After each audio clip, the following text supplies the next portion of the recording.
Work late, stay late, get up late. That's my approach as well.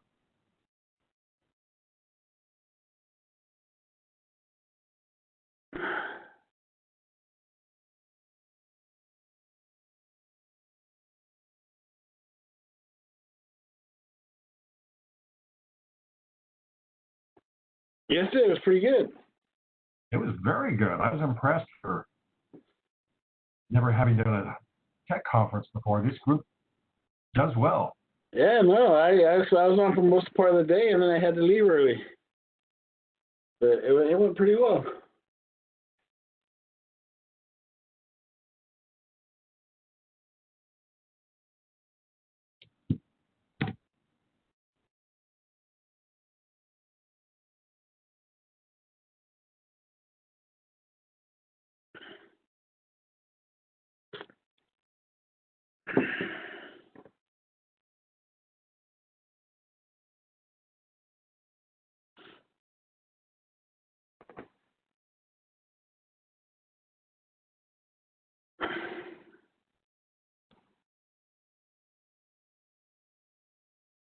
Good morning and welcome to the California State ICWA Conference. I appreciate all of those who were able to attend yesterday and who have come back today. We have a stellar group today as well. And to kick us off this morning, Chairman Hernandez has agreed to once again do a welcoming and an opening prayer. So, Chairman Hernandez. Thank you, Bill. Hallelujah. Ted Hernandez, Chairman for the We Are Tribe. And once again, I would like to say thank you to our cousin tribe, Blue Lake Rancheria, for allowing me to speak today and opening up this great event. So yesterday was an awesome day, so I hope everybody was able to pick up a lot of information and learn a lot from yesterday. And I see today's agenda is even better and more information to be put out there with a lot of great speakers and a lot of good information, exactly. So, I'm glad everybody is able to attend today, and the ones that were here yesterday as well, I'm glad you're back, and welcome to our beautiful We Are Country, even though we're not here in person, but you can only imagine, We Are Country is the most beautiful land that I can imagine, it's one of the best. So, I would like to start us off with a small morning prayer at this time. There we go with Creator, Father, I just thank you for everything you do for us. I thank you for allowing us to be here today to listen to these great speakers. I'm grateful for the breath I breathe today and everything that you do for me and my people and my family and everyone that surrounds us. Today I ask that you continue to be with our speakers as they teach us new words and new wisdom. And I ask that you open our minds so we're able to listen and understand these great words. But most importantly, I ask that you surround our entire communities with protection with this virus that's attacking our elders and our children. I just ask that you surround them with your protection and you lay your hands and heal them and just let them be healthy again. And just get rid of this virus from us. You give us the medicine to protect us and teach us how to use this medicine so that we can continue to fight this virus. I also want to ask that you continue to watch over all of us, all of our nations during this time of prejudice, racism, hatred, and just let us all come together as one people of many nations and let us be able to interact with each other and be able to love each other and be able to take care of one another like we're supposed to. I just ask that you continue to be with everyone today through these times and just continue to guide us and lead us. Oh, and thank you again, guys, for allowing me to speak. And I hope today you pick up more excitement and more knowledge. ICWA is important to us as a nations, and we have to always look out for our children because our children are our next generation, our next leaders. And we have to make sure that they're protected as well. Some may not have the right home, so we do our part to make sure that they're safe and continue to make sure that they're safe. So just continue to learn and process this today. And once again, welcome to We Out Country, and thank you for allowing me to speak today, and I hope you guys have a great day. Thank you, Mr. Chairman. We appreciate your leadership and your words today. Thank you. Okay, to start us off this morning is the second half of the dynamic duo that I talked about yesterday. Yesterday we had Dr. Art Martinez as an opening keynote. Today we're privileged to have Judge Abby Abernathy. For those of you who know Abby, certainly no introduction is going to do her justice. But for those of you who may not know her, let me give you a couple of highlights. She was the first California tribal woman to be admitted to the California State Bar. She was also the first California native to become a state judicial officer. She served in San Francisco in the Family and Juvenile Court for many years, and she's now the Chief Judge of the Yurok Tribal Court. But even more important than that, Abby has become my big sister. And like any good relative, she pulls me up by the ear when I need to pay attention. She encourages me when I'm struggling, and she cheers for me when I do well. And that's really what we want for all our families and all our kids, are to have that kind of a support system within our community. So I'm privileged to introduce you to my big sister, Judge Abby Abernathy.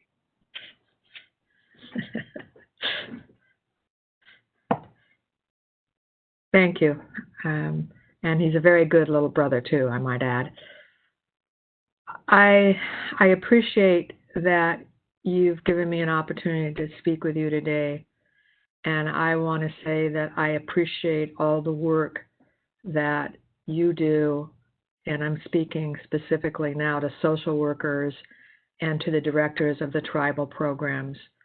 You have a really, really hard job.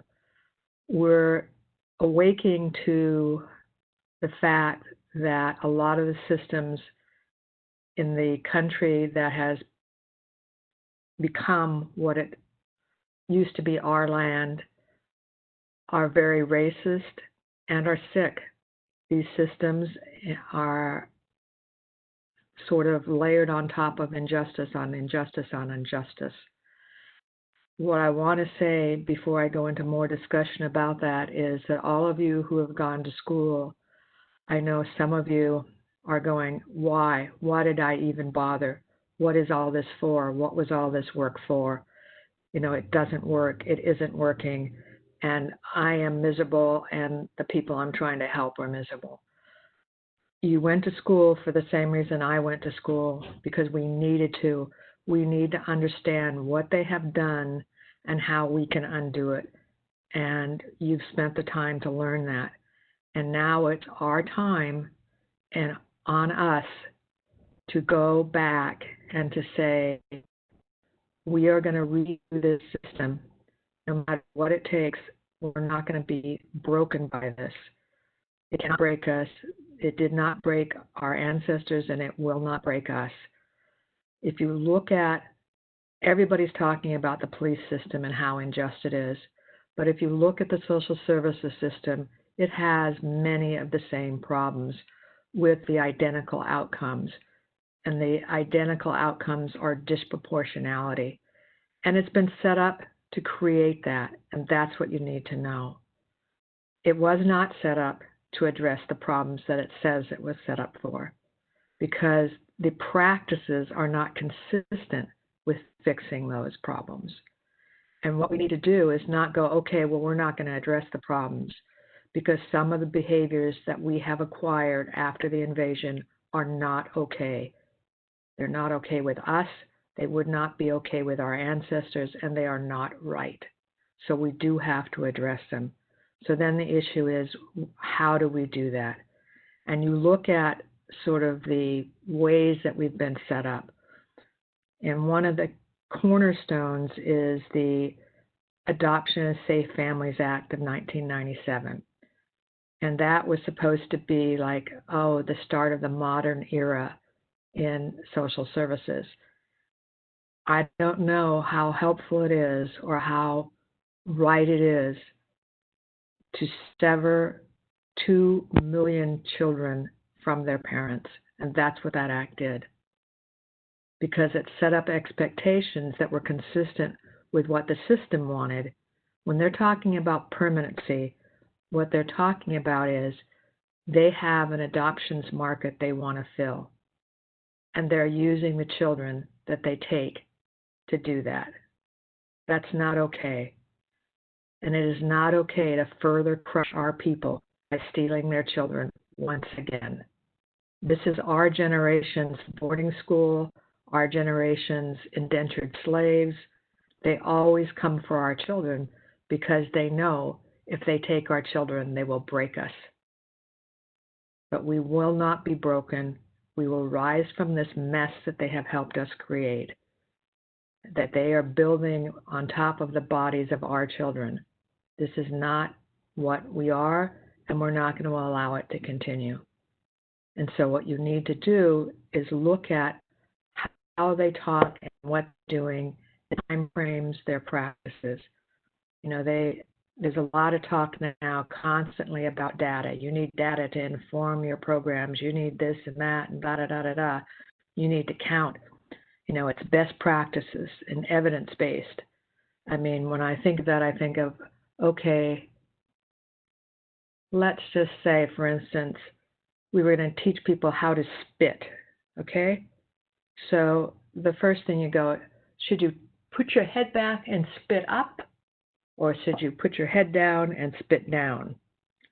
Well, let's just say if you put your head up and you spit, you're probably going to get it right back in the face. You know, so you would say, well, best practices would tell us we should put our head down and spit. And I don't know who did the test for these, because who wants to do that? But let's just say somebody did. So now we have evidence-based that just doesn't really work. So now we have all this fine evidence and we have all the best practices, but then you step back and you go, wait a minute. Everybody's mother told them not to spit in public. If you have to spit, go in the bathroom and close the door or go in the house and do not let me catch you spitting, or I will clip you on the back of your head. Oh, okay. So they spend an inordinate amount of time with these doctrines, with these how to do it, instead of going, you know what, that's just really a bad idea. I don't need to test this out. I don't need to get a master's thesis on how to spit. I could just ask my mom, who told me not to spit. You know, and there's a lot of that going around in sort of the scientific era. And you've got to figure out what things you want to do. And I'm not saying that isn't important, because that's one of our ways forward. And particularly what's important is success. We have to be able to demonstrate that our system can be successful. And when I say our system, I'm saying, look at what we have created. And if we are creating a mirror of their system, that's probably not a good idea. It's not working for them, and it's not going to work for us. And it hasn't worked for us as they sweep us into their system. What I want you to think about, and what I want you to examine in your own minds, and what we have the power to do and they don't have the power to do, is look at our value systems. We had value systems in the villages and in our lands that saw us through thousands of years. Their value system has shown them various things, like if you have a lot of money, then you're going to be taxed at a much lower rate than, say, everybody in this audience. If you have other kinds of situations, like in the criminal justice system, when they were dealing with cocaine, they were like, okay, crack cocaine is really, really bad, but powdered cocaine is not. So crack cocaine, you can go away for the rest of your life. Wait a second. That's what most poor people used. How did that happen? You know, and then you look at it, and you look at today's opioid crisis, you know, and you go, What is happening? We are dying. Everybody out there, all the people who are listening to me, know somebody who has died from this. And there is not one person in the family that started this who will ever see the inside of a jail or probably a criminal courtroom. And they did this, why? For greed, for money. They knew it and they did it. This is such a large crime, we don't even know what to call it. And they brought this poison into our community, and there's no repercussions for them. They're really wild happy about creating consequences. Really? But there's no consequences for this kind of act? For murdering tens of thousands of people? Oh, well, they're going to have to throw some money at it. Oh, darn, a few less $1 billion for them. Why we're dying out here. That kind of value system is not what we want or what we support. We have to deal with this problem. We can't say, well, they created it, so it's not our problem. No, it isn't our fault, but it is our responsibility because it's impacting us. And, it's another one of those, sort of best practices, evidence-based situations where we spent years trying to force our people to go to doctors, and so we get them to go to doctors and then they become addicts. It's like, who was right, who was wrong in that one? And so we have to listen to ourselves a little bit better sometimes. Because the old people who said, no, I don't need anything, I'll just, charge my way through this pain, I guess they were right and we were wrong. In that little example. Not uniformly, but we have to listen. There's a reason they said it when they said it. And that's what we have lost, is what their reasoning was. And when we talk about permanency, it's the same thing. They go, well, permanency in the social welfare arena means that, oh, these children will have a permanent family. You know what? They already had a permanent family. And maybe it's not doing the best job it could do, but they had a family. And we're the type of culture that if I feel stressed or if you feel stressed, we can sit and we can talk to our great-grandmothers. We can go outside and we can do that. We have a permanent place and we have a permanent relationship. And that cannot disappear. And when they do try to take it away, it creates layers and layers of anguish for everyone. So what I want you to examine, because now you have all the information, you know how they do it, is to look at our value system and create a different service model. One that is based on who we are, not on who they are. And I've given you a number of examples this morning about negative values that they possess and that they then enact into law. What I want you to do, and only you can do it, is to sit back and think, what were the values of our village and how would they have helped these families come back? What would they have done? And there's very few times the sort of the harshest things that we envisioned was banishment or exclusion. And that only occurred when it had to occur. Everything else, we tried to work together to end the bad result and to create, how do you come back? How do you be responsible? So what I want us to do is think about our value systems, look at our court systems and our social services systems, and look at how we deliver services. How are we going to do that? And then advise our councils, let them know this is what's consistent for us. This is what we should be doing, and this is how we should be doing it. And that's what's the most important. How do you do it? How is it done? How do you create this model? How do you deliver services? We've been experimenting with wellness service models, and those models are advocacy models that allow us and really create a situation where our advocate or social worker goes into the home frequently during the week to help people adjust. They don't go every 6 months and say, here's what you're supposed to do. I'll check in 6 months to see how you did it.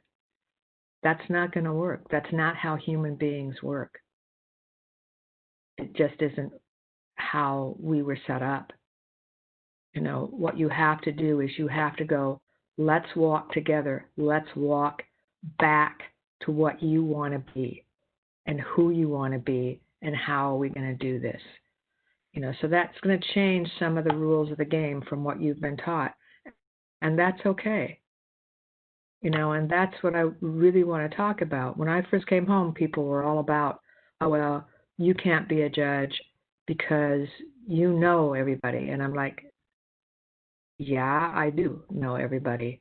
And maybe you guys have been watching a little bit too much TV, because the fact of the matter is that's their rule. It isn't our rule. In the villages, we all knew each other. And we cannot say, and they cannot say, that we didn't have problems back then, because we did have problems.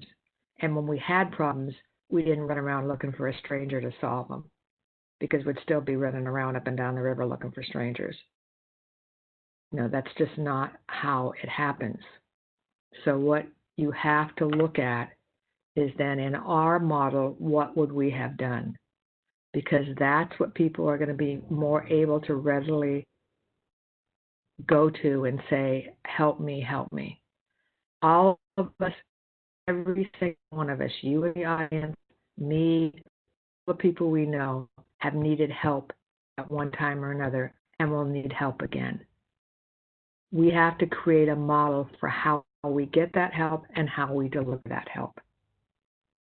This is a complicated world with a lot of people out to crush human beings, and we have to help people not be crushed. That's the goal of what we're trying to do at this point. And go, these problems came here as sort of were the collateral damage, that they came, they set up these rules, pretend through the legal system, create doctrines, manifest destiny. God wanted us to steal your property. Oh, really? What an odd God. And now it's ours, and we'll tell you how to be with it. Why didn't I think of that? Because that's not how we think. That's why. And we don't want to get in that place where that would seem okay. When you talk about the law, Deb Haaland, who's a congresswoman, one of the first Native American women to be a congresswoman, and I were speaking one day, and she indicated Indian law is essentially just a work of fiction, and it is. They made it up, and now we have to live by it. And you have to understand that, because they make up things that are consistent with their value system. And their value system will sync them and us with it. If we don't break off and create different practices, create different service models, go, this is how we're going to do it. This is how human beings live. Maybe, it shouldn't be every 6 months that we go into court. Maybe it should be every 2 weeks, not with formal court reports or whatever. But if we're a team, then we have to act like a team. We have to do what's necessary, and we have to be flexible, and we have to give the help that's needed. It's not easy to navigate the systems that have been set up. I mean, it's even like this whole system of trying to navigate, for me, the IT of doing this. I know what I can't do. So I am currently sitting at our IT person's home so he could do it. I don't try to do things that I know I can't do, that I want done. And that kind of approach is, you have to go, okay, this is a family, and you sit with them and you go, this is what we can bring. What do you think you need? How did you get here? What happened to your family that brought you here? You know, these things don't just spring out of nowhere. They don't just wake up and go, this is what I'm going to do. And the bad part about not being honest is that they don't know a lot of the history of their family and why they're acting in a certain way. And if you don't help them recreate that, then they're as much as it's not just everybody else. Human beings need to know why they did this, how did this happen, where did I learn this behavior from, and why is it important to undo it? And will you help me? You know, just think of yourself. Think of any habit or any behavior that you had that you decided to change.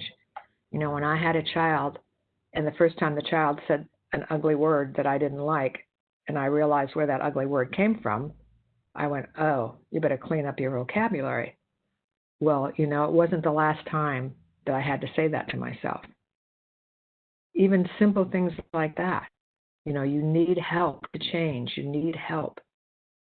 And you need to figure out how to change a habit or a behavior. And behaviors are, for the most part, habits. You know, and you need to know where it came from and how to fix it, how to change it, and why. You know, and you have to create a community and be in community.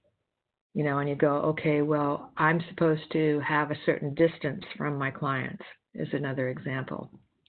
Well, really? And who said that? And why did they say it, more importantly? And what does it serve? You know, and that's the point. What does it serve? Or does it really help when you say, this is my background, this is how I dealt with it? Because we are people who learn from stories and from behaviors and from watching and from changing that. So by doing that distancing, we are not using one of the great tools that we have, which is our stories, that we can talk with people and they can share back and we can share. And that gives people some hope to go forward, because hope is a big cornerstone of what helps people move forward.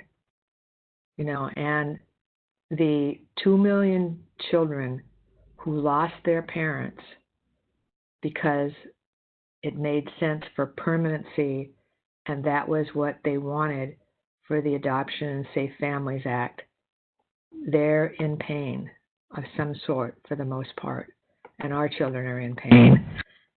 And the people, the parents, are in pain.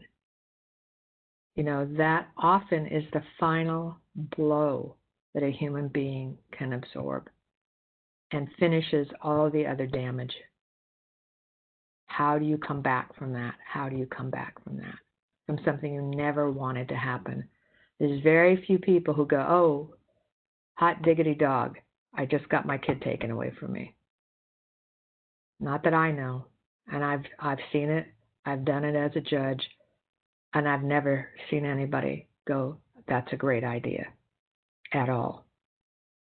You know, we have to address this on a human level.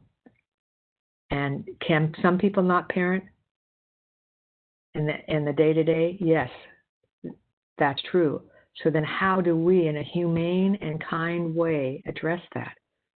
There's nothing in our culture says, oh, they're down, let's kick them, because it's easier to kick somebody who's down. That's what that is. It's not necessary. They're already on the ground. They're already beaten down. You know, and you don't have to do that on top of it. You know, and how do you address that, and why do you address it? And how do you develop practices that are consistent with our value system? And people say, well, you know, you have to live in two worlds. No, I say If you're a Yurok, you're a Yurok in whatever world you go into. And that's true of all of you. And that's what's the most important. The world is as the world is, and we are what we are, and we have to bring that forward. And we don't have to leave that behind to be successful or to do what we're supposed to do. And that's what we need to really examine. And what we haven't had many models for really are what, if you have a value system. I mean, we have a bunch of models for their value system and what you shouldn't do. And we have the results, the disproportionality. So we have all of that. What we don't have is models for what our practices should be, how to institute those, and what differences they're going to make. I don't know exactly what those practices should look like. It's not like I'm keeping a secret from you. You will know better because you will know how to address each set of problems and what they need. But for the most part, what's going to make a difference is the human contact you have. And people go, well, we have, 200 people on our caseload. You know what? You can't. You absolutely can't. And if they put that on you, you have to say, no, I'm not going to. You want to fire me? You want to do whatever you want to do. It's not gonna make me do that. I can, in the right way, do it with this many clients. And many of the social workers, I know a lot of people, and I know you can do that and that you do it, but you're half killing yourselves. And we need to create a system that allows you to work in a way that in your hearts, because a lot of this cannot be just data-driven or brain-driven. It has to be heart-driven, how to reach out to a person, how they can come back, how they can come home, and how do we bring people home to who we are, because that's the issue. The issue is bringing people home to who we are, and how do we do that? And the how question is what I'm asking you to pay attention to. The service models are what I'm asking you to pay attention to, because I think you know what that is and can think of what that is and can create those models, and those can become models throughout Indian country. It isn't about, oh, well, you need to add culture into it. No, culture needs to take over. It isn't an add-in. It is the end. And if we're not consistent with that, our successes are not going to outweigh our failures. I believe in us. I believe in who we are. I believe in what we can do. Do sometimes we go off the rails? Sure. We've been in this world, we've been under attack for a very long time. And that takes a toll. What we have to do, what you have to do, is make sure you walk back from that and stay consistent in your mind and in your heart with who you are and where you came from. And have those values carry you and help our sisters and brothers come home and stay home and make their children strong. That's our responsibility. It's our responsibility to them, and it's the responsibility to our ancestors who worked so hard for us to survive. Many of them didn't or couldn't, but they sure wanted us to. They wanted all of their children and all of their children's children to make it. And they tried as hard as they could in the environment they were in, and it's now on us to do the same thing. And how you do it is really important, because the how is what is our strength. Who we are is how you drive forward. And I think we have to look at that and go, okay, we're ready. We're ready to do this. We don't have to create rules and laws that say you've got 6 months or you lose your child. Wait a second. We can create something different. Maybe you don't get to parent every day, but nothing, no one, the Creator sent that child to you. I cannot and I should not think I can overrule that, ever. How we work with that is on us. What rules we set up are on us. But those values, we have to support those. And our rules need to reflect those values. And English is not the greatest as a language, because it doesn't, every language is created by the people to meet their needs. And this one is harsh, so their language is harsh. But we should not say, let that limit our thinking. How can we think around that? How can we make the rules fit our situation, where we want to go and what we want for our people, for our children, and what we want to leave with our children, and how we want our children to go forward. That becomes very important. People say, well, you're making a lot of strides. You're doing this, you're doing that. Well, I don't want to be measured against how they're doing. I want to be measured, and when I sit out and I leave out, I want to be able to look backwards to our ancestors and face them, because sooner or later that's where I'm going to be, probably sooner actually, at my age. And I don't want to have to face them and go, this is what I did. After everything you did to help us survive, this is how I treated ours. And it's really important. Winning is not important, all right? What is important is how you do it and not quitting on our value system. That's what's important. Because that has what brought us through thousands of years. We've had adversity before. You could say, well, this is the worst adversity. Well, we all think whatever is in our life is the worst, and nobody wants it. I mean, who doesn't want an easy go? I want an easy go. But that's not the purpose of this. The purpose is to see how you can do it and which way you should do it and how can you move it forward. And what kinds of practices. How do you help somebody come back from that? How do you help people who, they lost their jobs because they got hurt, and then they took these pain pills because that's what the doctor said, and now they're addicts, and now the doctors quit giving them pain pills, so now they're shooting up heroin. That's their fault? No, it's not. But we have to figure out how to step in there, and how to help them walk back from that. Because in truth, we need them. And they need us now, but we need to be together. Every time we lose somebody, we lose what they could have been and should have been. We all know that we come in here into this world and we have a purpose. We have to figure out what that purpose is. That's on us. And then we have to act that purpose out and do it. And we all know that if we don't do that, that purpose doesn't go on to the next person. It just doesn't get done. And that's not okay. We have a responsibility to do that.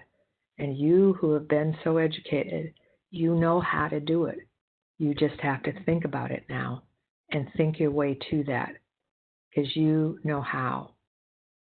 You may not have put yourself to that yet, but you can and you must, because the rest of us don't have that. Don't know how the rules were stacked. But you do specifically, and you can unpack that and unstack it and create a different reality. And our reality must reflect a practice that will help us. How they do their business, they do their business. You know, maybe with luck, it will change how they do business. Because frankly, they're picking on a lot of people with these laws, you know, and who and why benefits from each of these laws is not a pretty sight when you analyze them. It's ugly, you know, and what we don't want to do is recreate a government that is a mirror of that, you know, and that's the hard part. When I came out of law school, you know, I thought, oh, well, I'm a lawyer.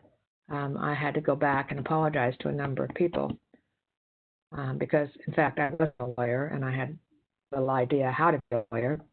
And, you know, we have to understand that yes, we've learned all these things, but we have to put it up against who we should be and who we are and who we want to be in our communities, you know, and that's the benefit of the education. The benefit is that we can now help create a system, create a model, create the data, create the successes so that we can turn this around. You know, and if we would, but for whatever, we would have been in the other position. And many of our family members are in the other position, and we have to help them because that's who we are. You know, and people say, well, you can't work with your family. Some of them you can't work with because, frankly, they don't like you and you don't like them. But some of them you can, you know, and my feeling about that is, you know, if you will walk past your own brother, it's easy for you to walk past mine. You know, and you have to remember that because human beings are not supposed to do that. They're not. We've come to that, but it is not right. And so at the end of each day, you have to go, what is right in our world? How are we going to move forward? How are we going to be? What delivery system are we going to create? We're not going to be part of this other mess that they've created, part of this disproportionality. We're done with this part. We're done with this part. You've taken too much, and we are not. This is not going to be this generation's taking kids for boarding schools or indentured slaves or whatever. We are not going to be the next rung on the ladder of historical trauma. We are done with that. That's what I have to say this morning. I hope and I pray for you and for me that we will have enough strength to do this. Thank you for listening, and I hope that you are able to do this because we need it done. Thank you.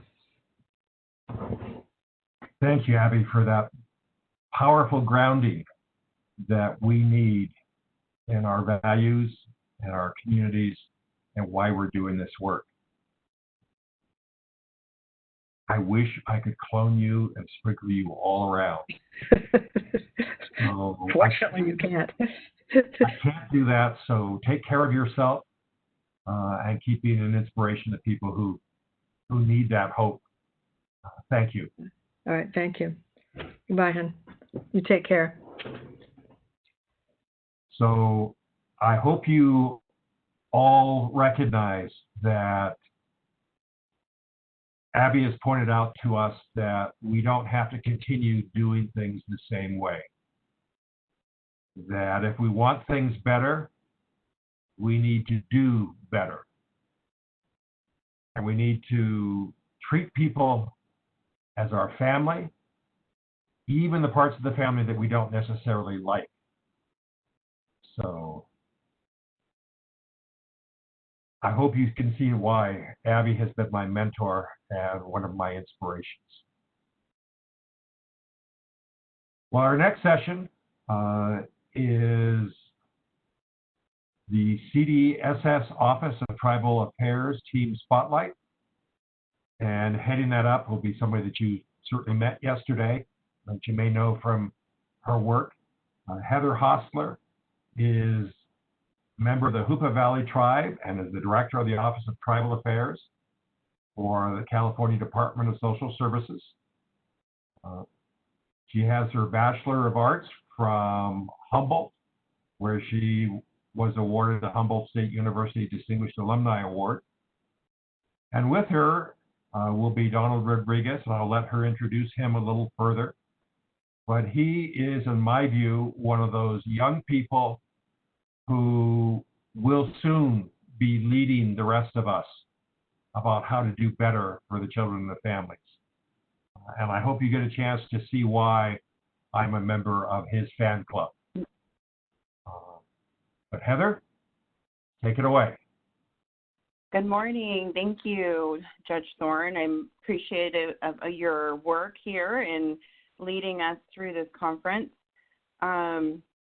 First of all, I would like to thank Blue Lake Rancheria. This is pretty incredible. This has been pulled off just immaculately, and thank you to the organizers. And I think this has just really been a success. So I appreciate all the hard work that's gone into this. I do have Donald Rodriguez on, and I'll have him introduce himself in a little bit. I also have Mary Risling on, and we'll talk a little bit about the desk reference. And as the principal author, I thought it would be appropriate to include her just in case she had things to add or questions came up. So next slide, please.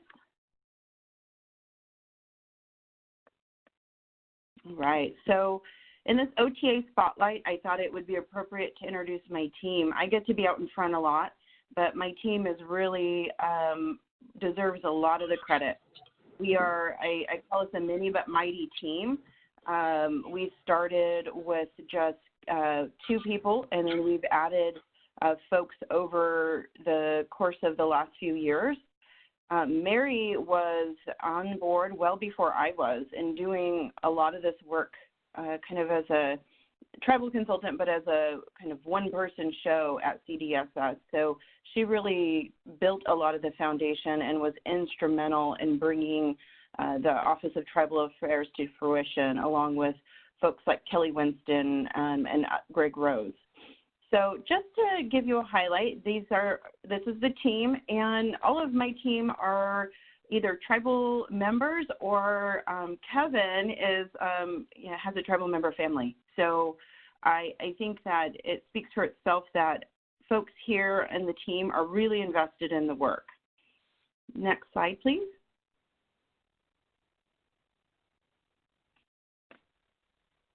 All right. That's pretty good. I didn't even see that animation. I like it, though.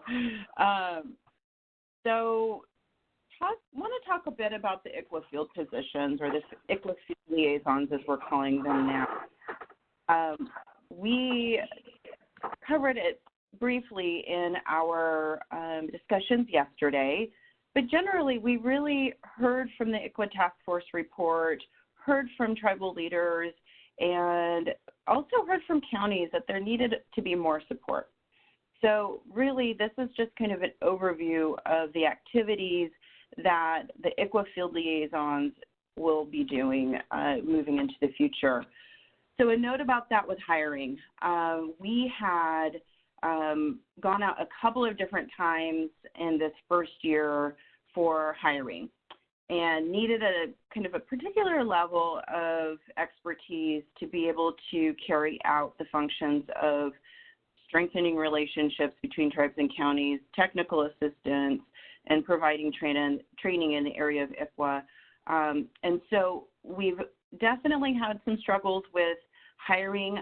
We did successfully hire in the southern region, and that is Donald Rodriguez, who is, I will ask him to introduce himself now. Donald, if you can go ahead and show your screen and say hello and give just a little bit of background about that. Hello, can you hear me? All right, well, I'm still just gathering myself from those amazing words that Judge Avenatti was saying. It's so poignant right now, and it comes at a really great time for me personally. As I start this new position with the state, and just really hearing why I'm here, and how we are all part of this process. Just being able to share the same airspace with Judge Thorne and Judge Abernathy and everyone on, I'm completely humbled and honored. So Nechocho, Natwania, Donald Rodriguez, Garbelino, and again, completely honored. So I am the new Southern ICWA Field Liaison, and part here, and the little slide transition. Sorry, Heather, that was my fault. I was messing around with it, and I think I added a little bit of a little flair. So, all right. So you might find some other things in there. So sorry about that. So part of this little slide here is the 4 highlights of what this position, this ICWA Field Liaison position, what my position is supposed to be doing. And if for some reason this is not being done, I know my tribal family and friends will definitely let me know. So please hold me accountable, as I know you do, and I'm seeing you guys are texting me now. So a main thing is to strengthen the relationships.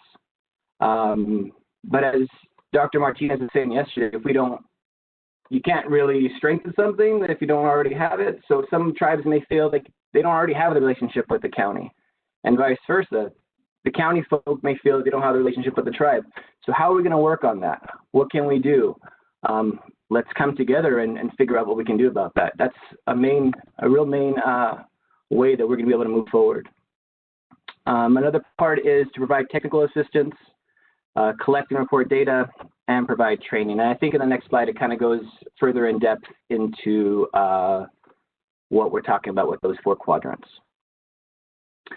So really, really briefly, just took some snippets out of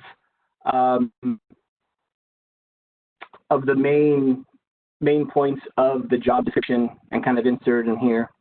So with strengthening relationships, linking line staff with the policy shops, and work on county strengthening ICWA. To strengthen relationships, it can be intimidating. As a former county social worker, calling up a sovereign nation, that's an intimidating thing. And it can be a frustrating thing. As a tribal member trying to get a hold of a county worker, going through all of those different webs of the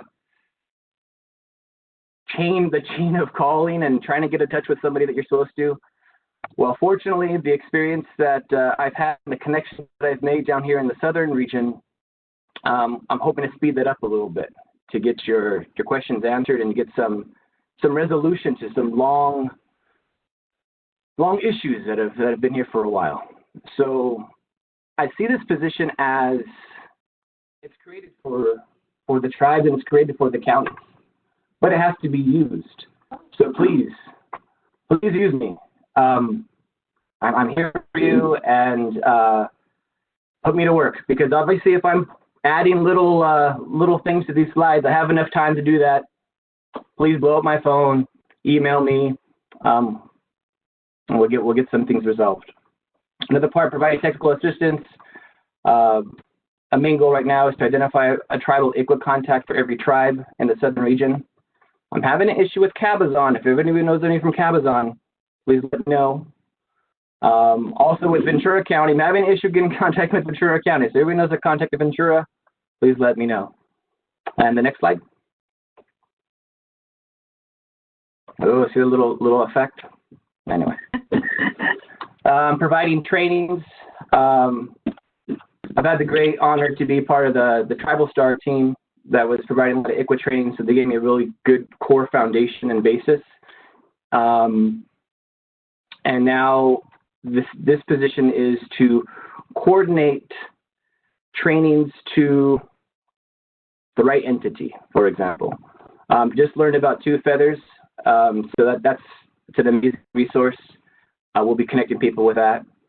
If there's any other trainings that are out there, please let me know so I can connect more of the county folk and the tribal folk to those. And of course, the main part of the job is to collect and report that data.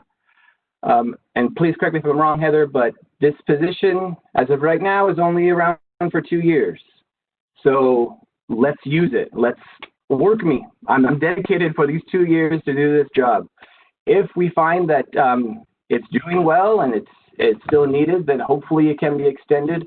But for these 2 years, we got to get this done. And this is what I'm doing, hanging out in this room in front of this computer, ready to answer my phone and ready to answer your emails and connect you with who you need to be connected with. So I think that's a little bit about what the position is about. And then I think my contact information is on the next slide. And there's my little birdie. My daughter put that in, so I got to shout out to my 7-year-old Willow. And there's my contact information. And again, so honored to be here. Thank you very much. Thank you, Donald. We're very excited to have you on board. Donald has a background in county social work and working in tribal organizations, and so it was just a really great fit, and we're excited to get him started. He started during the COVID-19 kind of beginning of the, maybe a month into the pandemic, and so he was raring to go, and we've kind of had to pull back a little bit because of the, travel restrictions, and county offices weren't open and tribal offices weren't open, and so please do use him as a resource. Southern region is his area, but he is doing a bit of backfilling while we get the other positions solidified. Those other positions should be posted again in the next few weeks. So subscribe to our OTA bulletin. We're going to put them out through that channel. We'll try to send out emails as well if we have you on other listservs. And be watching our website too. We'll make sure to post it there. So we just are really looking forward to getting these positions solidified. But he's right about if we don't have the data to support it, and we go back to ask for re-up, for a permanent position, then we're going to have a tougher time making that case, especially in these budget years. So thank you, Donald. Okay. And if there are any questions about the ICWA Field Liaison activities, please let us know. I'm happy to be in communication about that. Next slide, please.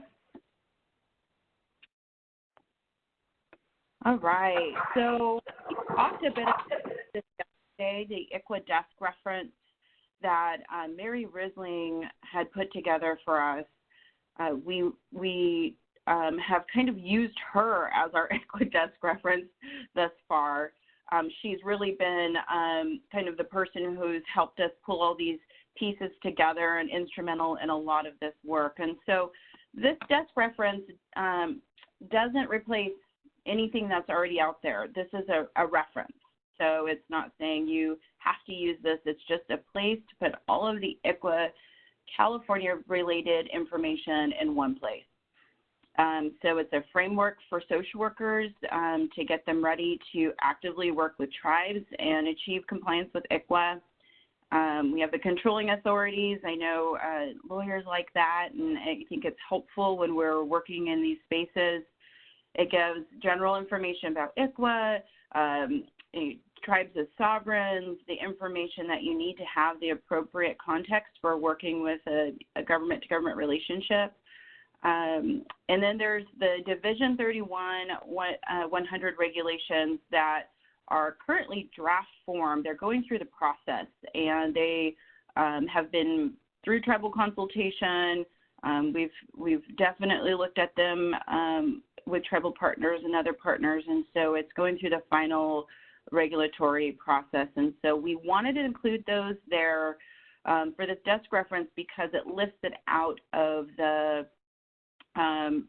Division 31, all of the ICWA provisions. So additionally, there's FAQs, there's an ICWA glossary, and then job aids in the appendices and other information that is helpful to doing the work. So the idea is that this isn't supposed to, necessarily be for, just for a legal standpoint. This is really supposed to help the practitioner.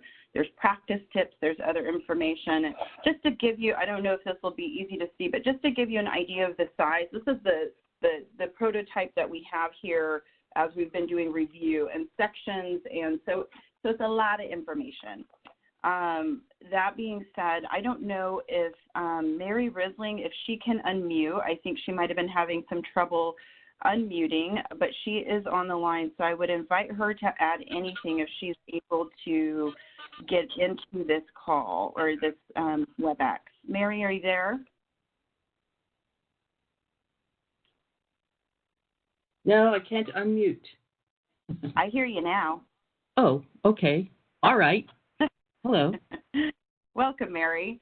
Yes. So, Mary, I'll turn it over to you if there's anything you want to add based off of anything I missed.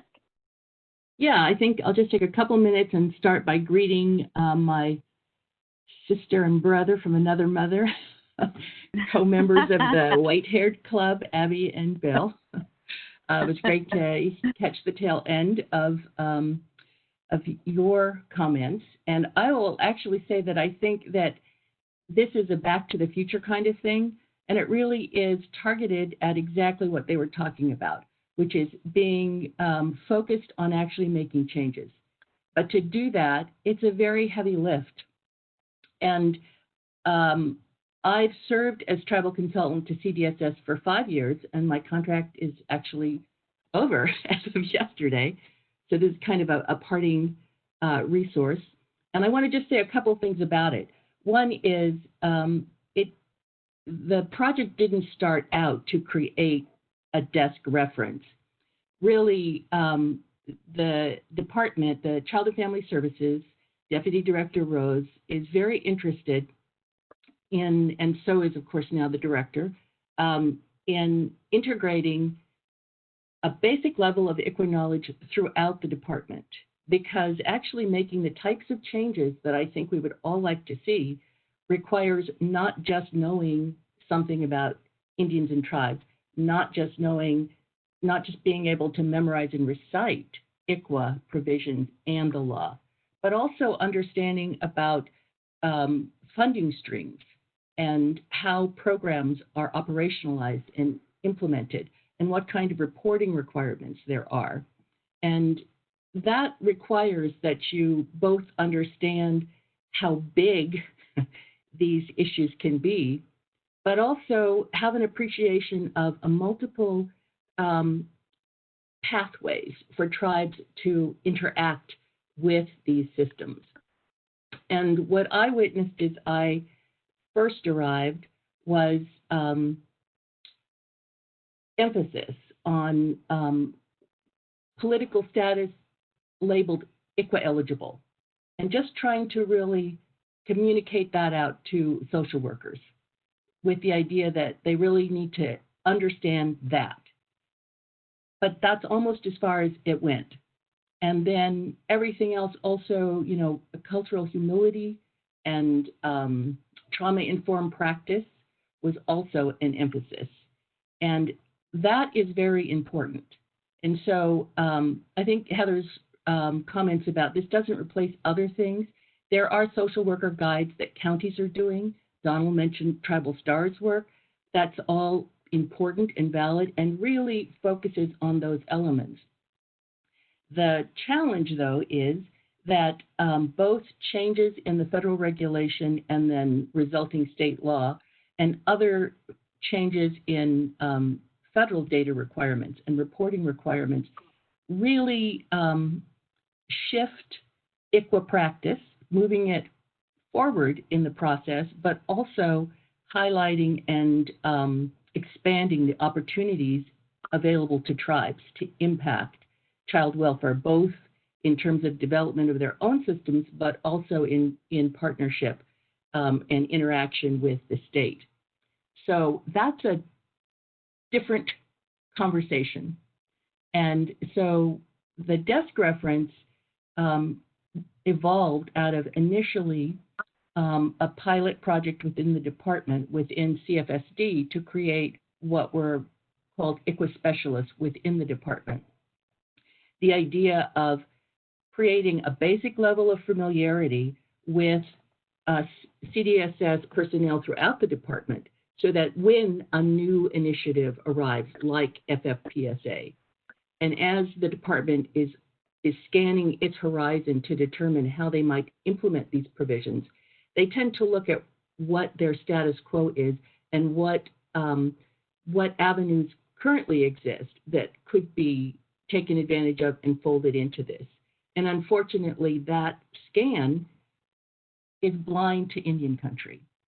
So that was part of it, was, okay, well, we need to figure out a way to at least orient folks to what Indian country is, what Indians and tribes are, tribes as government and their authorities, that sort of thing. And then came the ICWA field positions.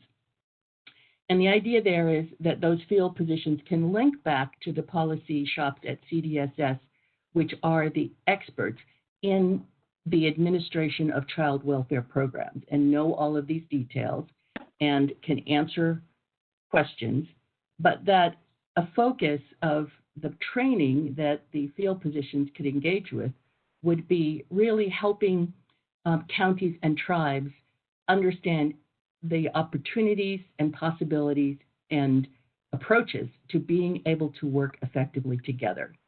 So that's kind of the framework piece. And in terms of back to the future, I will say that with that shift to let's do ICWA eligible and trauma-informed cultural humility, some of the provisions from actually the original bench guide I did really were not carried forward, and more emphasis was put on, the specifics of state law, for example. That doesn't really equip you to understand when you go back that what a tribe is, who they are, how they operate, what the difference between a federally recognized tribe is and other tribes. So that all was kind of the origin of really just coming in and saying, this is just something that everyone seems to need. So it kept getting bigger and bigger with people saying, oh, this would actually be good for the policy shops and for LEDGE, and tribes would probably like this, and counties would like this. So the idea is not comprehensive examination of issues, but framework and overview, so that what you get is the ICWA overview starts with, to understand ICWA, you have to understand some basic competencies about Indians and tribes and Indian country and federal law. So it starts with that, introduces concepts, and then identifies resources that are available that can be examined for further information. Then it goes into ICWA as a multifaceted statute, because it isn't just the minimum federal standards for state court. Yes, culture is critically important, but also there are tremendous provisions providing authority and opportunity for tribes. And so kind of really unbundling issues. And because when you get into that tribal part, different types of analysis open up, that kind of thing. So that's really what this is. And then also what I found is people are busy so that they will believe that they have received instruction, and they'll move forward on that without necessarily going back and finding the authorizing authority, because they just don't have time. So this actually, half of the binder that Heather held up are really the act, the regulations, the rule of court, how to navigate to judicial council resources where they have,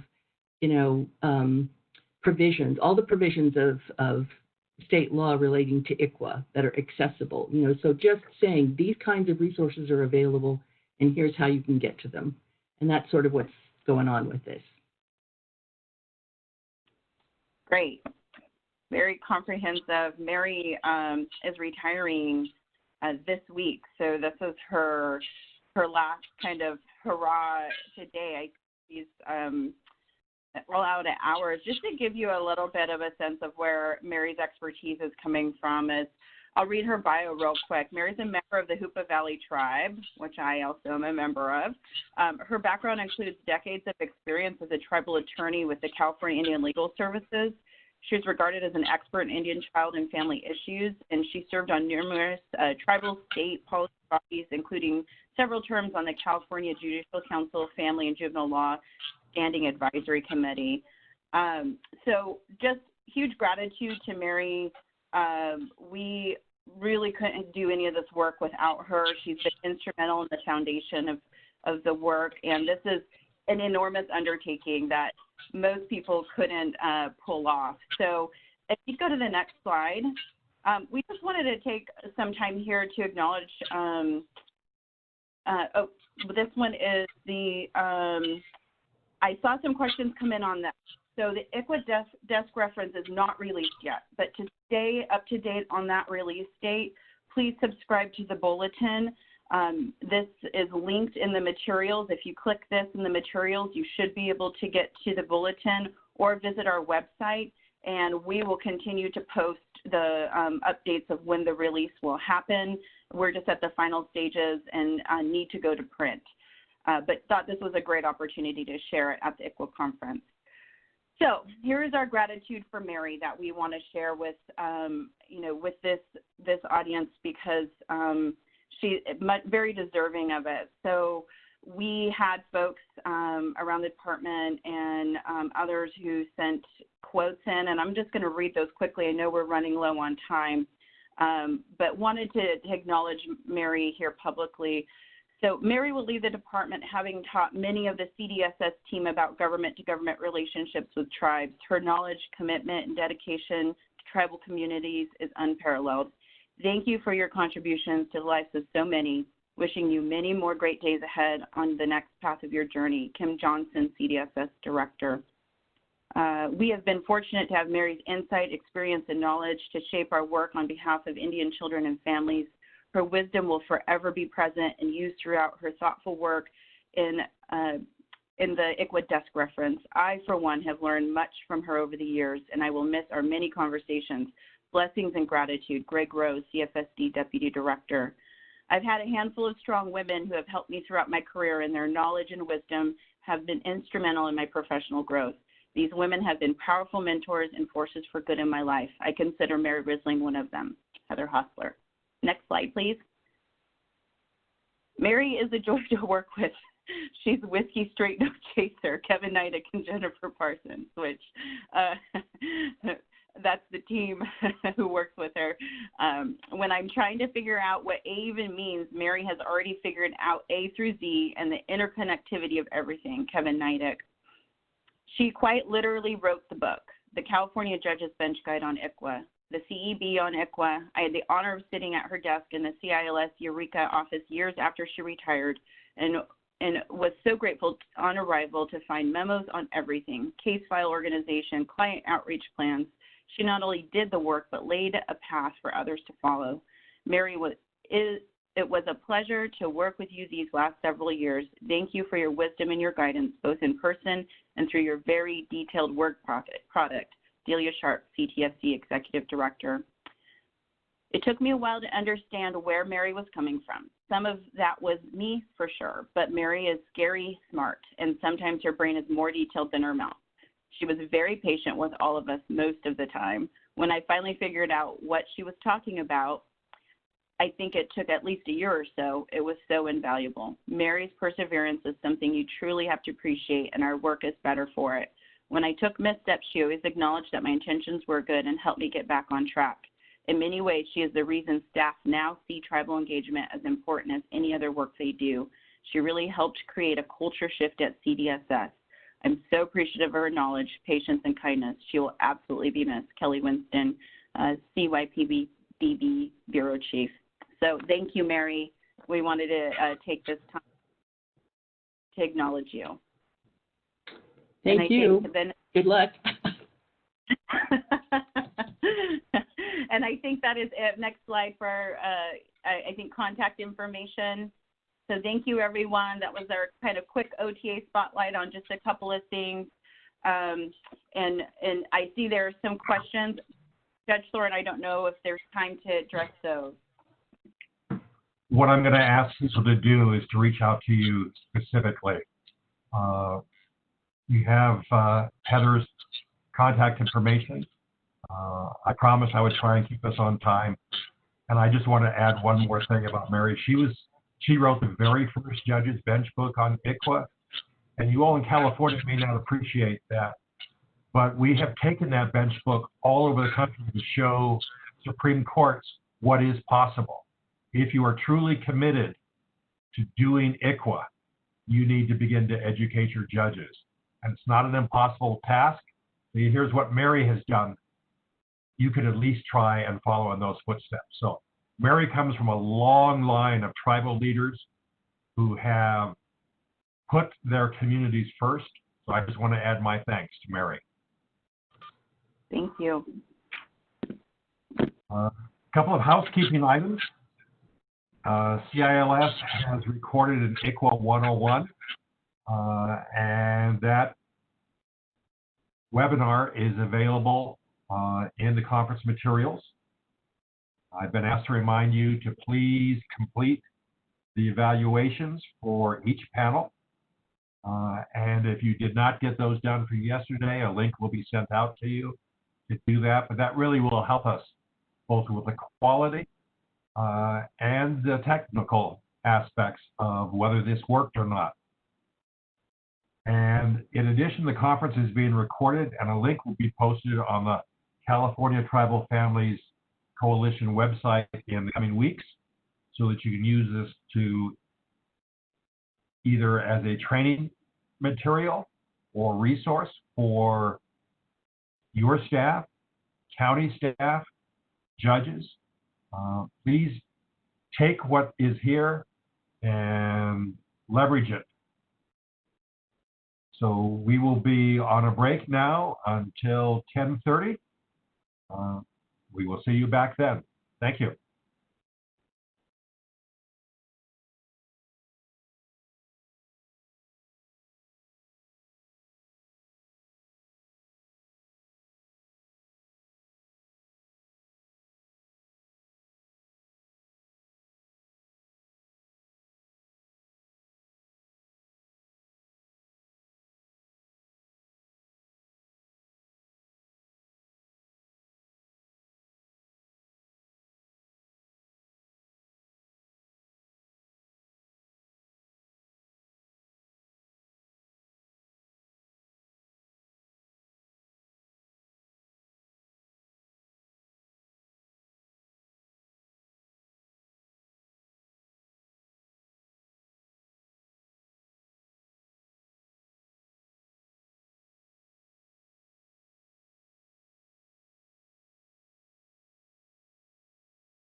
Hello, did you call me or did I call you?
Well, it looks like we have all our panelists now. If you're not familiar with it, at the bottom of the screen there should be a mute icon. That's what you'll use to unmute yourselves when you're speaking.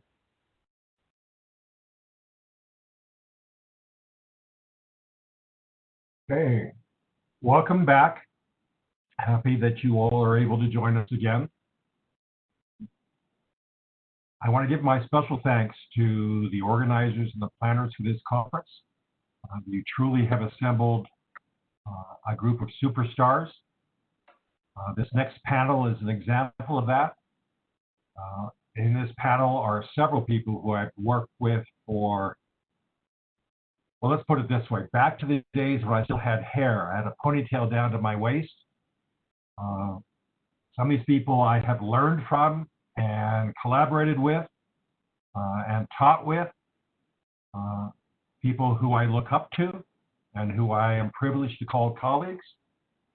So I think this panel will be outstanding, and please follow up with them if you have anything that can help them, or if you would like to collaborate.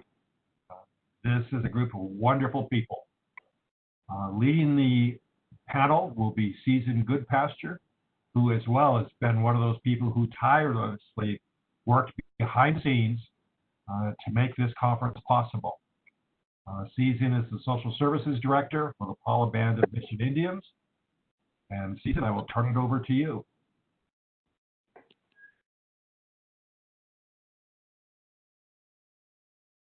Virgil Moorhead Jr.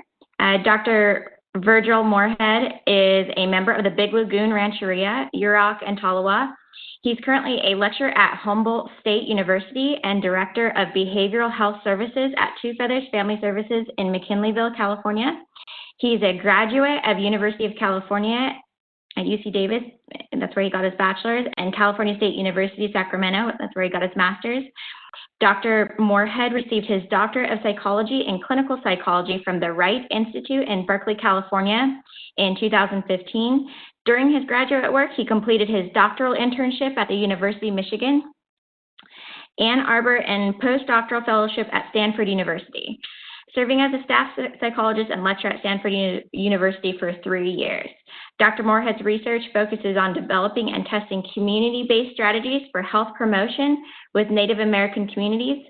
Dr. Moorhead received the Richard Allen Smith Scholars Award in 2015 for his work on digital storytelling with Urban Native American in Oakland, California, and the 19th Annual Ann Medicine Mentorship Award in 2017 for his work with Stanford Native American undergraduate and graduate students. I personally haven't had the opportunity to meet Dr. Moorhead, but I have heard some amazing things about him and the work that he is doing, and very honored to have him on this panel today. So I will hand it over to you, Dr. Moorhead. Can you hear me?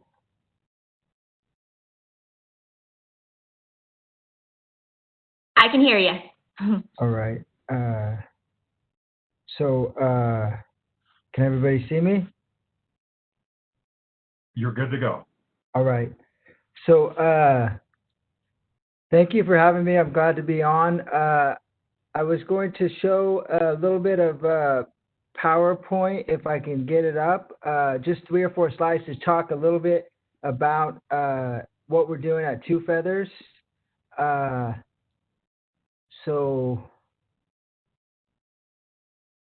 But I don't see how it's working. So I'll just talk. So anyhow, I've been at Two Feathers for the last 3 years since I moved back from Stanford, and we've been doing a lot of work around youth. When we first got back, or I first got back from working down in the Bay Area, Two Feathers was a lot doing domestic violence work, around violence prevention work, and over the last couple of years, we've really pivoted to do a lot more work with youth and a lot more work around prevention. And so one of the things I wanted to talk about today is, what drives our work with the youth at Two Feathers. So we serve all Native American youth in Humboldt County. And, when we first started, I think we were seeing like 25, 30 kids a year. And this last year, we served over 400 youth throughout Humboldt County. And when I say serve, we have people, clinicians up in Hoopa, in the Hoopa School District, Klamath Trinity School District, seeing kids in counseling. We do groups up there. We do a lot of events. We started a mentorship program. We do a lot of cultural events. And so it's really sort of a integrative model that is trying to connect with the youth in many different ways, not only the youth and the families. And I think one of the things that I want to really emphasize in our work with, because we've expanded the services, the clinical behavioral health services in Hoopa, I would say by 50 to 60 times, we've helped to expand it in the sense of before the pandemic hit, we were seeing 50 to 60 kids a week in individual counseling between myself and 3 or 4 of our clinicians. When we started, I think there was maybe 7 to 10 kids, no clinicians full time. And so, we've really expanded, I think, the services up in the Hoopa Valley. And I think one of the things that I really emphasize to our team and in my own work is engagement. That engagement in this line of work is the name of the game. Is if you don't have engagement, if you don't have connection, if you're not youth driven, if you don't understand the families and the youth, then you don't really have a chance. And I think that we have to be, as providers, relationally based and really creative in our engagement. And it takes a lot of work. You know, we have, for example, we're doing a speaker series online on Facebook, and we have one youth that's helping us. And when we got up there in Hoopa, you know, we had 5 referrals from this for this particular youth. And I remember him, you know, screaming at the top of his lungs in the office, like, "Screw Two Feathers! I don't want to see Two Feathers! I don't want to see Virgil!" And but we were persistent. We were creative in trying to connect him with us in the sense of building relationships with his friends, with the teachers, and others. And now he's on our speaker series, like one of the biggest advocates for Two Feathers. And so that speaks to engagement, and really being creative around engaging. And I think that the engagement has to be long-term. If we're really serious about impacting these kids and their families, I think it has to be long-term. And so, you know, what we do is, you know, 2 ways of looking at it is, I think that what we're doing at Two Feathers is we're doing individual with youth and their families, which is direct services, relationships, engagement, access. I think we're improving the access. We're really building relationships. And then what else we're trying to do is impact the ecology around the youth and their families. And I think part of impacting the ecology and the environment around the kids and their families is we're in the schools. We're in the families. We're working with the county. We're trying to transform the systems that engage and serve our Native American youth and their families. So that's, I think, the second point that I would like to talk about in my brief time is, so the first point is the engagement. The engagement has to be the top priority. If we don't have engagement, we don't have services. You know, one of the things that I saw is a lot of the kids that are in summer camps and into these programs, even when I was down in Oakland, it was often maybe middle class kids from families of the middle class that were coming consistently, but not the kids within the foster care system. That takes harder work to engage those kids. You have to be more persistent. And so I say the engagement is extremely important. Second point is transform the systems. We have to think differently about working with youth, Native youth, and their families. And so what does that mean? What do we mean by transform the systems? You know, I think that a lot of people will say that, throw that out. But, you know, where I borrow personally from and increasingly trying to lay out at Two Feathers is from the social entrepreneurship literature. And so social entrepreneurship is really being creative, really being innovative. And I think that, you know, in my slide, I had a quote, and I'll read it. But, you know, if you think about social service providers, often they take direct action in a given situation, but they often leave the existing system in place while seeking to reduce its negative effects. So, you know, we work on historical trauma. We have a trauma-informed movement. Trauma is a medical term. Trauma is a focus often on intrapsychic phenomena, which is internal, so it individualizes often social and structural issues. And so if we're just, you know, working at the individual level, this is not an either or argument, you know, we have to have engagement in direct services, but we also have to work to transform the systems. But if we're just working at the individual level to work on the families and the individuals, then it's kind of like putting a Band-Aid on these issues. And so it's like your even historical trauma, it really focuses often on focusing at the tribal level or the individual family level. And what I'm saying, in borrowing from social entrepreneurial leadership literature, that works to transform the systems. And so if you say social services take direct action in a given situation but leave the existing system in place, often a social entrepreneurial is contrasted with that by taking both direct action and seeking to transform the existing system. They go beyond better to bring about a transformed, stable new system that is fundamentally different than the system that was in place. And so how do we do that at Two Feathers? I think, one of the things that I'm really focusing on in my work at Two Feathers is the culture, the Two Feathers organizational culture, is making it exciting, making it fun, making it like, one of the things, if you want to reduce behavioral health issues and suicide and substance abuse, you got to help with hope.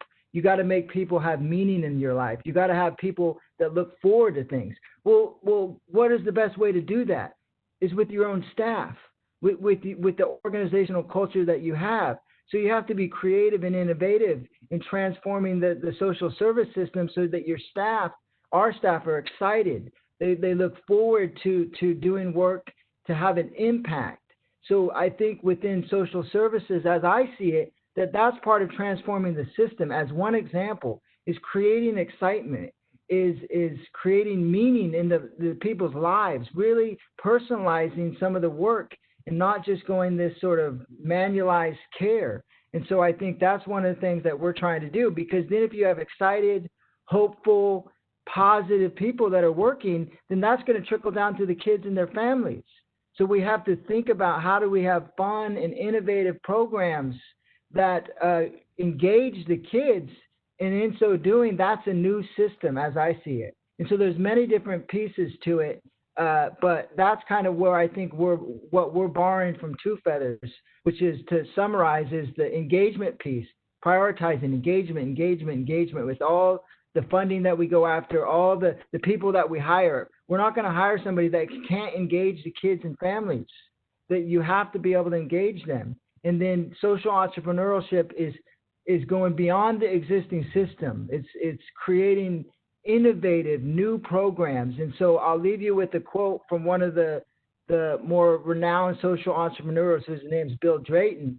And he says, social entrepreneurs are not content just to give a fish or teach how to fish. They will not rest until they have revolutionized the fishing industry. So, sometimes we say, well, we got to teach them how to fish, or don't just give them fish. We got to teach them how to fish. Well, I think social entrepreneurship, and what my own personal sort of mission or calling or my work, what I'm trying to do is, how do we revolutionize the fishing industry, which is the mental health industry, so that it works better with our community. And that's the work that we're trying to do at Two Feathers. That's my 10 minutes. Thank you, Dr. Thank you, Dr. Moorhead. I really agree, and I appreciate what you're saying about, just engagement really is key. And that can be challenging with our youth, right? And kind of what you said, you have to be in the schools, be in the community. You can't just try to have a successful program by just throwing services at them. It really is about building that relationship. And I think you did a really good job of kind of capturing what that looks like and the real work that goes into fostering that to actually have a meaningful relationship and eventually a meaningful impact. So thank you so much. Next up is Karen Cole. I'm going to read her bio, but then I'm going to give a little bit of feedback introduction as well, since I've known Karen for a while. So Karen is an enrolled member of the Rincon Band of Luiseño Indians. She's a grandmother and mother of 2 adults. She is responsible for the delivery of social service programs specializing in prevention services to families since 1994. She has experience working with tribal governments and families in the areas of family preservation, court advocacy, and reunification services for over 27 years. She has developed the ICWA program into the Tribal Family Services Department by building communications with tribal governments and county partnerships. She began her career in social work in 1994 as a prevention case manager, working up to manager and department director since. She provides leadership and case oversight to a team of 9 tribal social workers for 7 tribal nations. She earned her master's in psychology and behavioral health administration with the University of the Rockies. So like I said, I've known Karen since I've been with Paula, so about 8 years now. Karen has definitely proven to be a force to be reckoned with. She has really put in a lot of blood, sweat, and tears into her program. She oversees, like I said, the 7 tribes, which I can't even begin to imagine the amount of work that goes into that, but she's able to do it because her heart is in it. So I'm going to hand it over to Karen now.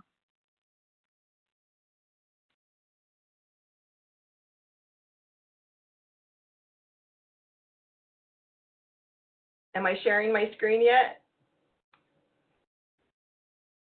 I may need some help sharing the screen.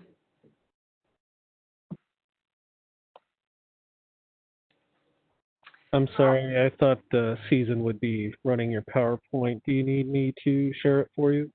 Sure. Sorry about that, Season. Well, while they're doing that, I'll go ahead and the tribes that we do work for are Inyaha, La Jolla, Palma Tribe, Mesa Grande Tribe, Las Coyotes Tribe, Rincon, and San Pascual. So they represent Luceño, Digueño, Mountain Cahuilla, and Kumeyaay tribes. So like they said, since 1994, we've been doing prevention services. So and at that point, we had about over 400 children in foster care. And so we had just the ICWA program, and you all know how underfunded the BIA ICWA program is, and we really built our prevention services on a dime. We couldn't continue like that because we had 3 caseworkers that had over 40 kids on their caseload, and it was a very high burnout rate. So when you are in these positions and delivering services, you have to take care of your people, and you have to hire the right people that have the right heart. And I love what Abby said this morning about if you can walk past your own brother, you can certainly walk past mine. And that really resonated in me. Thank you, Abby. About hiring the right people, because if they are in contentious situation with their own family, what's going to make us think that they're going to work for ours? So the PowerPoint is on now. As we go ahead and advance the slides, we can see what our program started on was the ICWA services and the BIA social services. And that's Nancy and Tricia at one of our many, many events. Where we include all of our foster families and our community. There's no stigma involved because nobody knows who's in the foster program and who isn't. So they also administer the general assistance program, which I'll go over. We also have agreements with the county, child welfare agreements, and also some state funding from the Office of Emergency Services and Office of Child Abuse Prevention. And we have a huge mental health grant along with all the services under the Indian Health Council umbrella. So we'll go ahead and go on. Advance that slide. Hold on.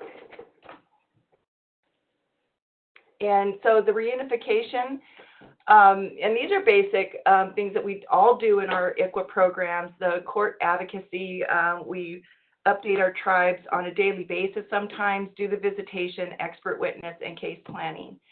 And we do enjoy having all those services. And you're probably wondering what that last bullet is. Back in 1994, we had 360 kids. I didn't mention today with San Diego County, we only have 5 cases. I'm happy to report throughout all those tribes. We have 1 case in Fresno County, Stanislaus County, Yolo County, Los Angeles, Riverside, and Orange County. And that's our caseload. So by doing the prevention services, and we'll go ahead and move on the next slide, we were able to, doing the prevention in the forefront, we were able to get all of our families out of the reunification services into more prevention services. And so as you advance onto that slide again, go ahead and there should be some bullets. Just keep going until they're all up.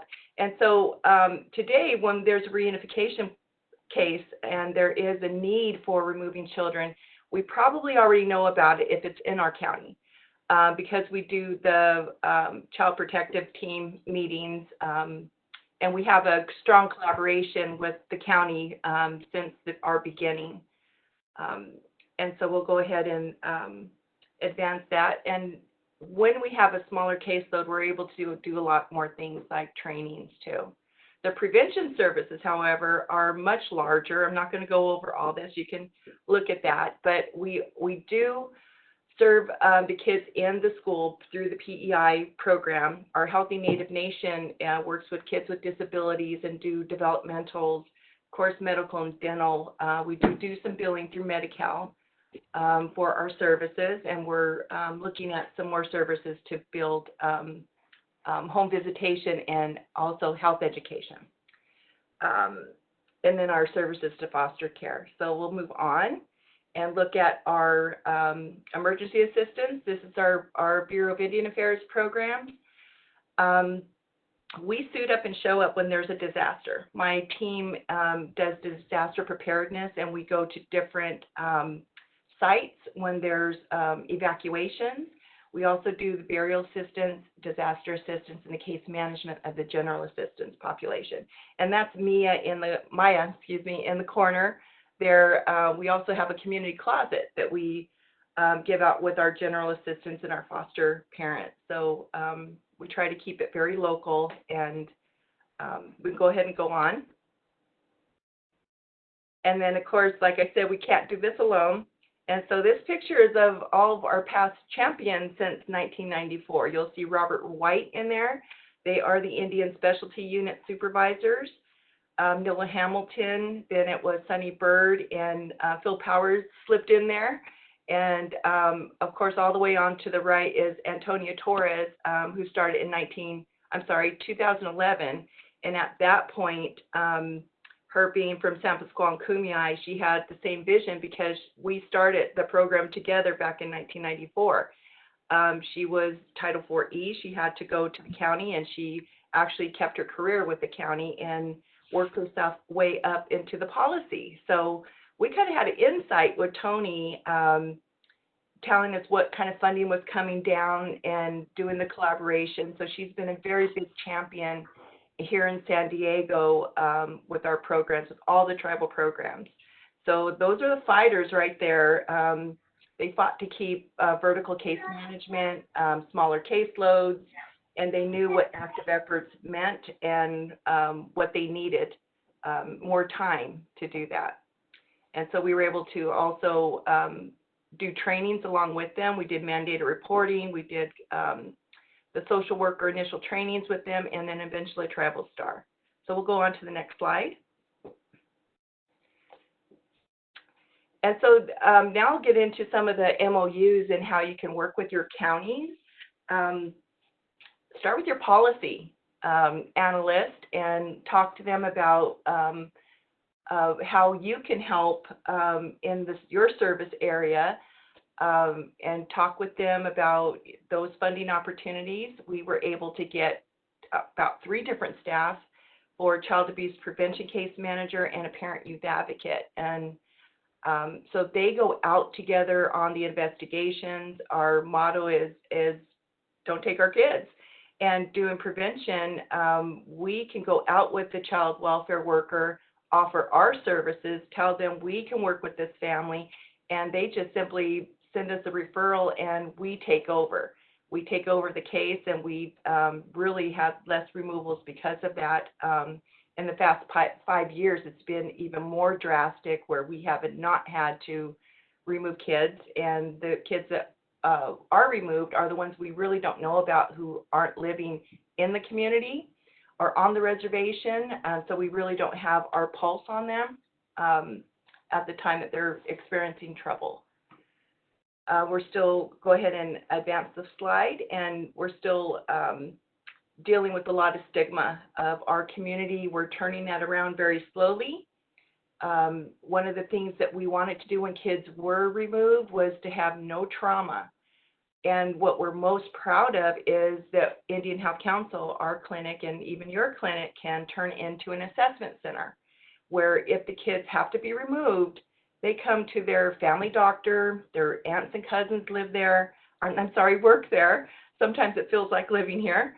And they can have no trauma going to the medical doctor, getting their checkup. They come back to my lobby where the social worker and the tribal social worker are working to get family in and background checked and everything. And the kids come back here, they play with the toys and get a new book, and they go home with auntie or uncle or grandma or grandpa. So that's how we've been able to do it with less trauma and less children in foster care today.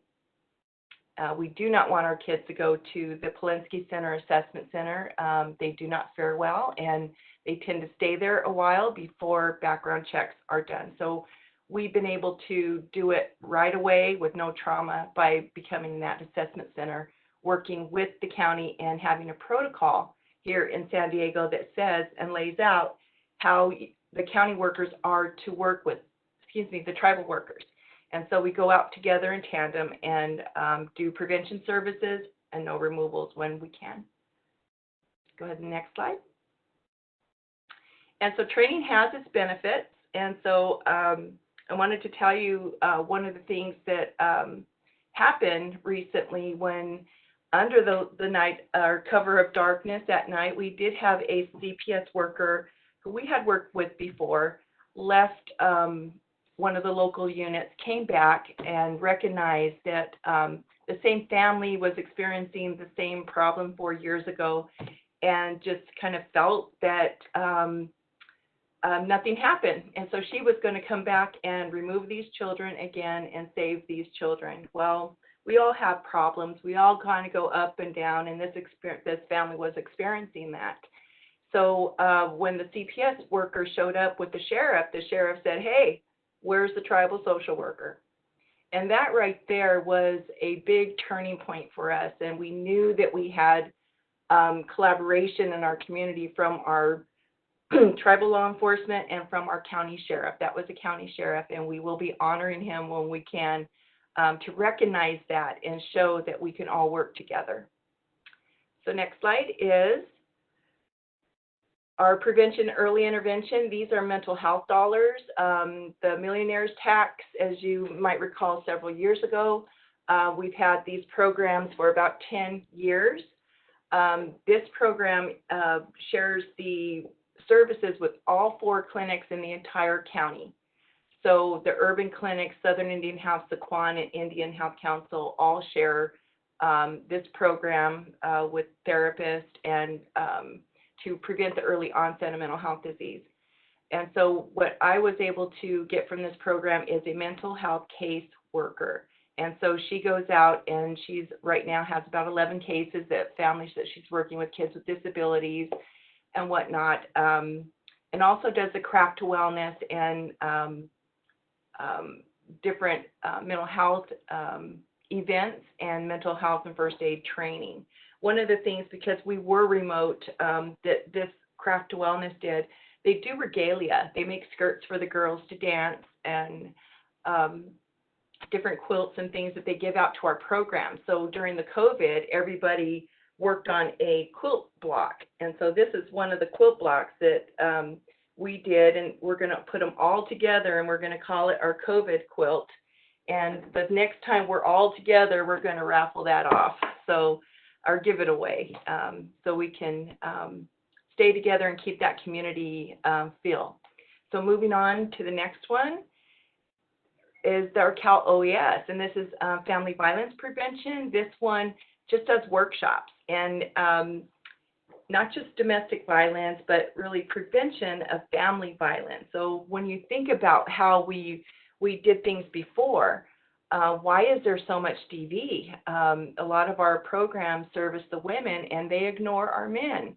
So what we're going to do is, how do we communicate? How do we have a good argument? How do we have a debate that doesn't turn into violence? So we're doing support groups, workshops on communication. During the COVID time, this worker is working on a children's coloring book. She's a fantastic artist. She did a teen workshop, and I'm going to show you her slogan for the kids came up with, "Keep it real if you want to heal." And this is some of the artwork that all the children, after all their bird dancing and their lessons that they learned, they all got their T-shirt, and they just love those. So that was one of the other kind of grants from the state that we got. The next one is one that I'm very, very proud of. Oh, this is some of the virtual parenting classes because we've moved on to virtual. My staff is all trained in 2 to 3, some 4 different parenting programs. So we'll go ahead and move on with that. And this is the Office of Child Abuse Prevention. When I present this to just general public, they don't get it. But when I present it to the tribal community, everybody gets it. And I call this program My Two Aunties, because in our community, our aunts are the most important. They're like a second mother to us. And when I thought about what we used to do in the old times and remembering grandma's stories and everything, it was the 2 aunties that took the woman away from the village to have her baby. And have, other things about being a woman and back to getting your bodies ready for pregnancy. We were healthy. We didn't have all the drug abuse and disabilities and everything that we have today. So how did we do that? So we developed this program on that concept of going back to our roots, and we call it My Two Aunties because your auntie will hold you up and she'll also shake your finger at you.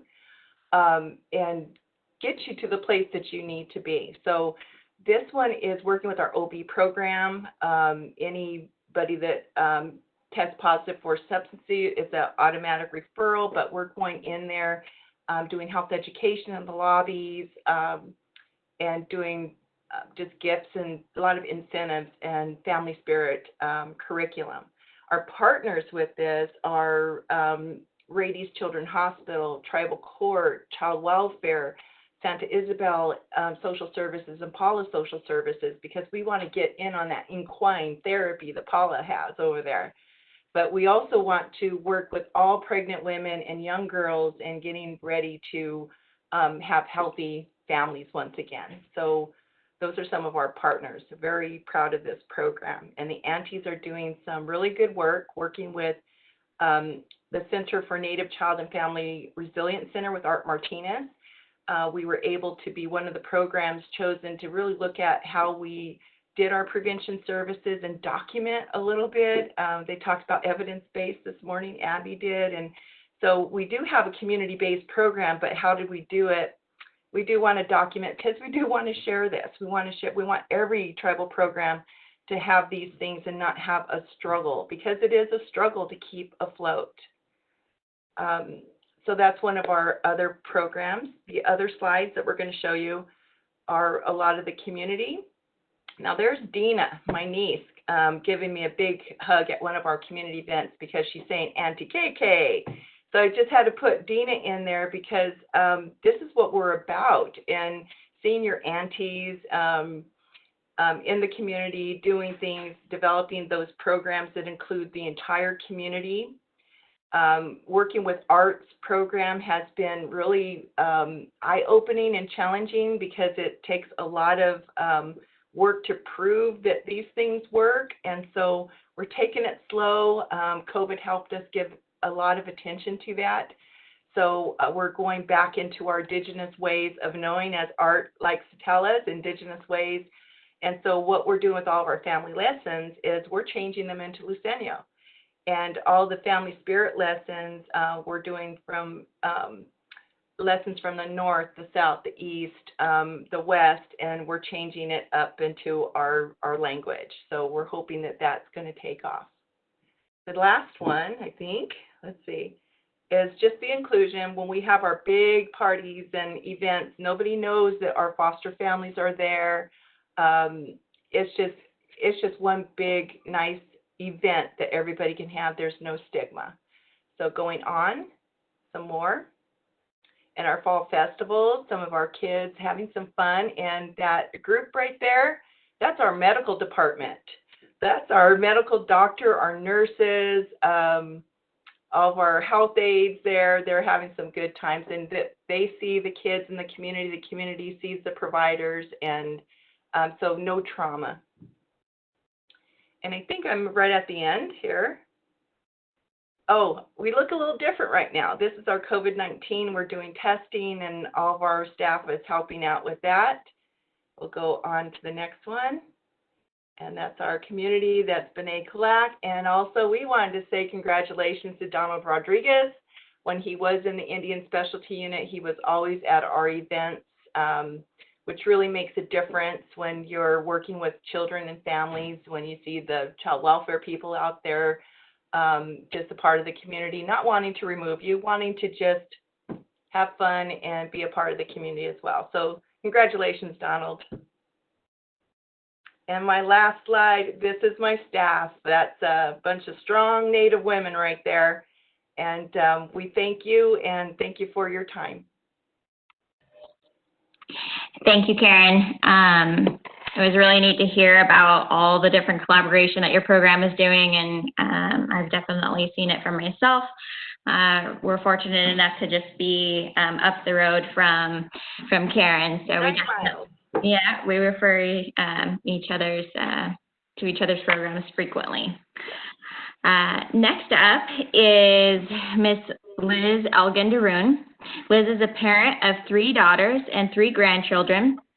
She is a traditional dancer and songkeeper through her mother's tribe. She is Executive Director of Indian Child and Family Preservation Program, ICFPP, a consortium of 6 tribes, including Coyote Valley, Cassia, Lytton Rancheria, Dry Creek, Manchester Point Arena, and Cloverdale Rancheria, providing comprehensive Indian Child Welfare Act services. She has been employed with ICFPP since 1994. Liz holds a degree in Administration and Justice. She's a graduate from Empire Business and Law School and holds a degree in court reporting. Liz is a graduate of Sonoma State University's paralegal program. She is the former chairperson of her father's tribe, Dry Creek Rancheria Band of Pomo Indians. Liz has testified at state and national forums on numerous legislative enactments related to the betterment of tribal sovereignty, including the Indian Child Welfare Act. She is currently board secretary for Yaka'ama Indian Education and Development. She is a board member for Restorative Resources Juvenile Restorative Justice Programs. She currently serves as Native American Children's Discipline member at CalOES Children's Justice Act Task Force. She is an ICWA trainer with the National Indian Justice Center and California Administrative Office of Courts. Liz serves as a qualified expert witness for the ICFPP consortium tribes in numerous counties and numerous other tribes both within and outside of California. I have had the pleasure of knowing Liz for about 8 years now. We both sat on the statewide ICWA work group, done many meetings together, and I can say after knowing Liz for this amount of years now, she and her family are some of the most beautiful people I have met and worked with, both inside and out. So I will hand it over to Liz now. Hi, can you hear me, Susan? Yes, ma'am. Okay. Jeffrey Blue Lake Rancheria, I'm honored to be asked to participate. I first would like to say that, in being asked to participate, it is not only just an honor, but I just appreciate having the opportunity to just relate a little bit about what my program's all about and what our program stands for. As Susan said, we are a family preservation program. We are tribal, 100% tribally employed, and we've been in operation for a good 30 plus years. I've been working again for the organization for going on my 27th year. And because we are an Indian Child Family Preservation Program, I like to think that we are the original active efforts program. But with that said, family preservation includes a lot of things, and I think primarily for the tribes that we work for, they really want to, make the program and stress the program that, we love to offer services that are unique and really I guess, emphasize the tribe's traditional beliefs.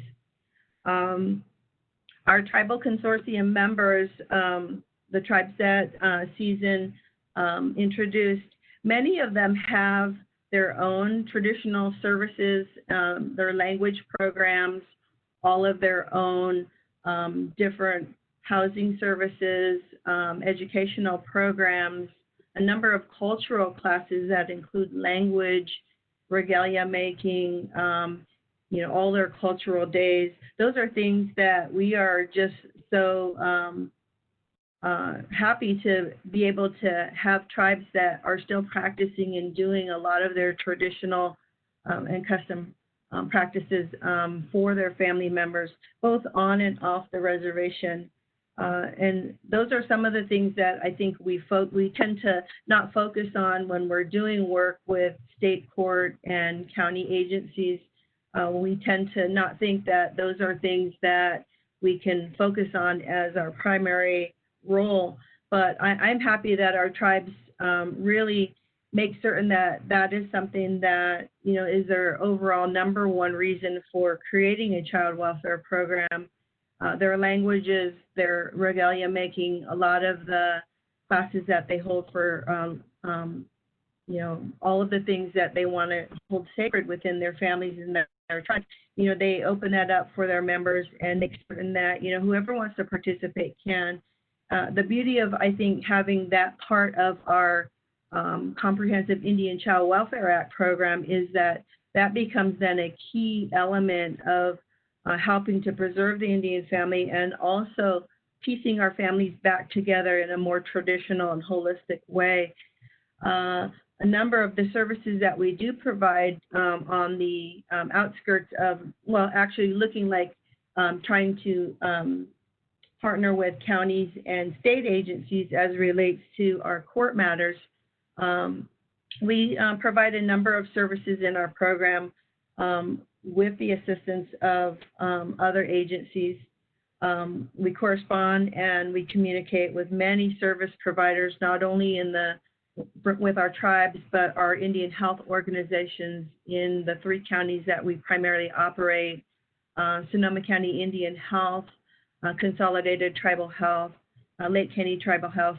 Those are some of the 3 counties that we primarily have utilized. And of course, when we have cases in other counties, we coordinate and work very closely with a lot of those other Indian agencies, including the Indian Health Services throughout California. In addition to partnering with those agencies, I think we're also able to really take a look at, the location, the environment of where our families are currently living. Even though they are tribal members of our tribes that we serve in our communities, very often some of the services don't extend to those areas, so we are able to partner and communicate with many of the tribes and Indian organizations where our families are located. Currently, we do have 170 open cases, and that is dependency and probate cases, and that is including 11 states outside of California. It sounds like a lot. It is a lot. So people are probably thinking, oh, that's way too many. And yes, it is. It's way too many.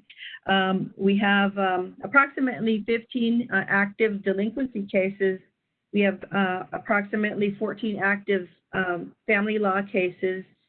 And then we also have a number of other cases that we help to do consultation services for. A lot of those cases include qualified expert witness, and a lot of them also include some case consultation with regard to setting up programs and training, and then also setting up different tribes to assist them in creating their own child welfare programs.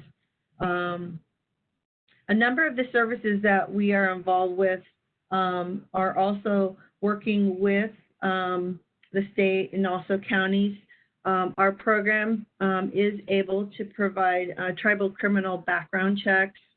We are able to certify and approve our tribal homes. We also are conducting our own criminal exemptions, and we are also working with agencies to work with family members and people in the community that want to expunge records. We also look at placement and employment background checks as well.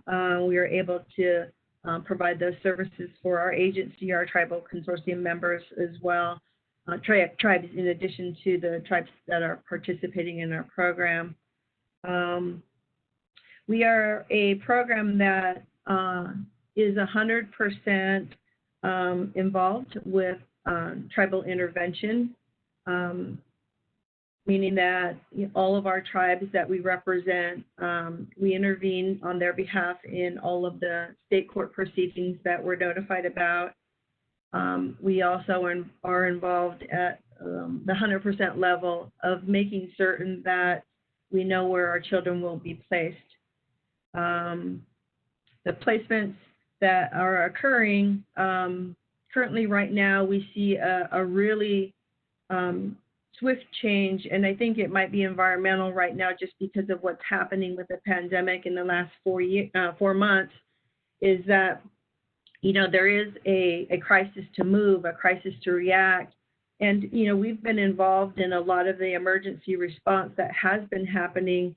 So, while a lot of people are working from home and working away from their tribal programs and tribal offices, our office is working somewhat remotely, but we are still getting the calls every single day to go out on emergency investigations with our county partners.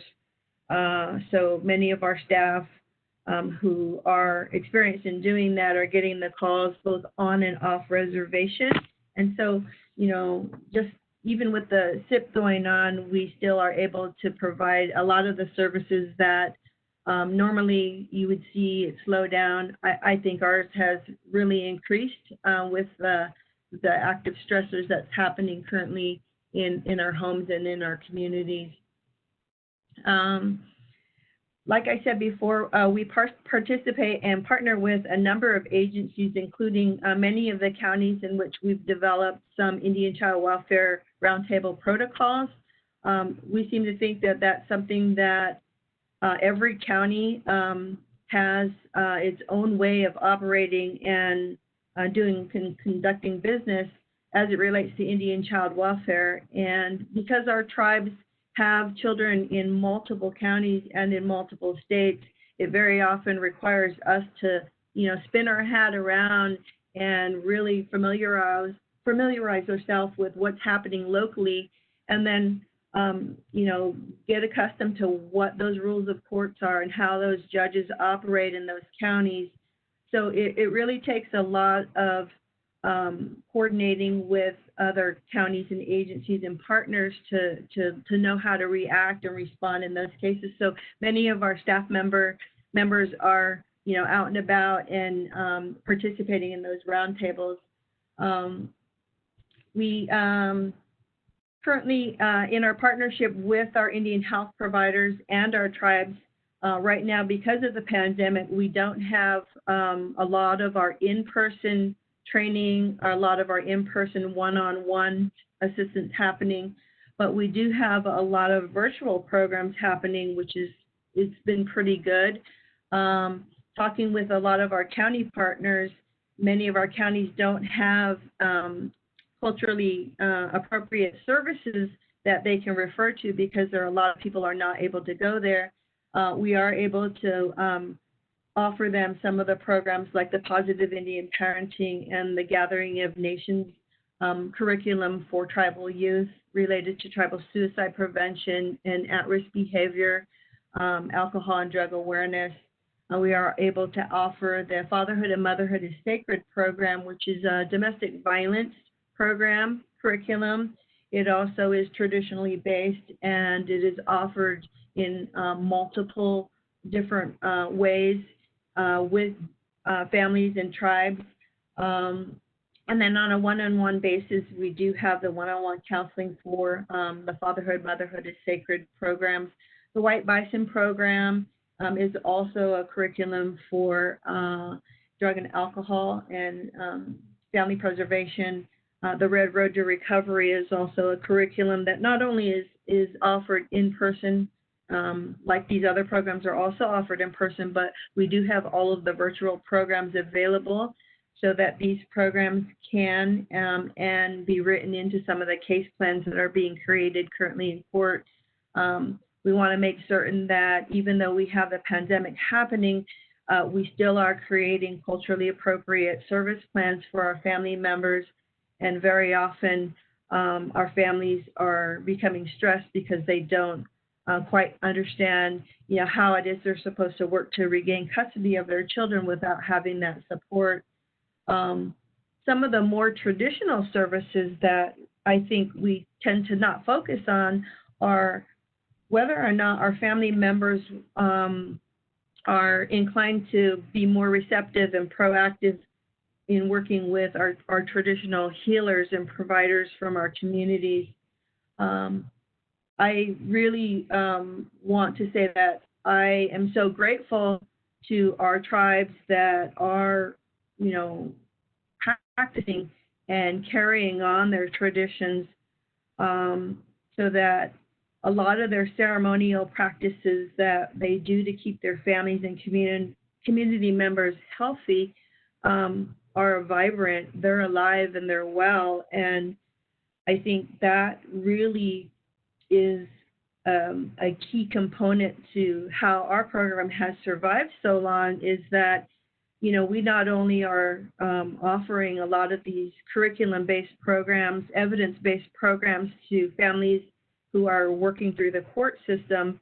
And, this is working with people who provide Western treatment models, which, yes, they are beneficial. They provide a lot of great information and give you tools if you don't have experience in, what some of these services are offering. But one of the things that I think, like I said, our program is very positive about also offering the traditional services, which is that one-on-one traditional support that sometimes is necessary.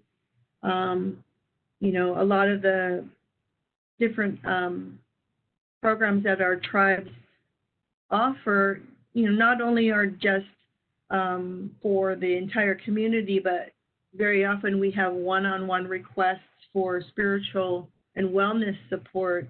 And some of this spiritual wellness support may come in the form of traditional healing, traditional medicine, traditional gathering. That also would include, making certain that a family is prepared so that they are able to go out and gather their own materials if they're making baskets for their babies or baskets for other community members that are struggling. Those are some of the things that I think that we tend to less focus on, but that is something that I think has carried our people this far. I want to say that, I'm a product of that. I believe that we definitely have the opportunity to choose, what some of our support systems can look like. But many of us who haven't been raised in traditional homes and have cultural backgrounds, how would we know this?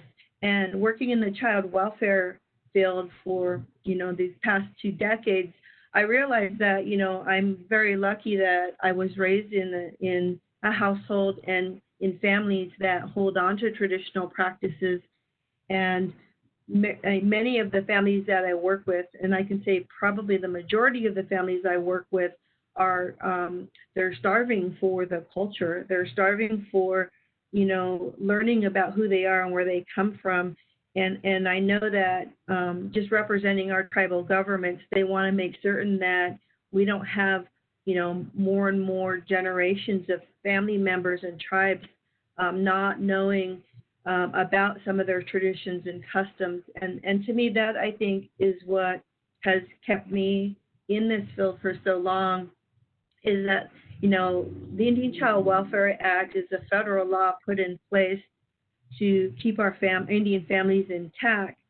But what has happened is that multiple generations of people were robbed of their culture, were robbed of their language, were robbed of their traditional practices, and were not given the opportunity to learn about these things.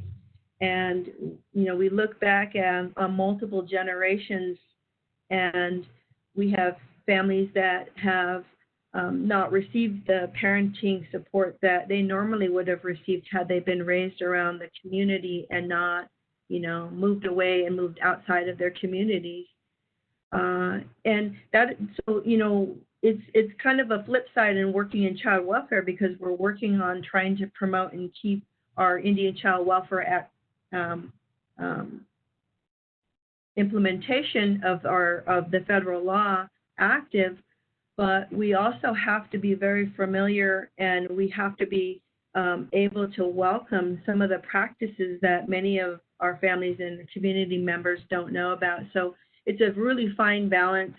I really appreciate that the way that our program is created, we are able to work within compliance of the Indian Child Welfare Act, but we also are able to keep our families and community members supported in all of their traditional beliefs and customs. Those are things that we can't ever find in a school book. We can't ever find that in curriculum. We can't find that sometimes out in the community and services. So, you know, it's really great when I see tribes holding on to all those practices, because those, I think, are eventually what our tribal people are migrating back to. We have a really strong community right now in looking at our traditional practices, and many of our family members, you know, would opt to go into traditional services rather into Western services. But, you know, it definitely is something that I appreciate. I'm very humbled to be able to offer and work within a community, and for tribes that are really supportive of the practices, not only in their tribes, but also for us to comply and make certain people are in compliance with the Indian Child Welfare Act. We have 2 offices in Sonoma and Mendocino County. We currently have 7 staff members, which doesn't sound like a lot, but when I first started, it was just me and 1 other person. And so we've grown a little bit. For the 6 tribes, we definitely have a lot of great staff members, and I really appreciate the staff and also helping me fulfill all of the roles that we have to fulfill. And lastly, I just want to say that we welcome, you know, the questions. We welcome people calling and wanting to work in a collaborative fashion with us.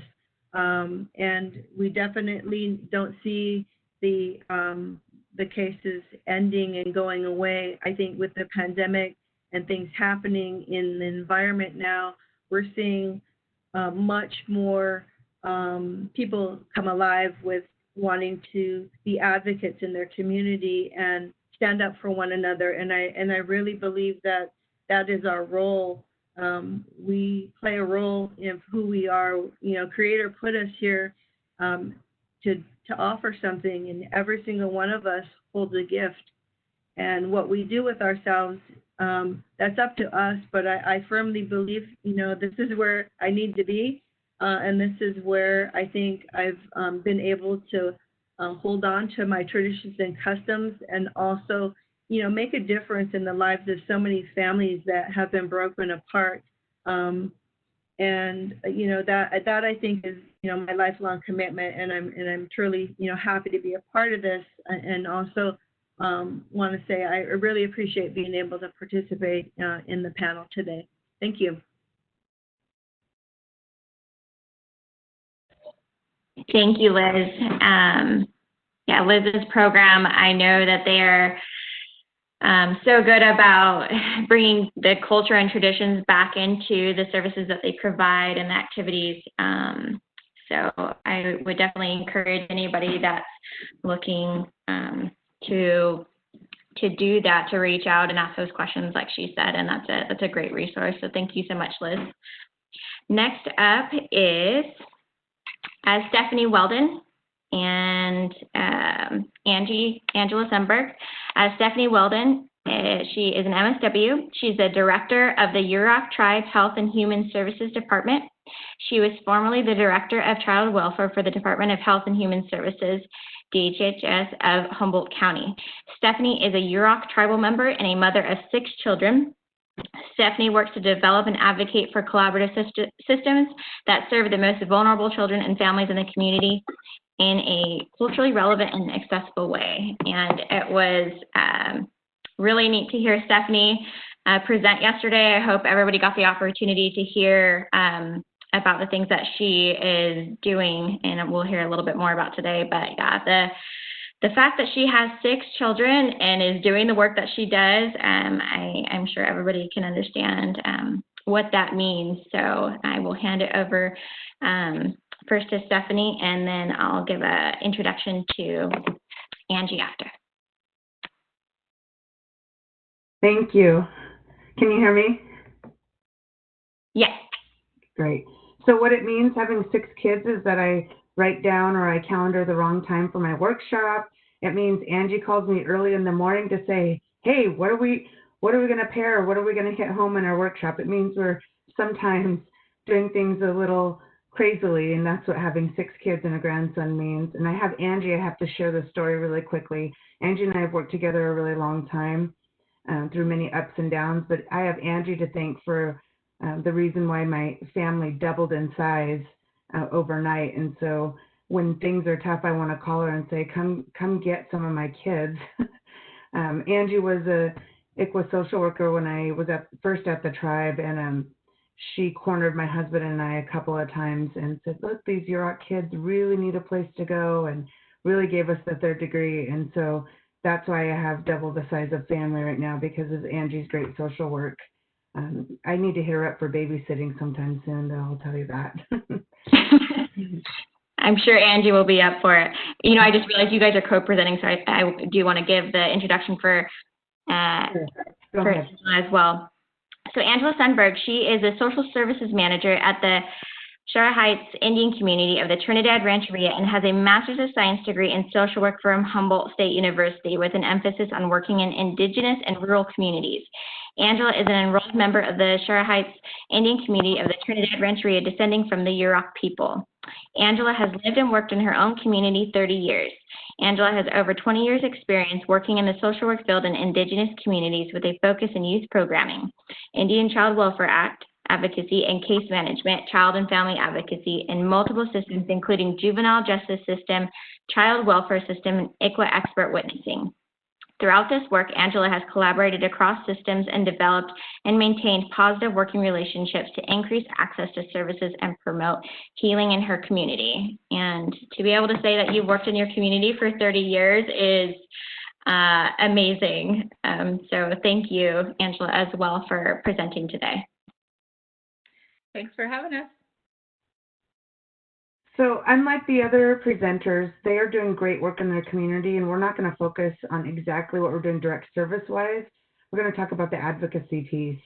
And so I think, Angie, I'm just going to share a little bit because I'm kind of newer to the team. I was working at Humboldt County Child Welfare when some of this work, actually partnering, began even before that, when Humboldt County decided to be a part of the CAP grant. Some of you might know that, and it kind of became a dirty word at one point. But really, it was partnering at that time to develop and to have some difficult conversations and to really look at what shifts and changes needed to be made. So we're just going to highlight some key things that we've been doing throughout that work and really kind of the foundational pieces.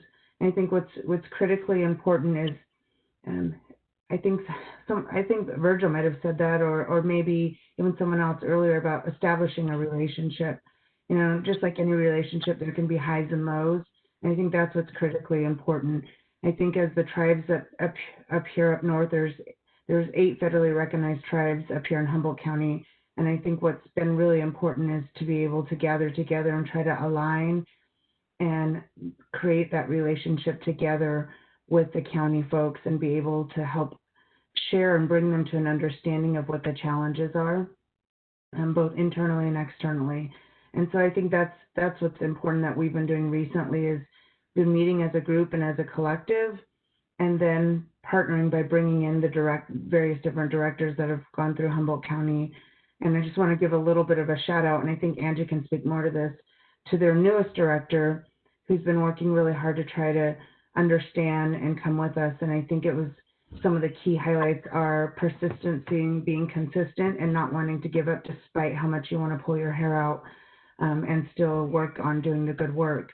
And so Humboldt County's Child Welfare Director is fairly new since I left there, and has really, really worked to build a relationship and understand, and I think willing to be vulnerable, as well as a lot of tears, I have to say, around, because Angie and I, along with some of Humboldt's consultants, because they were forced into change, has really grown into seeing at least the director to understand what power and privilege. We've had to spend a lot of time deconstructing and helping come to an understanding around power and privilege in order to better hear when things aren't working and to address immediate concerns with families and immediate harmful behaviors or actions that have occurred. And so having that consistent time, and also having Olin, I think, has been a facilitator.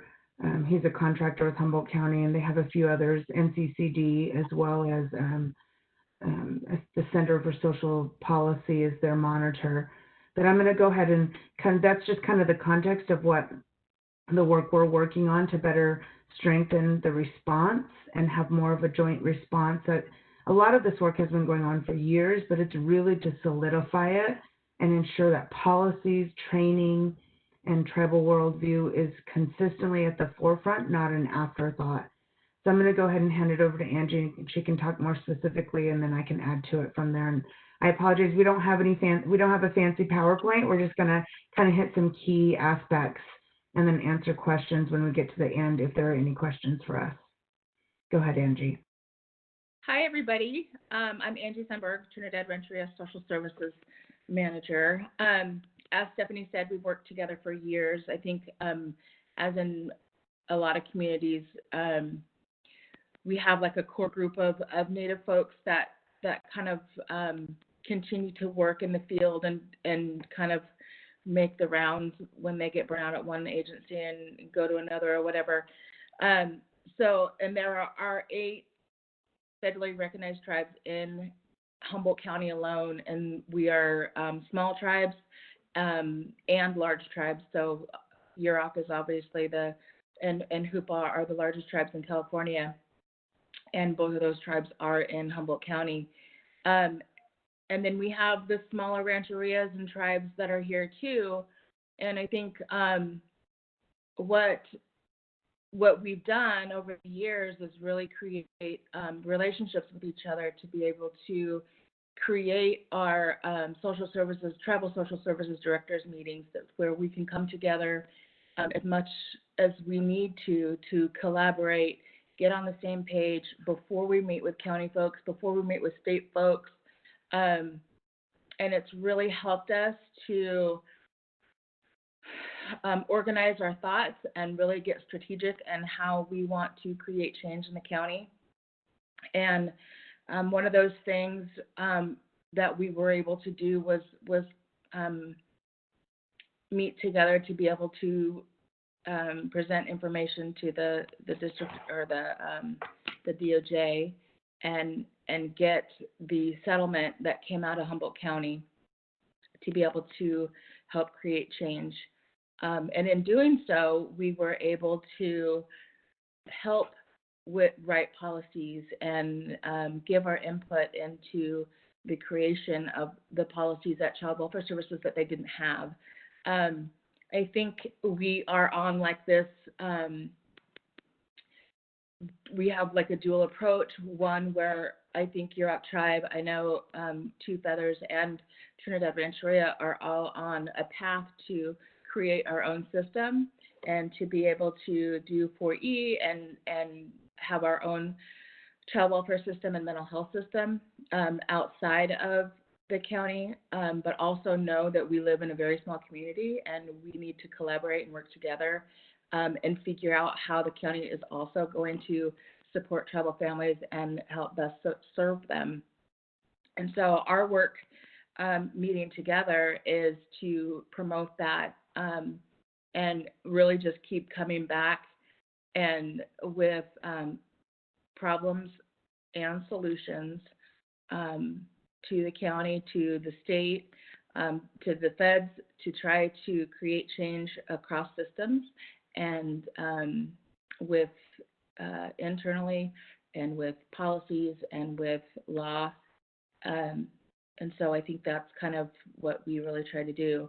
And what Stephanie was talking about is with the new director, we have started meeting on a weekly basis because we are trying to develop an ICWA unit or ICWA program in the Child Welfare Services with the county Child Welfare Services. And so it's been a lot of conversation around collaboration and what the definition of that means and what how tribes see collaboration working and the difference between the county's interpretation of the word or meaning of collaboration, and us just kind of coming to terms with what our expectations are and how we're going to really move forward together. And it is difficult, and it is frustrating, and we get mad and we get hurt and we get feel personally attacked at times, but at the end of the day, we come back together and we are back in the same meeting and we can reflect on what was said and how it landed and what the meaning is, and keep moving forward from there. I think for me, until we have those conversations and hurt feelings and be able to reflect, you're not going to learn anything from it, and you're not going to change your practice. And I think that's kind of what we as a tribal social services group have been trying to reinforce with the county is how are you going to take responsibility for the program that you're running, and are you proud of that program? Is it working well? And if it's not, how can we help you improve it and make it work the way that you are going to be proud of it working? And at the same time, you know, at the tribe, I am trying to develop. We're small, and we're just getting to know. We're still growing, and we're still creating space so I can grow my program as well. And so there will be more to come for that as well. But I think, so yeah. Yeah. I think one of the key aspects is, like you said, Angie, not only solutions, but figuring out how we support our counterparts at the county, because we know, although we have frustrations and hash out and try to come out with plans, we also know the environment and trying to give space to that while pushing them to look through different lenses so they understand, but also knowing that that position, and she has to change the buy-in and the heart work of her staff. And that's no easy task. And so trying to be supportive in that way of saying, okay, how can we help teacher managers or your supervisors? Because they're the ones in the field who have the most impact, and we see it. And the huge differences as directors, we know what's going on with our families. Even though I might not be there day to day with my staff, I know because I'm only a degree away, or I do go out, or I have seen, or I do see the families, or I do live by the families, which is completely, as we all know, is completely different for our county partners. And so getting them to understand and respect that, I think one of the biggest things that we've been successful in helping shift is that constant invitation. It was painful, and we still have to keep at it. Moving it from an invitation to a commitment that the county would go out, that their director and managers would go out, even during COVID, and this is when it's really happened, and join the family team meetings, join the investigations, join whatever their ongoing staff are doing, read the court reports, and see, is this the practice that their policies and that they want their programs to be practicing? Because at some point, they've got to get exhausted of hearing us complain And they've got to take a look at, is this what they want for their staff and their agency? Because status quo is our government systems, but they're made up of human people. And so if you as humans want to model and coach your staff and observe what they're doing, you have the ability to make that change.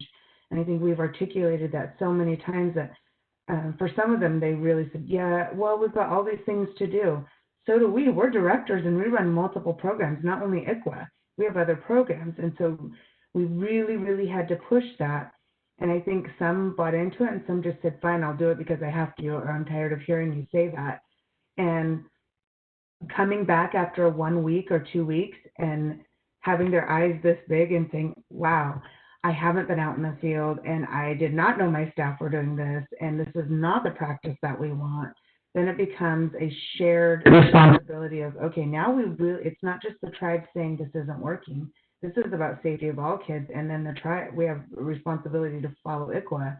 I think that's been one of the biggest, most recent breakthroughs and successes is having them there, now making that a permanent commitment. So what we've done is every meeting, we meet every Friday now, is getting exhausting, but that every meeting there's a timeline and a next step of each of those tasks, whether it be for us, for things that we've made a commitment to for training, or for the county staff to say, okay, we're going to meet with our staff and we're going to come back and talk to you about how it is, or we're all going to try one time to go see what our staff are doing and we're going to have a discussion about it and come up with some solutions.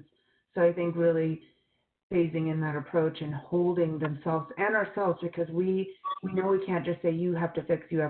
Of course, we have to be vulnerable and say what's not working and things that we're working to try to help them grow as well. Mm-hmm. Yeah, and I think all of this is, we're able to do this and really stay focused because of our relationships with tribal social services directors and our ability to come together and really kind of like get on the same page and know that we are all experiencing the same thing. All our families are going through the same thing. It's not just a one case problem, it's a systemic problem, and we need a systemic approach as well as the direct change too, with the day-to-day things that are going on with our families.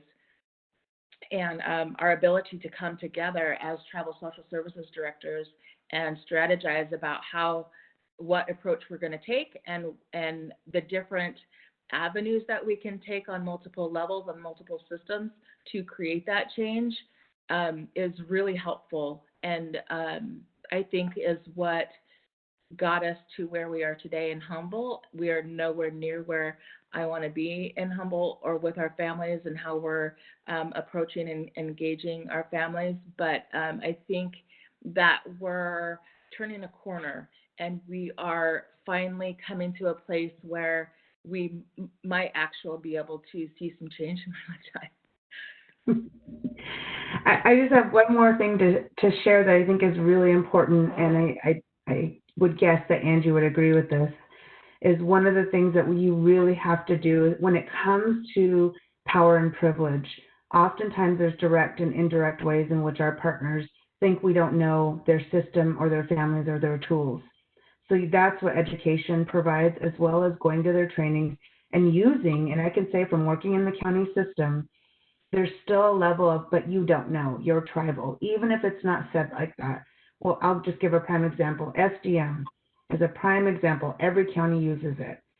And what we have found, and I knew when I worked there, is that even our staff don't use it correctly. If you look at the error rate and the tools, it's only as good as the human or the person who has training using the tools.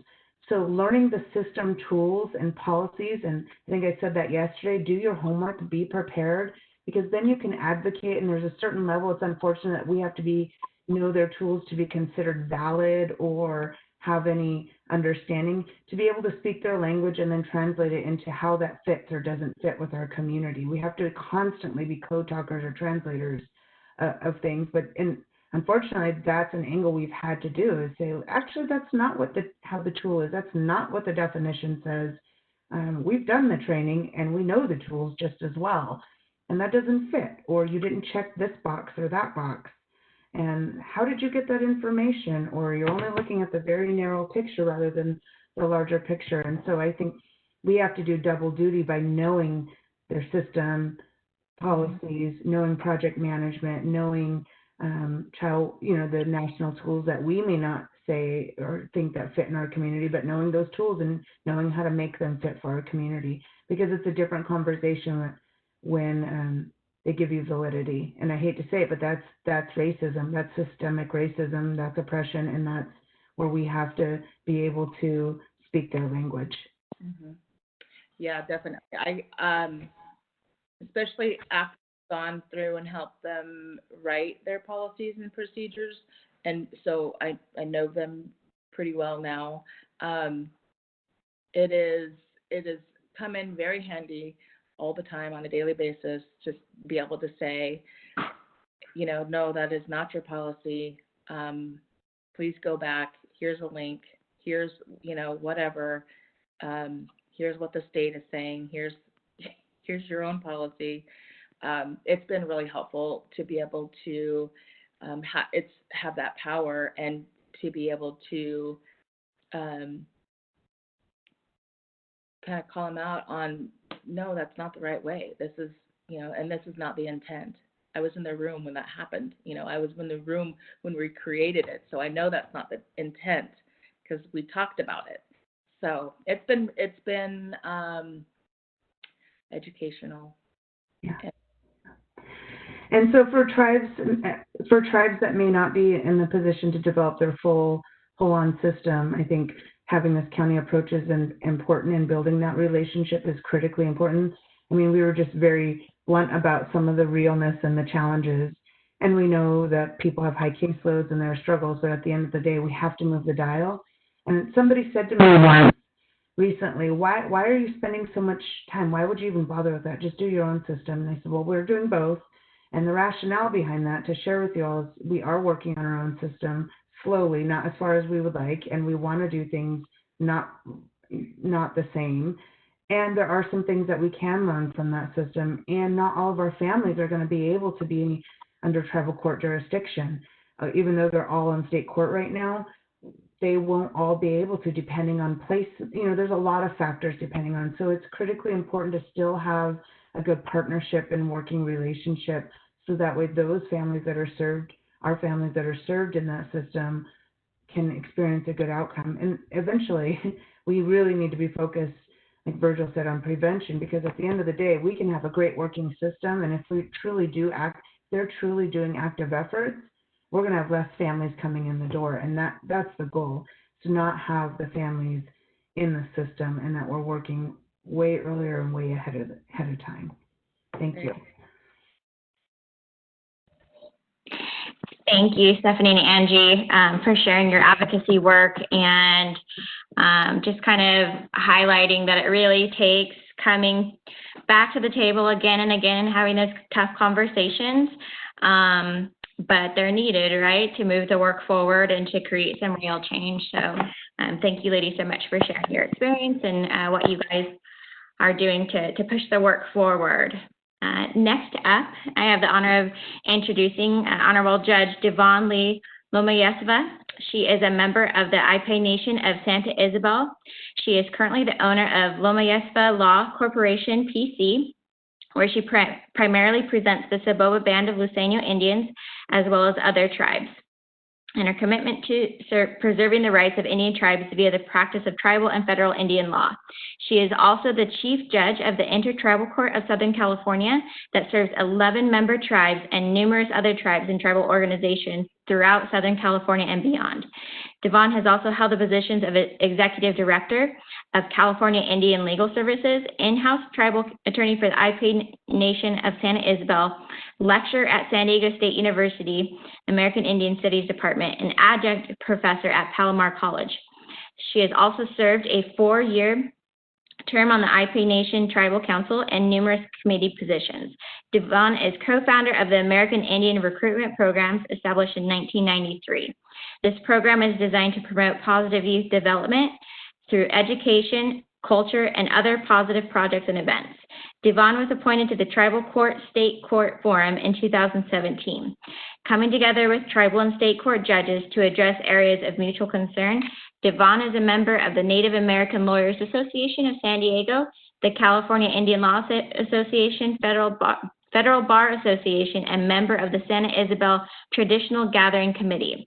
Devon received her BA in History from San Diego State University in 1994 and her JD from California Western School of Law in 1999. Devon and her husband have 3 children where they live in French Valley, California. Thank you, Devon, so much for joining us today. Okay. Well, good morning, everyone, and thank you, Susan. I'm excited to be able to talk to everyone today about what's going on at the Intertribal Court of Southern California. There's been so much great information shared this morning. I'm kind of thinking, wow, what do I talk about now? So I think I'm going to start with just kind of talking about what's going on with our court.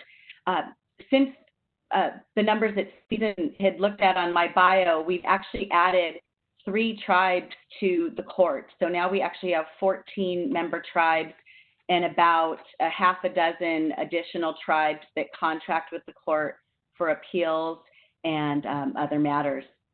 So just a little bit about the court.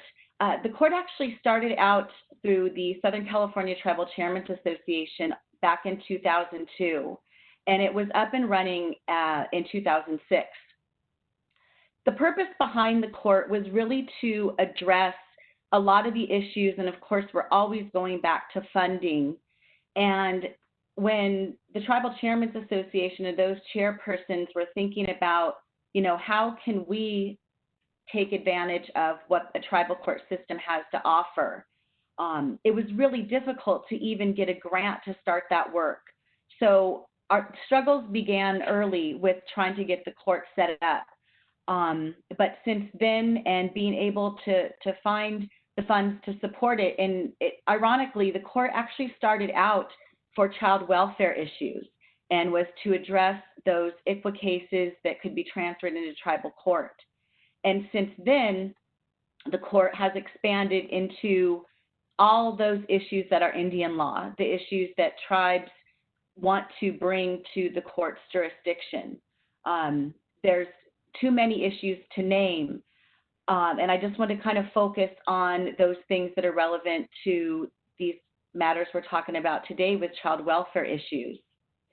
So, as I said earlier, the tribes tell us the types of cases that they want to bring to us, and just about every tribe has brought us child welfare cases in some shape or form. As many of you know, tribal laws are passed depending on how the tribes are governed, and it's not always an easy task to pass laws regarding child welfare, and the same goes for domestic violence, sexual assault, stalking. Those types of issues are really difficult to talk about in our communities, and those are issues that,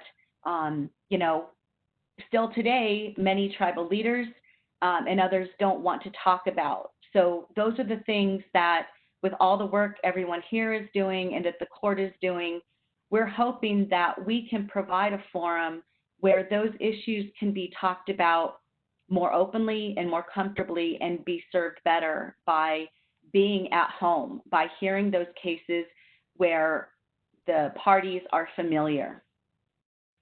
So the court is set up to be representative of the tribes that are members. So while the chief judge and the associate judge and the pro tem judges run the cases in the court, we also have our judicial council, which are representatives from each tribe that's a member. And they ensure the overall governance and administration and fiscal health of the court. Currently, the court, just as far as I'm concerned, still has a very small staff for the amount of tribes that we serve. We do have a newer position, which is the court solicitor, so that we have an attorney within the court that can provide legal research and offer that service to our judges. We have 2 clerks. We've also recently added, and that's what I'm going to focus most on today, is a youth court coordinator and a court advocate. So that's a very small staff, again, for what our court does. And we're hoping that very soon we're going to be expanding the staff that we have.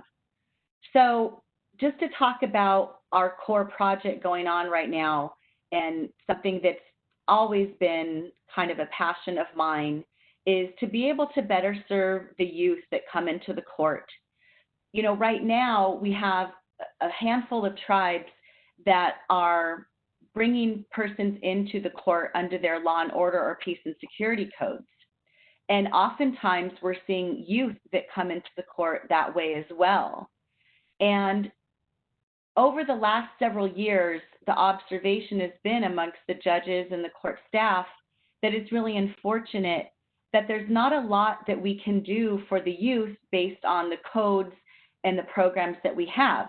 We essentially, they come in for anything from vandalism to, you know, being under the influence in public, you name it, and all we can really do is give them a fine.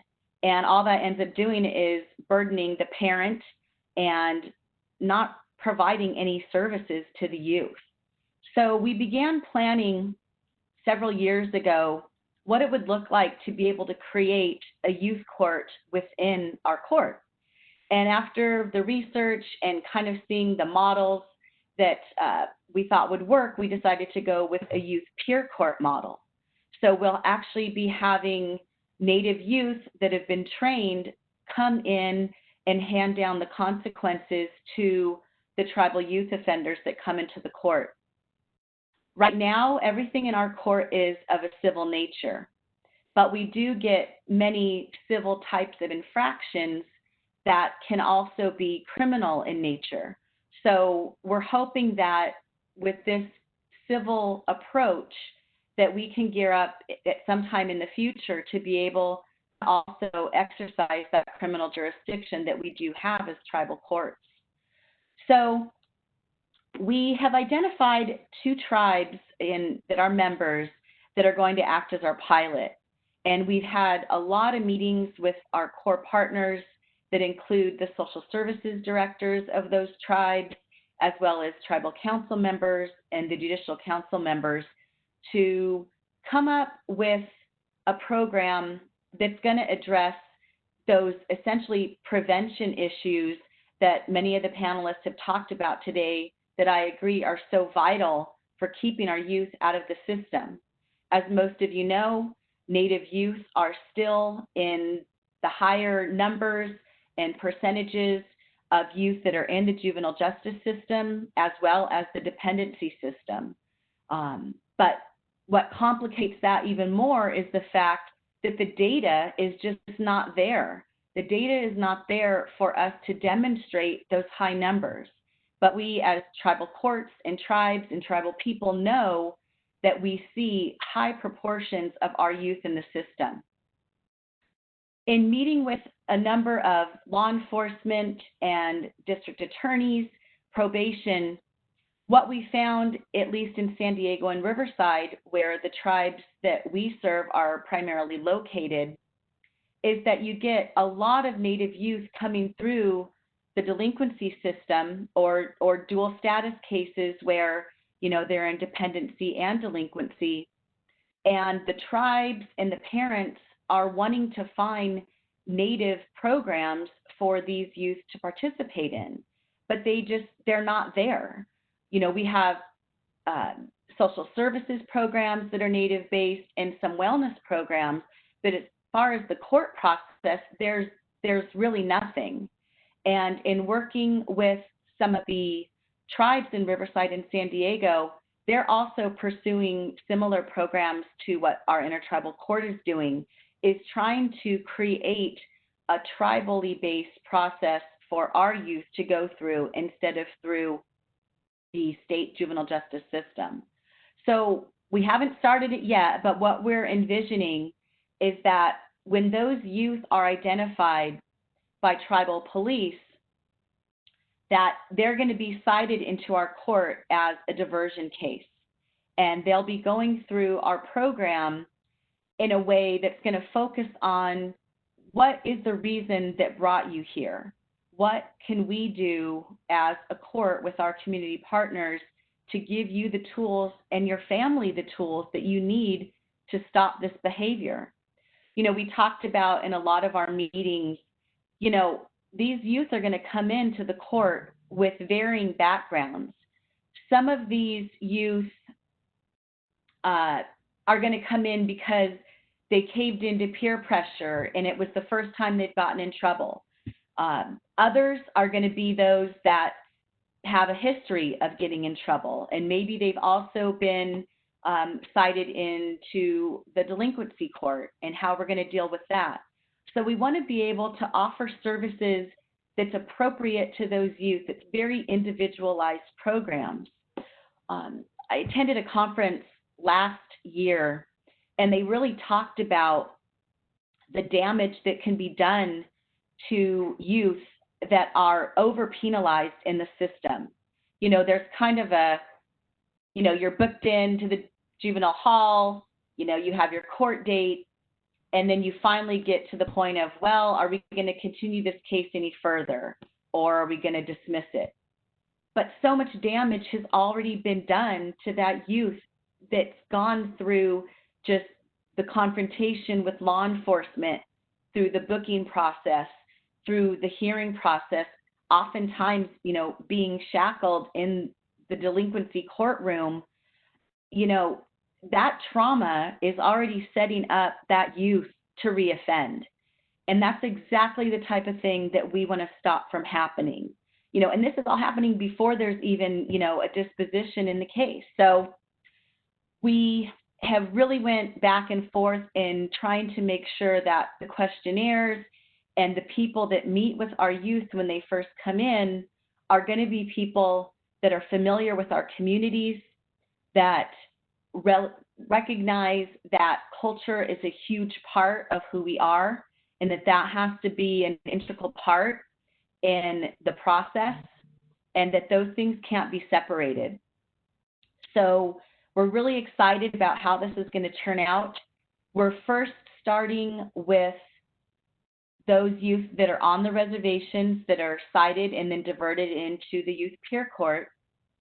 And then our goal is to expand out into the counties and to get our youth from our member tribes diverted into our court so that we are a diversion program that's recognized by the state and by the counties that we serve.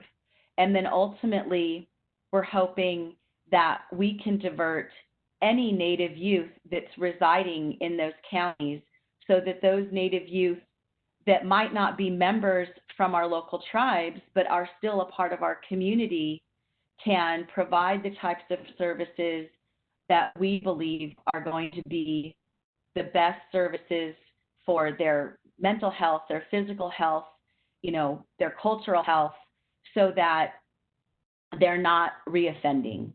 And, you know, when I see some of the youth that have, you know, and I say this with anybody that comes through the court, you know, it was nice meeting you and I wish you the best and I hope I don't see you again in here. And, you know, that's what we want to be able to do is offer that wraparound, you know, with our tribal social services, the Indian Health Services and their partners, you know, the universities that we partner with locally that are helping us provide the training to our peer jurors. It takes everyone to make this successful. And certainly our state law enforcement, probation, courts, and state social services, you out there are going to be vital to making this work. I want to just talk a little bit about the youth peer jurors. We have already trained about a dozen Native youth that have gone through university level courses on tribal legal studies and other tribal law topics, tribal governance, emphases in those, so that when these youth come in and listen to the story that these youth offenders have to tell, that they have some background in tribal law, in federal Indian law, so that they can understand why are we allowed to have a tribal court? Well, we're not allowed to have a tribal court. That's an inherent right of our tribes. And working with youth for many, many years, and their parents and just in the communities I've worked in, to me, it's unfortunate that this information isn't known by more of our people. And it's just kind of like when we talk about, we need to pass along the culture and we need to talk to our elders and those persons that have that knowledge. It has to be shared. And there's an obligation, I feel, on those of us that are tribal lawyers, tribal judges, to share this information. In the last few years, there's been so many great, organizations and entities out there that have been holding conferences and trainings to really provide that opportunity for all of our adults and our youth and our non-Native partners. There's no reason that you don't get that information and to understand our expansive legal history as tribes, and also looking at through a cultural perspective in how we can be the ones that make the determinations for how our youth are brought up and what they know, and so that they can have the best future possible as well. So the youth jurors are receiving those university level courses, and then they're also going to be receiving training on what are your responsibilities as a juror, what is it going to look like, hopefully taking them through a moot court type of proceeding where they can practice before they come in. I had the opportunity to visit Judge Sykes' court down in Riverside County, where Riverside offers a youth court program. And that was really, really eye-opening to see not only that the county took the time to develop a youth court so that the youth are not traumatized by the system I was earlier talking about, but also to have other youth have a say in that. And just to watch the youth that were acting in the juror capacity, as bailiffs, as attorneys, it was awesome. I always share this part, but they have one model where the youth are actually the attorneys for the offender.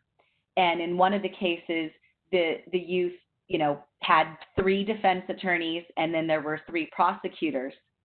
And it was kind of funny because the prosecutors walked in, and all the women prosecutors were dressed up in their suits and their heels, and a suit for the other prosecutor, and they were just looking, very professional. And then the defense team walked in with their jeans and their dress shirts rolled up and their loafers, and it was amazing to see the character and the thought that went into these youth. I think oftentimes we minimize the experience and the knowledge of our youth, and they have a lot to say. They're so much smarter than we give them credit for, and I think this is going to be an opportunity for us to have our youth shine that are able to participate as jurors, but also when they're handing down those consequences, something that's built into that is requiring those offenders to come back and serve as a peer juror. So we're not just saying, you've done bad, here's your consequences. We're saying, look, this is something for you to learn from, lifelong learning, and we want you to come back and be part of this so you can utilize your experience to give back to the next Native youth that comes through the system. So that's essentially what we're doing. We were hoping to have the first cases heard this spring. Just like everyone, we're delayed, but we're utilizing this time to prepare even better. And so we're going to be excited to keep everyone out there updated. And for those of you that are our partners and are wondering what we're doing, we're continuing to prepare, and we're looking forward to hearing our first cases. And we're looking to those of you, those tribes in our state that have already done these models. we hope to be able to visit you soon so that we can just be the best program we can be for the tribes that we serve. So with that, I thank you very much. Thank you, Judge Ramirez, for sharing with us about your tribal youth diversion program that you're doing through your courts. That sounds like a really great opportunity for the youth, so thank you. Next up is Honorable Judge Christine Williams. She is a Yurok tribal member. She has 20 years experience in the field of Indian law and 10 years experience serving as a judge for tribes throughout California. She has spent her legal career focused on representing tribes in a broad spectrum of legal matters, primarily tribal court development, Indian child welfare, and cultural resource protection. Judge Williams was appointed as the Chief Judge of the Wilton Tribal Court in March of 2020. As Chief Judge, she is charged with developing and implementing the Wilton Judicial Branch according to the framework provided in the Wilton Rancheria Constitution and laws. Serving as the Chief Judge for the Shingle Springs Band of Miwok Indians since 2012, she worked with tribal court officials and El Dorado County officials to establish the Family Wellness Court with the El Dorado County Superior Court. The Family Wellness Court is a joint jurisdiction court which enables judges from both jurisdictions to work in concert to hear cases in one courtroom. This model is second tribal court, state court joint jurisdictional in the nation, the first in California. By partnering under the shared jurisdiction, both jurisdictions have improved outcomes for tribal families and children by keeping children in school, reunifying parents and children, and promoting children to graduate from high school and not into the adult criminal system. In addition to serving as Chief Judge, Judge Williams is an appellate justice for the Colorado River Indian Tribal Court, a court development consultant for tribal courts around the state of California, a consultant to the UC Davis Tribal Cultural Resources Law Project, and she is of counsel to the York Office of the Tribal Attorney. From 2010 to 2014, Judge Williams served the Northern California Intertribal Court System, which she is proud to have developed with the 4 tribes of Mendocino County that the NCICS served. In 2005, Judge Williams helped launch the Indian Child Welfare Act initiative at the Judicial Council of California as the first lead attorney for the initiative. She is the outgoing director of the UC Davis School of Law Tribal Justice Project, which she and her team developed to provide training to tribal court judges and court personnel in California. Judge Williams currently serves as the inaugural chairperson for the California Tribal Court Judges Association, formed in 2016. She is also an appointee to the California Tribal Court State Forum. Judge Williams has been a member of the California Indian Law Association since 2000 and served on the board for many years in the past.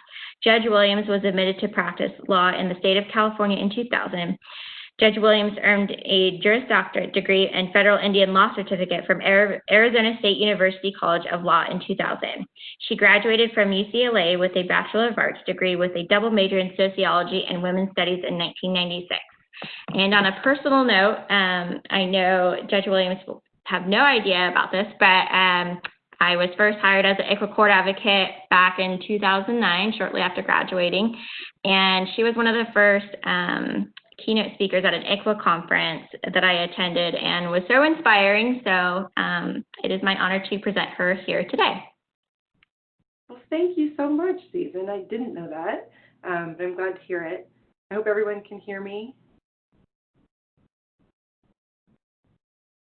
All right, well, I'll yes. Okay, thank you.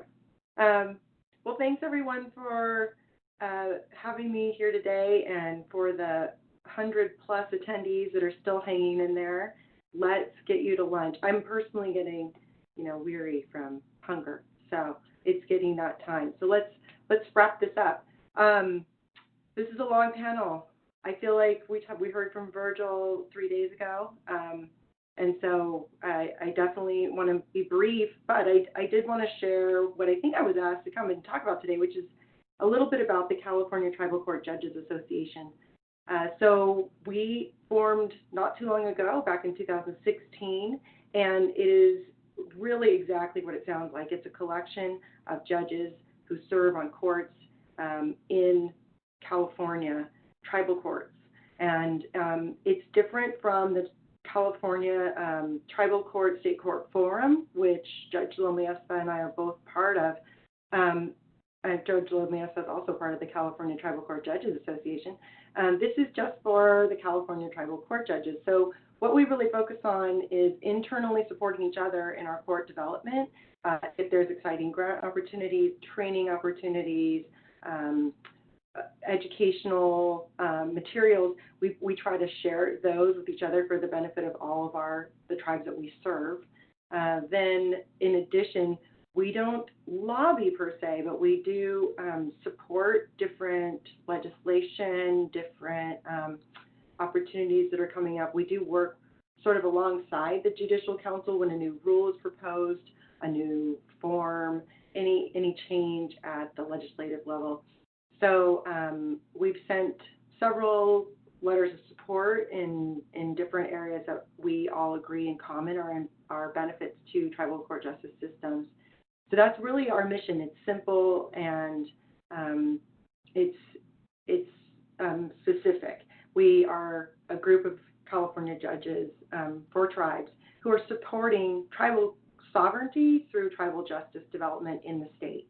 So we do look to partner with other tribes and join into national movements when that's necessary.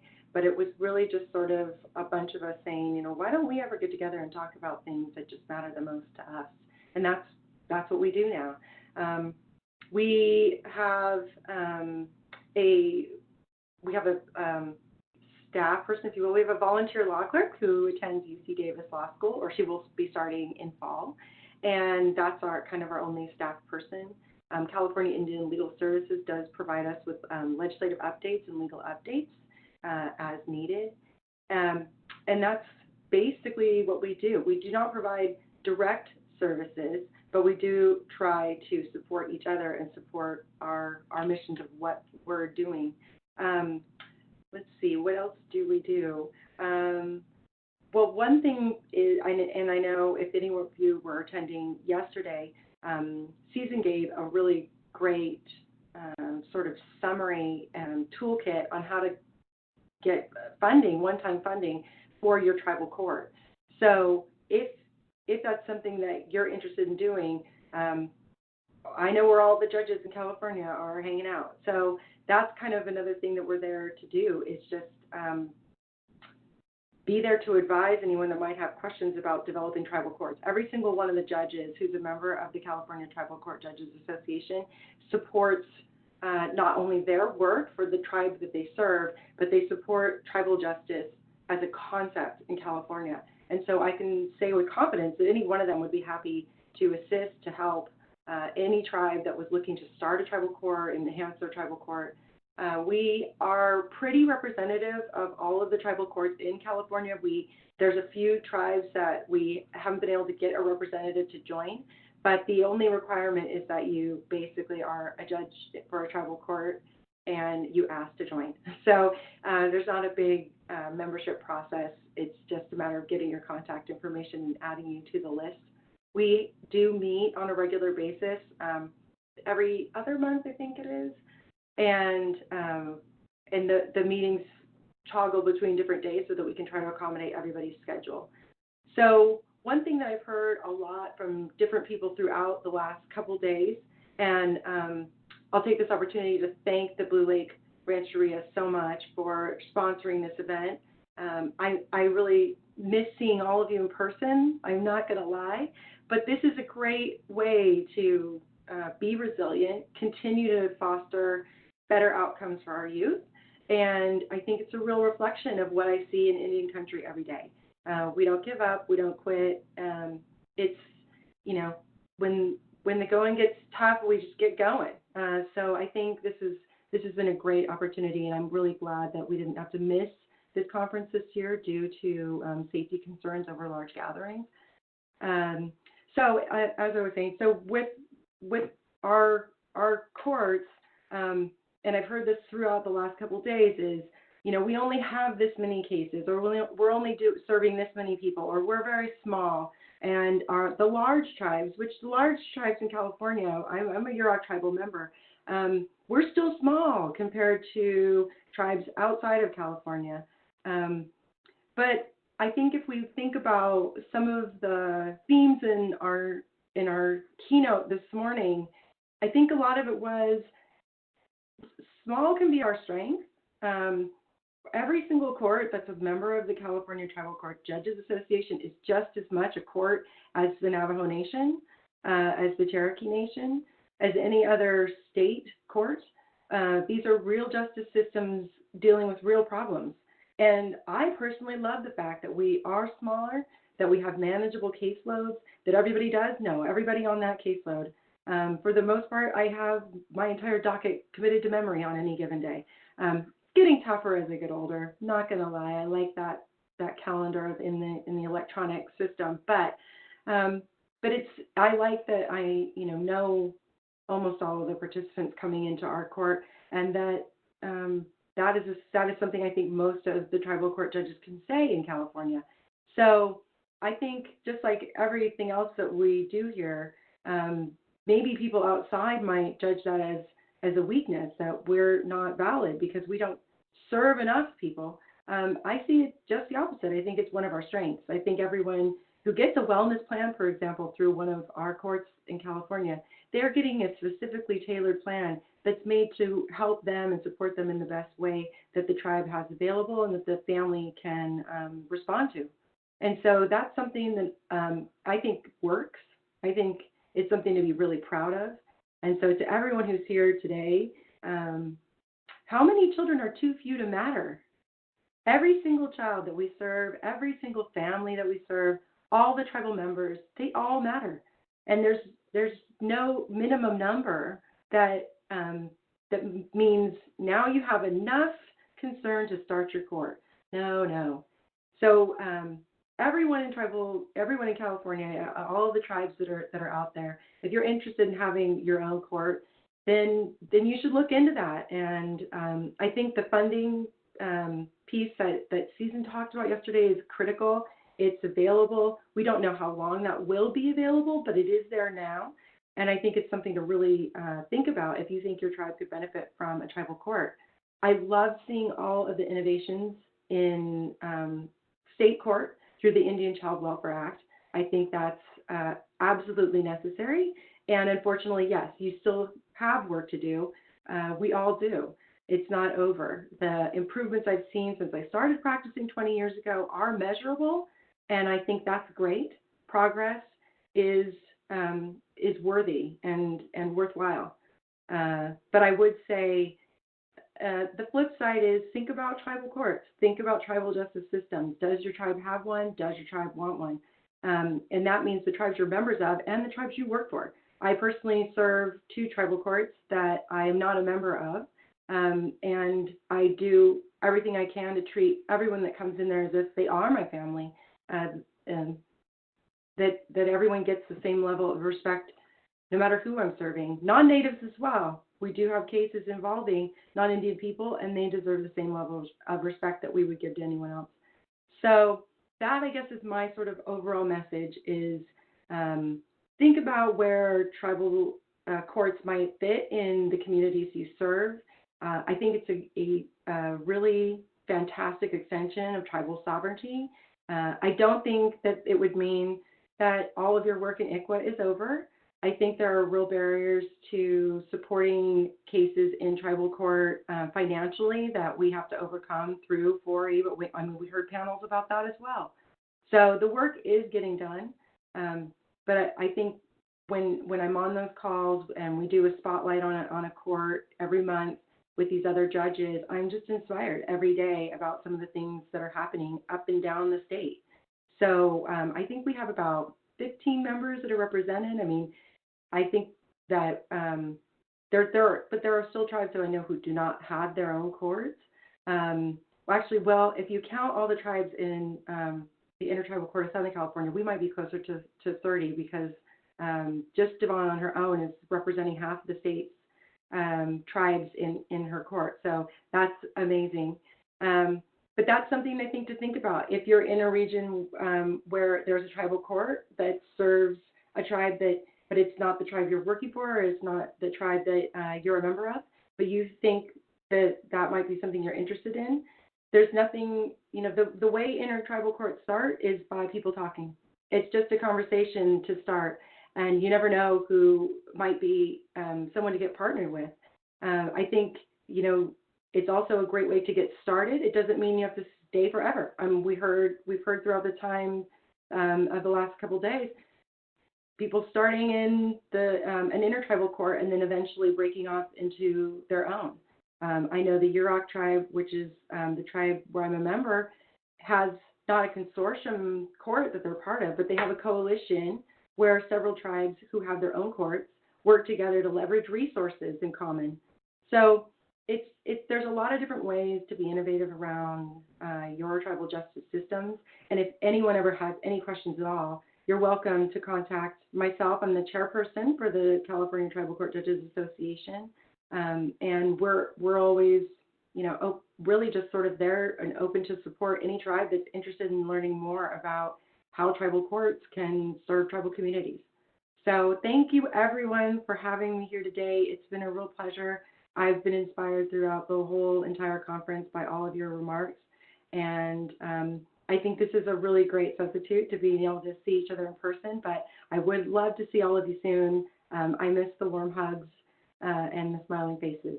But thank you so much. And thank you, Judge Thorne, for your emceeing talents over all of these days and keeping us on track and motivated. Thank you, everyone.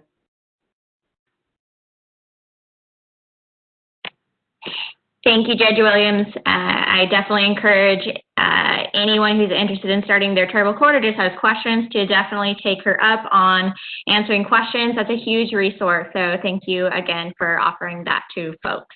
Now I will hand it over to Judge Thorne for any housekeeping items. Thank you all. As a California native who no longer lives in California, I am amazed and gratified by the breadth and the depth of all the work that's going on to help heal our communities, protect our communities, and enhance the future for our families. So let me extend my personal gratitude and respect to all of you. You are amazing, and you're doing amazing work. We now have reached the lunch break.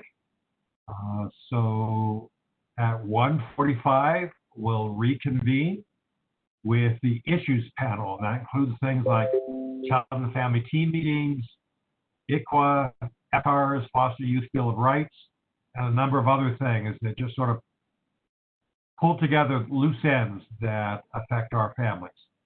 So we will see you all back at 1:45. And don't forget to complete the evaluations. Thank you.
Good afternoon. Welcome back.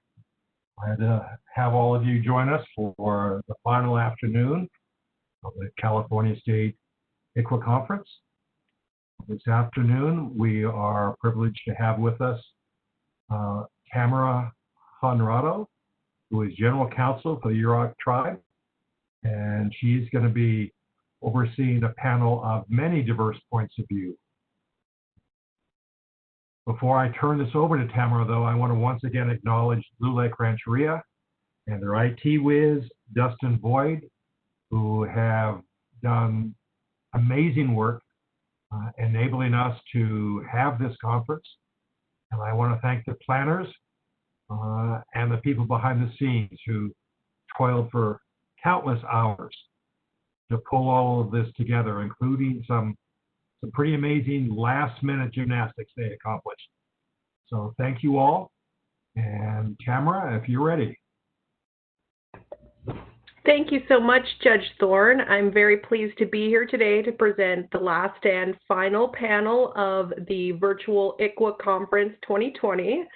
It's been a great conference so far, and though I miss seeing all your faces, I definitely kind of like that I'm just sitting in my house and enjoying myself and also getting really good input and insight. So today what we're going to be talking about first is various issues.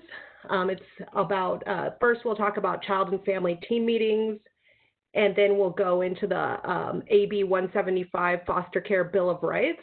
So what I'm going to do is I'm going to just introduced the panelists one by one because they're each going to have their own individual time to talk and share, and then we'll follow up with questions and facilitation towards the end. So it's my privilege today to introduce to you all Lisa Witchey. She's the Chief of the Resource Development and Training Support Bureau at the California Department of Social Services. In this role, she's responsible for collaborative policy and program development to uplift family engagement, teaming, coordinated assessment, service delivery and transition, workforce development, and integration across child and family serving systems. Having a passion for supporting and strengthening families, Lisa brings years of experience working on social welfare policy, program development, and implementation with stakeholders. So let's all take a moment and welcome Lisa Witchey. Great. Thank you so much, Tamara, for that warm welcome. I hope you can all hear me okay. I am going to share my screen. I have some slides that will help support the presentation of tribal inclusion in child and family teams before we move into the panel discussion. So one moment here. Screen, thank you. Okay. And hopefully you are all seeing the slide, title slide, Tribal Inclusion in Child and Family Teams. Okay, fantastic. Yeah. Thank you. So in this presentation, again, we're focusing on child and family teams and talking about the policy and really what child and family teams are intended to do and what they're intended to look like, but also really getting real and sharing experiences and concerns and challenges that I have heard from various tribal perspectives, and also some short and longer term strategies that we are exploring and activating around to continue to improve practice across the state. And, before I go any further, I just want to acknowledge that the policy that I'm sharing may really look different across the state, and that in some cases the policy looks different from what's happening in practice.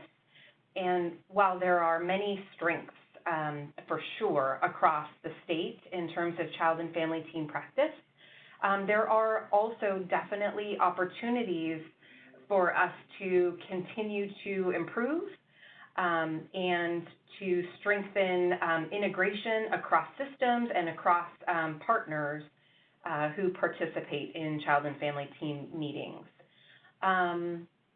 And let's see, I had a question about showing my full screen, and I'm not sure how to do that. So any guidance that you want to send my way on how to do that, I would be happy to follow. Click Hide Presenter View.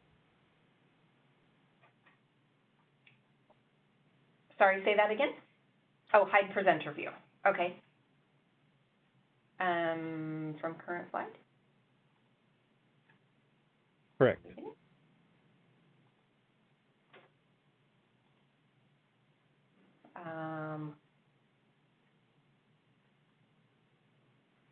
So what are you seeing now? Sorry. We see the editing window for PowerPoint. Oh, okay. Let's see. Darn, sorry.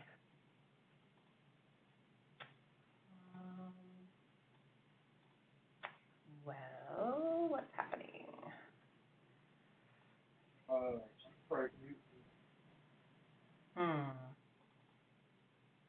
On your screen with the WebEx, you click Share Content. You should be able to reselect the appropriate PowerPoint window. Okay. Let's see. Pause. Sorry. Hang on one moment while I see if I can figure this out.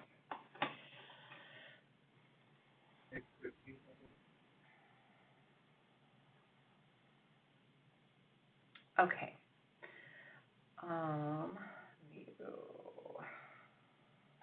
Slideshow from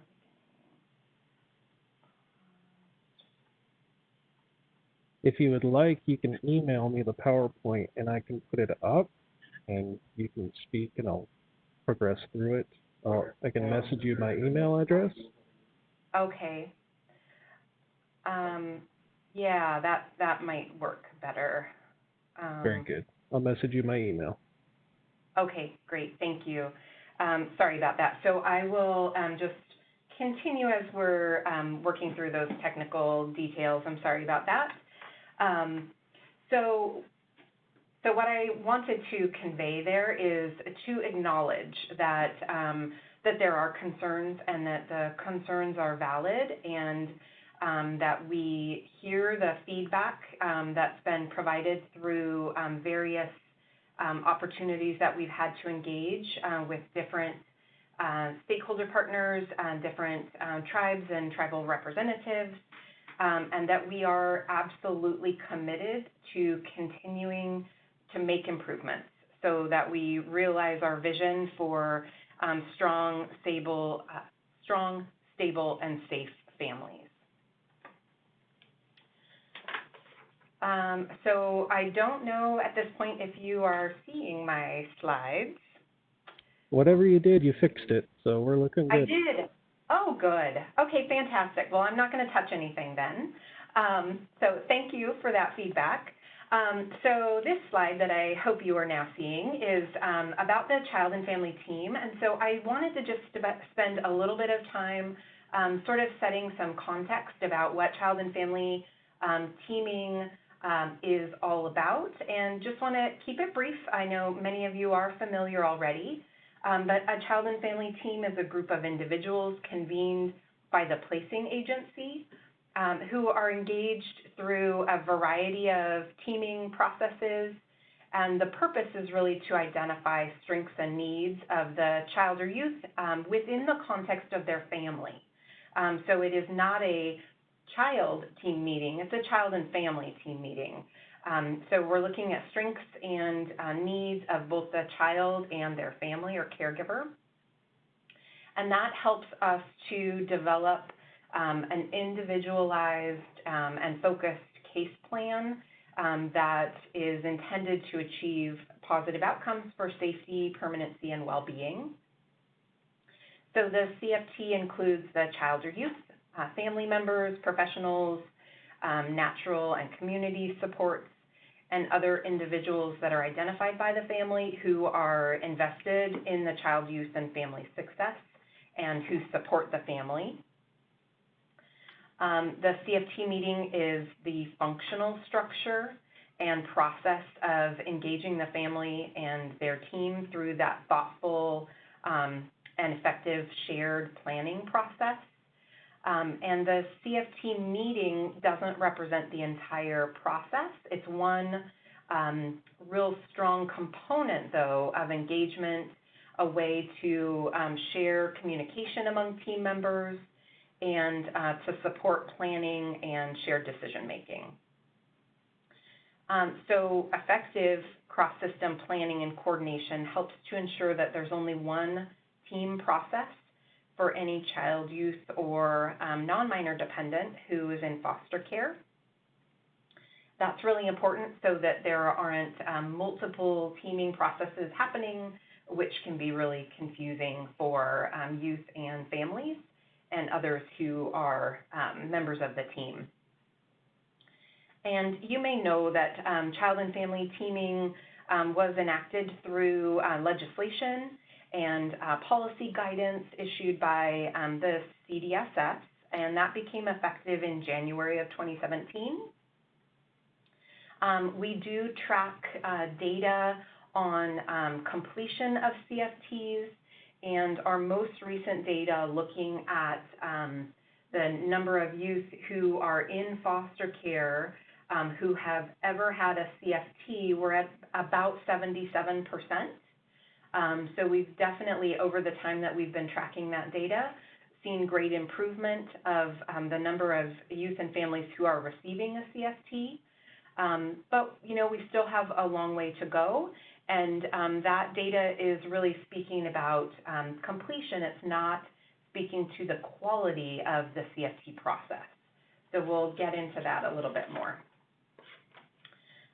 So just quickly, again, child and family teaming is about teaming and collaborating and making sure that children, youth, and family voices are at the table, and that in the case of a CFT involving Indian children, that involving tribes is not just a best practice, but a requirement for creating comprehensive and fully informed case plans and service delivery that allows for families to be equal partners in their case plan development.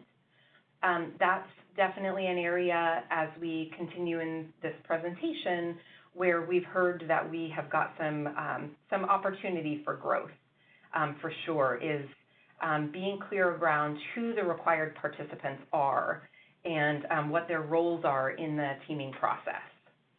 And again, the placing agency is responsible for engaging the child and family team members.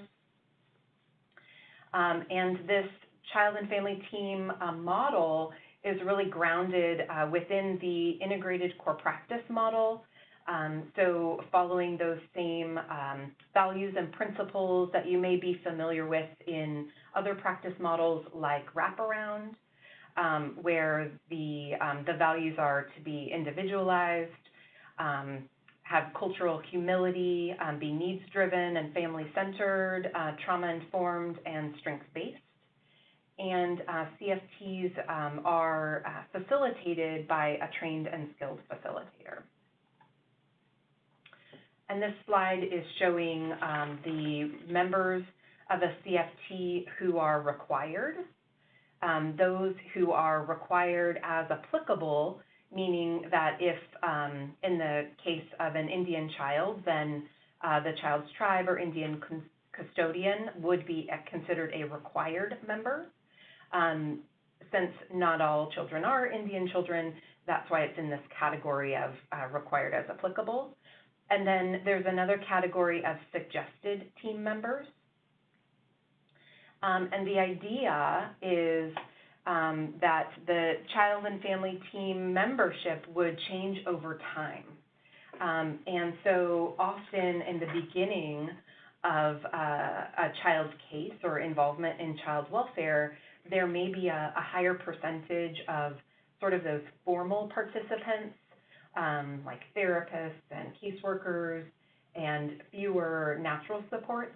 And over time, what we would expect to see and definitely want to see is an increase in natural supports and community supports, and those who are going to be there to support a family and a child after they are no longer involved in child welfare.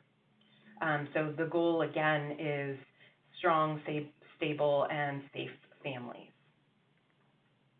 So this slide is talking about some of the requirements around convening a CFT, which may be familiar to many of you.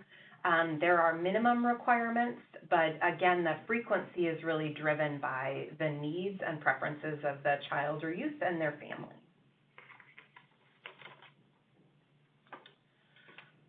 In this slide, we're looking at alignment between the Child and Family Team model and the Indian Child Welfare Act.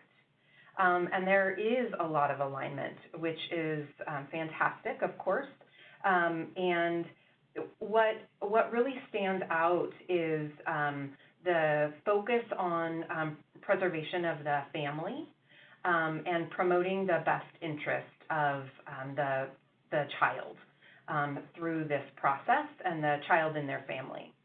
And so when we think about integrated service planning and delivery among multiple systems and partners, again, we're utilizing the Child and Family Team model to help bring all of those partners together and promote stability and security for all children, and also to comply with ICWA and ensure that we are promoting placements that assist in establishing and developing and maintaining the child's relationships with the tribe and the tribal community.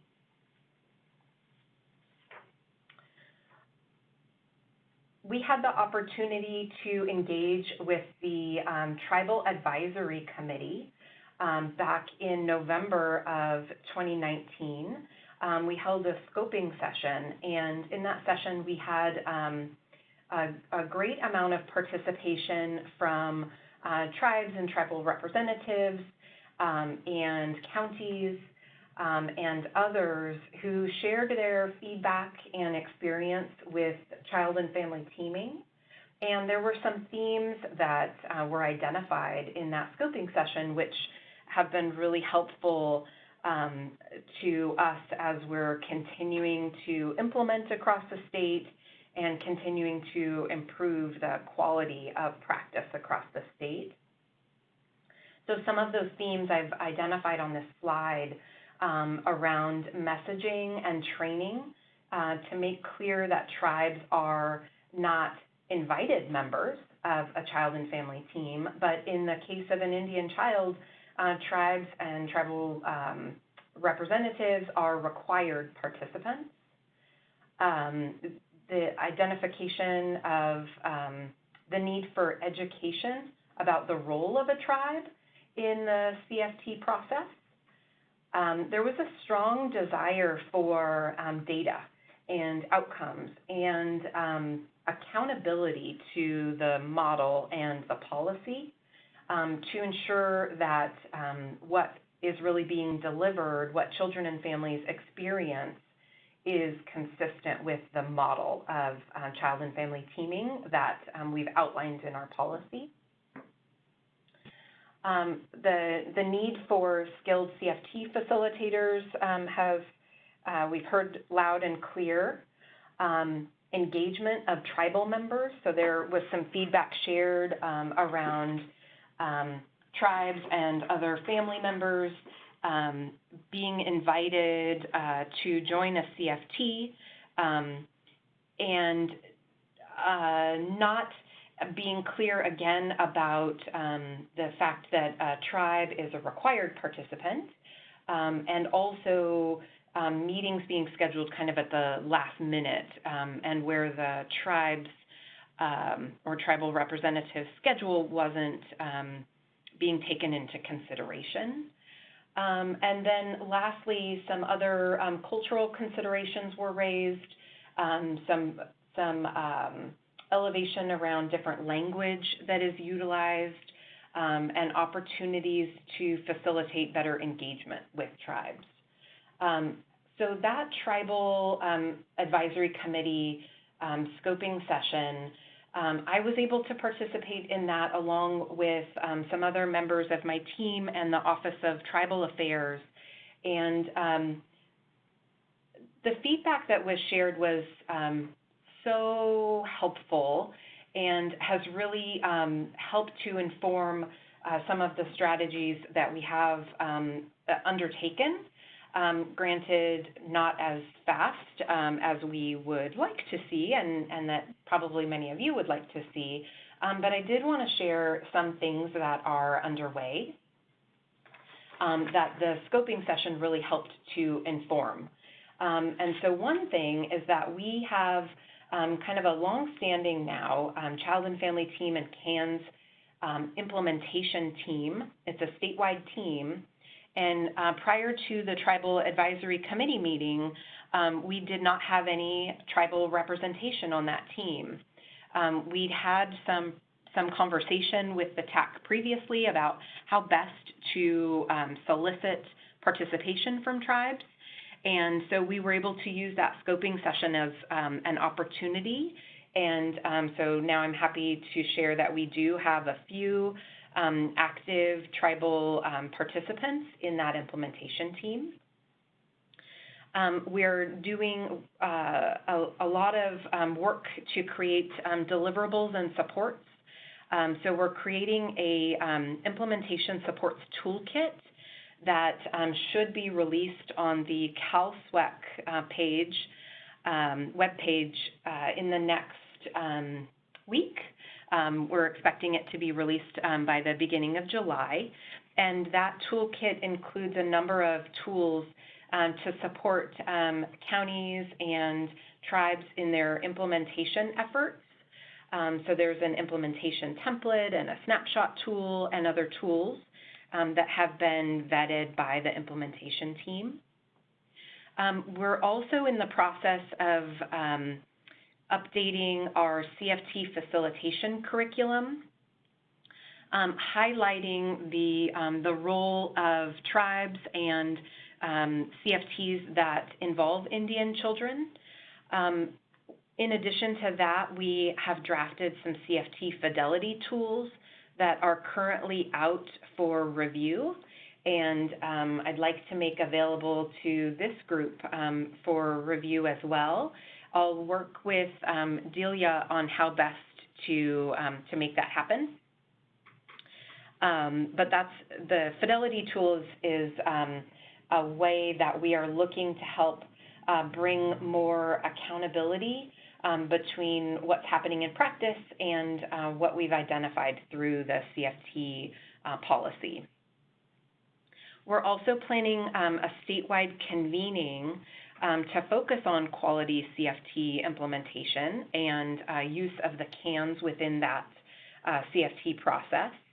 And so counties, child welfare agencies would be reaching out to tribal partners to engage them in participating in the statewide convenings that are coming up over the next month or two. We're also developing a CFT logic model that will inform our data and outcomes measures. And so again, that speaks to some of the feedback that was provided in the scoping session. And then lastly, I just wanted to highlight a policy letter that we have in the works. It's in response to some legislation, Assembly Bill 1068, which was passed last year. But we're using that as an opportunity to provide some education and guidance around tribal participation in CFTs and the role of tribes. We're also developing some guidance related to participation in CFTs as it relates to Indian children. So those are some of the efforts that we have underway. This is my contact information, and I definitely want to invite anyone to reach out to me or for any kind of follow-up. That is how you would best reach me. And here are some materials that may provide some helpful resources to you around child and family teaming. And so with that, that's the end of my slides. And so I just want to thank you all for inviting me to participate in this panel. Now we're going to step into the panel discussion piece, and so I'll turn it back over to Tamara. Thank you so much, Lisa. That was really helpful and very informative. I think there was a lot of good information that you brought out, especially as it relates to tribal engagement in the policies and processes at the state level. And I know we're not quite yet doing question and answer, but there was one question that came through, and I was wondering if you would be willing to take that now, and then we'll move forward into Angie's presentation portion. Absolutely. Okay, so we got a question regarding the Fidelity tool from Stephanie Weldon about whether there's a measurement in that Fidelity tool for tribal participation and other tribal measures. There is. That is a component of the tool. And I would just ask that we really invite and need your review and feedback of that tool to help us make sure that it is really best capturing what we hope to see in the CFT process. And so I would like to work with Delia on how best to share those tools so that they can have as broad of tribal review and input as possible. Okay, and then also regarding participation in the various things you discussed, like the CANS group and the statewide, is that something that a tribal representative or someone else could just contact you directly about, or what's the best way to get that information? Yeah, thank you. Reaching out to me directly would be perfect. And my email address, again, is lisa.witchy@dss.ca.gov.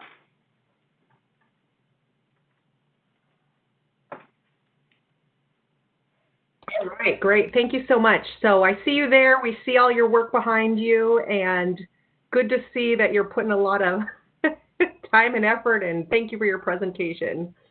Great, thank you.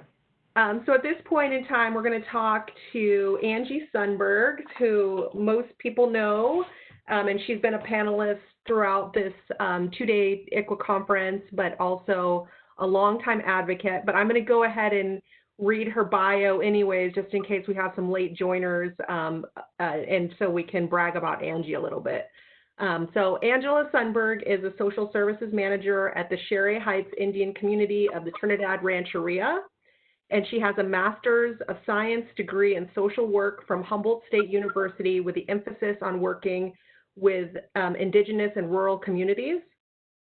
Angela is an enrolled member of the Cherry Heights Indian Oh, I said that already, sorry. You descended from the Yurok peoples. You've lived and worked in your own community for 30 years. And Angela has over 20 years of experience in the social work field in indigenous communities with a focus in youth programming, Indian Child Welfare Act advocacy and case management, child and family advocacy in multiple systems, including juvenile justice, child welfare, and ICWA expert witness. Throughout this work, Angela has collaborated across systems and developed and maintained positive working relationships to increase access to services and promote healing in her community. And we appreciate the work that you do, Angie. So go right ahead. Good afternoon, everybody. I am going to talk about my experience with child and family team meetings. and talk a little bit more in depth about what Lisa talked about with the struggles that we've had throughout the CFTs and what tribes have experienced, but more focused on myself and what I've experienced. I think what I've heard overall with tribes in general is that when they first started implementing, it was very much unclear if tribes were supposed to be at the meeting and included on the team, or if it was up to the team if tribes should be included. I think there's been a lot of discussion around that. It's definitely been a topic of conversation, and hopefully people understand that tribes are like any other social worker. There's not really an option whether or not the social worker can be there or not, just like there's not really an option that the tribe should be there or not. They will be included. I think for me, I think the issue is a lot around training about CFTs and how they're facilitated. Oftentimes it's not really child focused, it's parent focused, and when I think the definition of family is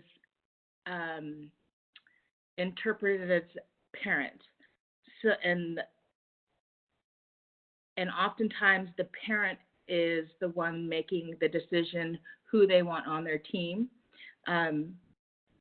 And especially when there are substance abuse issues that are involved in a family, they don't want healthy family members around the table, and they ask that they not be included. And so that's kind of what happens is a lot of family get excluded, and then they don't want to be involved in the family team meetings because one, they're not wanted there by the parent, and I think it's not really explained to families that are part of the larger group and the larger team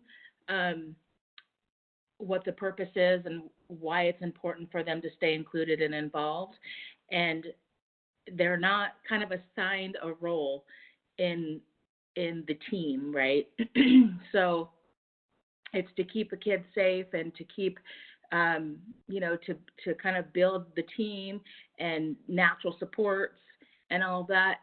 And when a parent is allowed to make the decisions whether or not they want certain family or a tribe or whoever involved or not, I think it can be very problematic and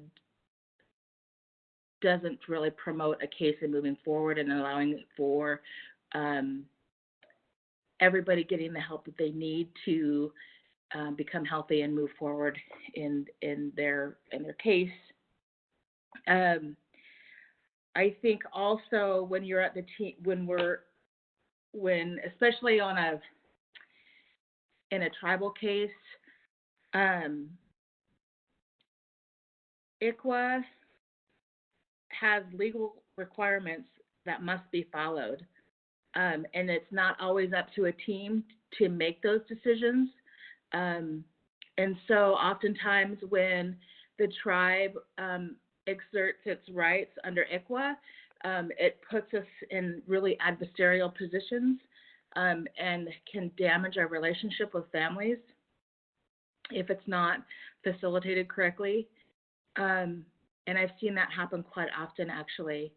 And it's a shame because the tribe is always going to be there for families, and the tribe is there consistently throughout the case, and it doesn't even matter. Child welfare services goes away at some point. The tribe never goes away in that child's life and that family's life.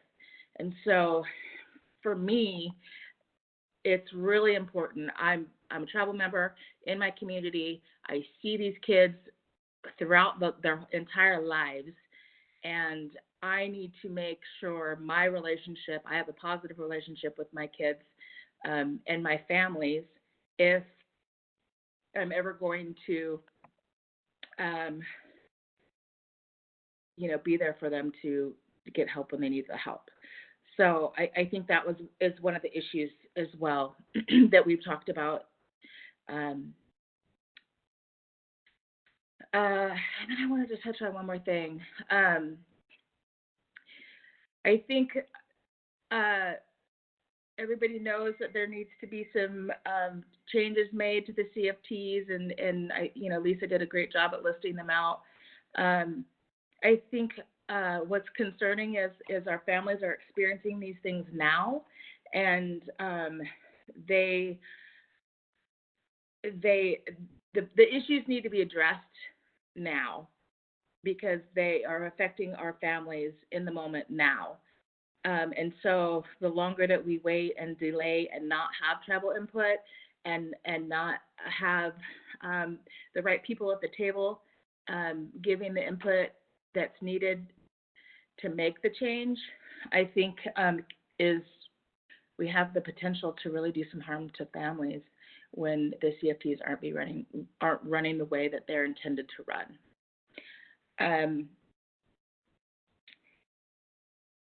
I think that there's a lot of positive things that can come out of CFTs. I think that the intention is good, and I think that if things are corrected and it's inclusive as the way it's intended to be inclusive, I think that it's a really good thing for families to be able to build that support. Oftentimes I see a lot of family come together and at the beginning and by the end of the case and the end of the time of that time we have with child welfare, that oftentimes it's the opposite of what's supposed to be.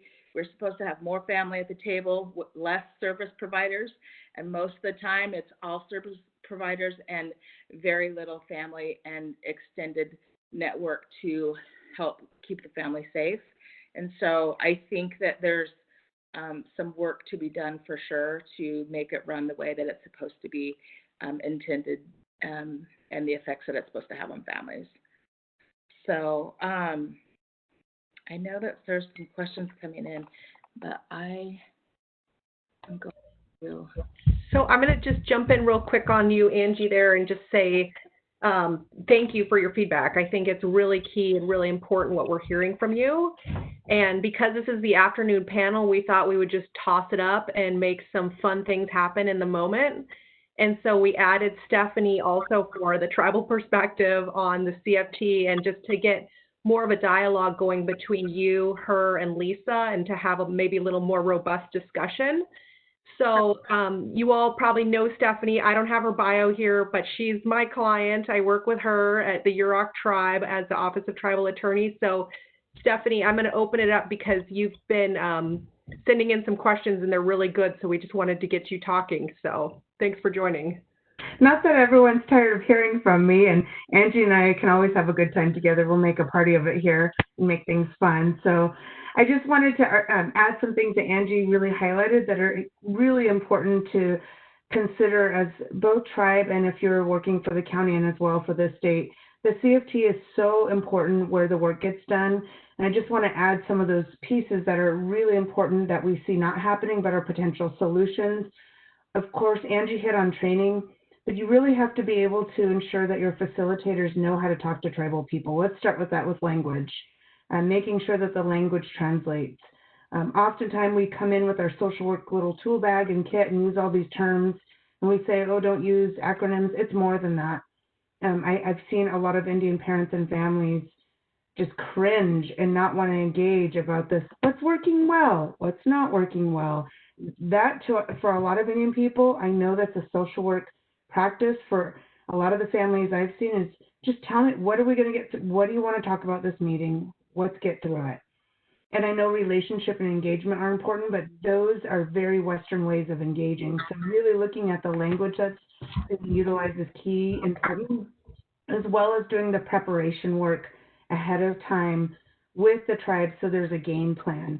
Often what has happened with a lot of new social workers or whoever's facilitating, maybe not even new, is that having a hard conversation, being transparent about what the focus of the meeting is, doesn't usually happen. And what ends up happening is the tribe ends up being the person to lay down the message, because nobody's really talking about the elephant in the room.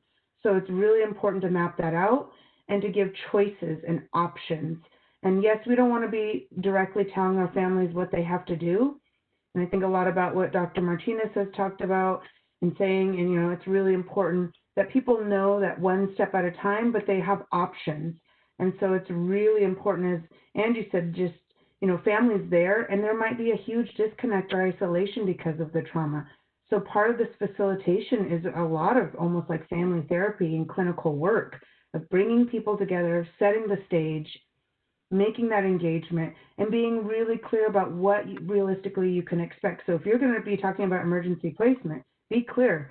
And if it's about moving that child to another placement, the agency needs to be clear what that is and why, and work through it, and perhaps another plan.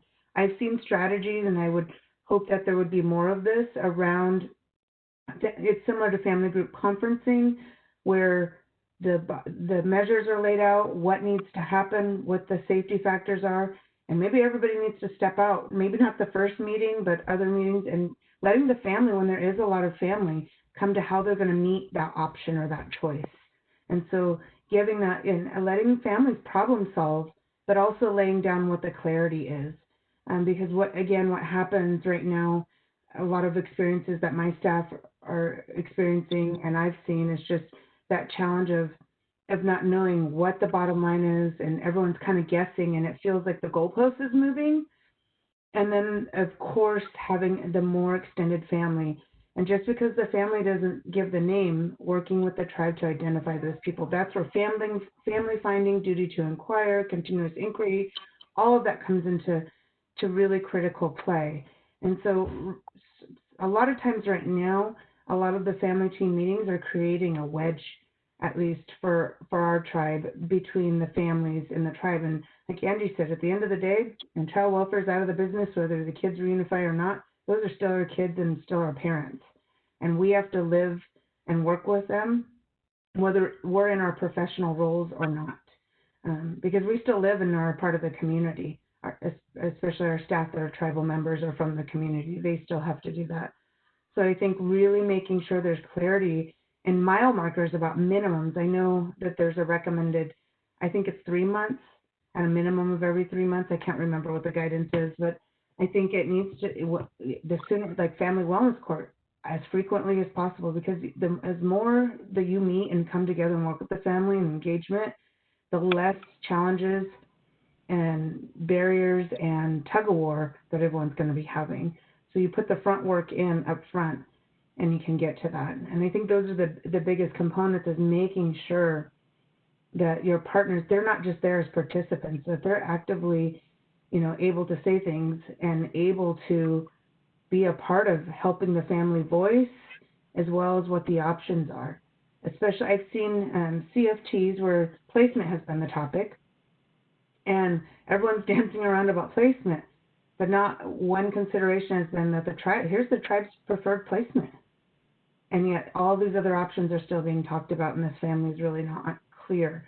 So I think as folks who don't understand the tribe or don't understand ICWA, don't always understand, that placement preference, that's the tribe's placement preference. That's the responsibility. Now, if there are worries or concerns about it, then talk about it. And so I think that's the part that people get nervous about around wanting to, I think there's a balance of being culturally responsive, but I think some people feel stuck or disabled when they hear cultural humility, so then they don't want to say anything because they're afraid to say it. And I think that's where coaching is so valuable, and doing the prep work ahead of time. Make the time to meet with your tribal partner and service providers ahead of time. And it's okay if people are going to disagree, because families need to know and be modeled how to healthily disagree. But here's the game plan. Here's where the tribe's going. It could change depending on what the family says in the meeting. Here's the county's position. Here's what we're worried about, and who's going to facilitate, and getting all on the same page. That way, the healthy conversation can happen in front and with the family. Thank you. Angie, do you want to say anything about cultural humility and what that might mean to you in the context of CFT? I agree with everything that Stephanie said. I think that it's an either or right now. My experience with the county, it's either there is no cultural humility, and we tribes get thrown under the bus, and we have a really hard time teaming and kind of presenting as a united front there, as we're supposed to be collaborating together, or they, like Stephanie said, that people are afraid social workers are afraid to really have a hard conversation. And so if tribes don't step up and have that hard conversation and share our worries and our bottom line, that discussion doesn't get had, and it leaves the family not knowing and unprepared about what's going to happen, and then leaves the tribe as the bad guy and having to have that hard conversation.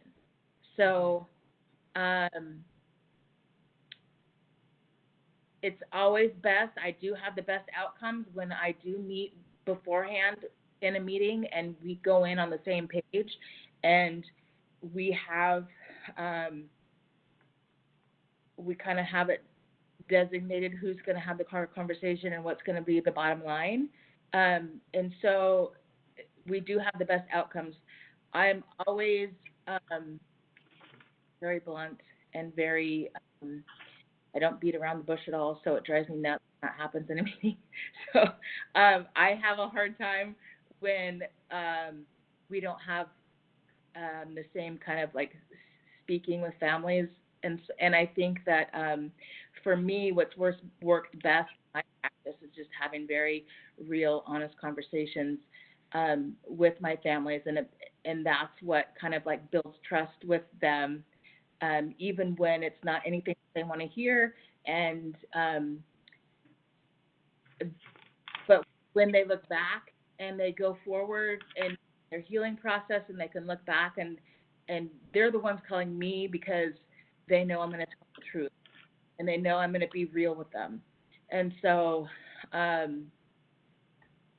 think that's a cultural piece too that the county needs to kind of be coached on and get training. I don't know how to train that, but yeah, practice. It just takes practice, and it takes people being uncomfortable and having those conversations in a different way. And until they do, they're not going to learn to do it differently. Yep. We're doing a cultural disservice, and it's saying that you don't respect the family enough that they can handle the truth or the honesty, or you have too much privilege that you're uncomfortable with being direct with the people that you're involved in the most vulnerable part of their time. So we owe it to our families. And I think there are a couple other factors that play into a unsuccessful CFT. In addition to the things Angie has talked about, I really want to encourage counties to be thinking about when your supervisor or manager or systems as a whole are not a part of that CFT, and when there's a great plan and folks go back and it changes, when we've all just been transparent with the family and worked out a plan, and then something changes internally. And I know that that's present with any model, even pre-CFT, TDMs, all of these other things, all these new practices. But I think making sure that, humans are dynamic and things change and can change in a meeting. At the end of the day, though, we can't keep setting the marker higher and higher or change it.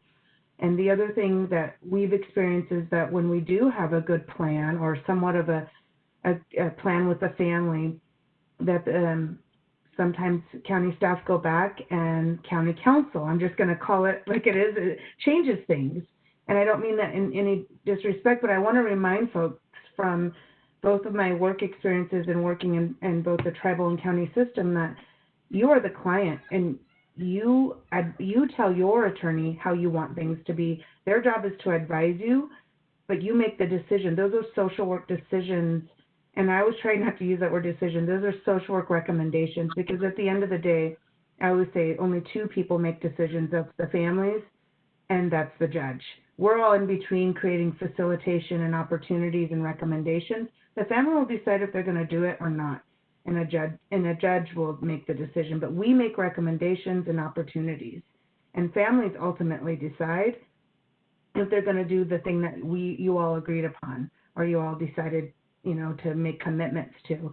And so it's really, really important that can really get in the way and tear some relationship. If you have a good commitment in a meeting, and then you have a legal perspective changing your commitment that's not been a part of the meeting, that can really tear apart the relationship. Thank you. That's good. That's good. I was thinking, so you had previously written in a question, Stephanie, about how do you suggest that parents have choice in these meetings? I'd like to hear Angie's response to that, and then Lisa, if you want to respond as well. I think part of my thing is that it's a family team meeting, not a parent team meeting, right? Like it needs to be focused on the child, the safety of the child, what the family needs as a whole to heal, and oftentimes it just gets focused on the parent. Oftentimes the parent is under the influence when we're having these meetings, or has addiction issues and their brain isn't functioning correctly. So they can give input. I'm not saying that anything that they can say anything they want in a meeting, but it doesn't mean that that's the decision that's going to be made. I think that everybody in the room, all parts of that team, the whole reason why it's called a team is because everybody's going to have an opinion and a say in what they think is going to be the best thing for the kids and the family. And it needs to be a decision by the team, not the parent. And if the parent's going to say, no, I don't want to do it, that doesn't mean you don't get to do it. It means that we're going to go get it court ordered, and you're going to do it if you want to get your kids back. And sometimes that's the conversation we need to have is, honestly, here's what it is. Here's your choices. Do you want your kids back and make a safe plan right now and see where we can go? Or do we want to go court route and have it court ordered? And so, but at the end of the day, we have to keep the kids safe, and we have to do what's best for the kids and the family. I think the choice, like if a parent wants to go to, a native treatment instead of another county-based treatment or something like that, they are definitely going to have those kind of choices in where they want to receive their treatment, and if it's going to be culturally appropriate or not. I think they definitely have say in that. I think I think that the tribe is probably always going to be open to placement options. It's not like, we have an abundance of placement options out there. And if they have suggestions on who their kids are connected to, and those are options that they can throw out so the tribe can go and look into where the kids are going to best, their needs are going to be met. And, if we're going that way, then that's definitely input that I would want to hear as a tribal social worker, and making life decisions for kids. I think that, but as far as oftentimes what I do see is a parent says, no, I don't want to go to treatment. And so they say, okay, well, maybe go to outpatient, or maybe, okay, maybe you don't need treatment, when they're denying their substance use or something like that. And I'm like, whoa. Then I have to be like, no, they need to go to get help, So, so that's where I see the problem coming in with, parents, the misinterpretation of a parent having a voice, and a parent and the family being heard is, it doesn't mean that child welfare goes away and we don't have to keep kids safe anymore because the parent says no. That's good. That's really good. Yeah. So it sounds like Lisa, you want to jump in and say something? Yeah, I want to appreciate both of you for what you have shared. I think, that last piece around safety concerns, that's the reason that there is child welfare involvement, that there are safety concerns, and those have to be addressed. And a lot of what I've heard you both share is about having transparent conversations, building trust, practicing inquiry, and having true engagement, and being also real about what it means to have a voice and what the choices are, so that it doesn't seem like having kids go back into a home where safety concerns have not been resolved. That's not a choice, right? So that's the safety is number one. We have to address that, and it is a disservice to not be clear about that. I love what was shared early on about the pre-work and the pre-planning, and that is so critical to successful CFTs in my mind. And that's, the role of a social worker and also a role of a facilitator is to prep all of the participants of a CFT so that they know what to expect and so that they are prepared to participate and they know what it means to have a voice and a role and what to expect from the process.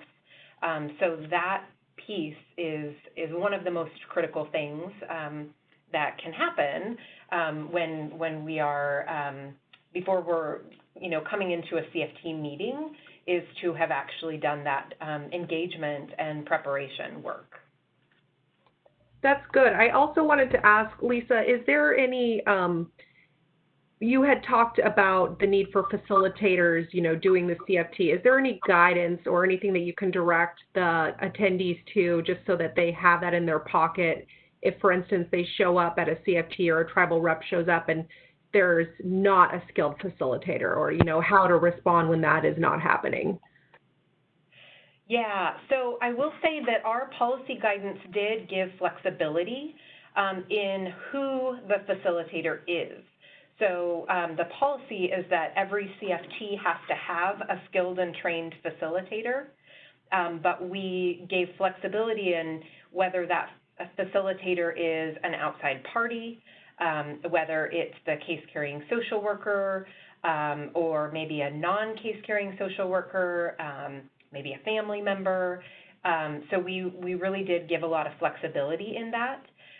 One of the main areas that we've heard the most feedback about, though, is that facilitators really need to be skilled, and that the training that we had put out as a state didn't get deep enough to really build the type of skills that facilitators need in order to successfully navigate the, oftentimes complex situations that come up in child and family team meetings. I mean, I heard the comments about CFTs kind of being, almost family therapy-like, right? You're getting at communication, and you have to have a really strong skill set as a facilitator to be able to navigate that, balancing the, engaging so that people feel comfortable to speak up and they don't feel shut down, but also are clear about, where there are the, and this is a bad way to phrase it, but the non-negotiables, the things like safety that just have to be out there. So we're in the process of revising that CFT curriculum, and so it's going from a one-day training to a 4-day training. So the intent is really to lift the skill set of facilitators so that they're better prepared for that responsibility and role. And so in terms of a resource that folks can access now, we're in the piloting phase I think we're looking at sometime in late July to pilot that curriculum. So for now, there is training that's available through the regional training academies, and that's free training. And then there's also a curriculum that's available. It's on the CalSWEC website. But I really do think that this upcoming training that we're developing is maybe worth waiting for. Yeah. Is there a way for tribes and tribal representatives to weigh in on that curriculum still, or is that already hardened? No, it's still in the piloting phase. And so we've drafted it, but then we want to pilot it and see how it lands. And so, yes, there's definitely the space and desire to have tribal input in that.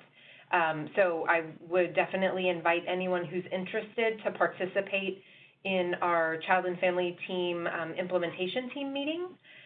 So reach out to me at my email address if you're interested in doing that. We meet once a month, and we've been meeting via Zoom. So it's a 2-hour commitment at this point, once a month.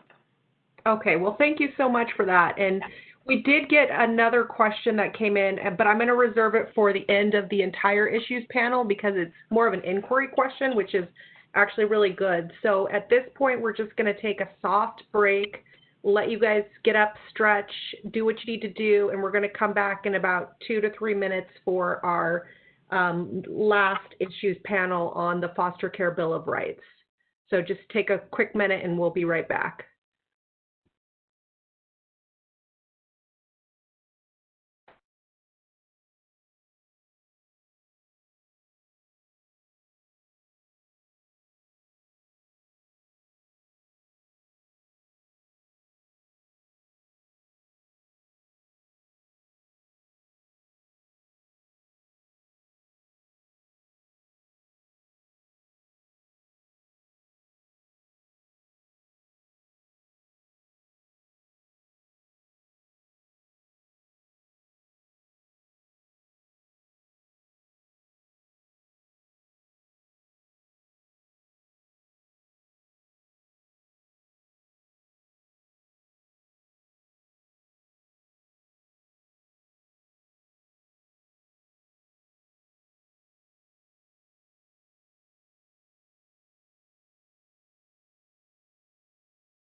All righty.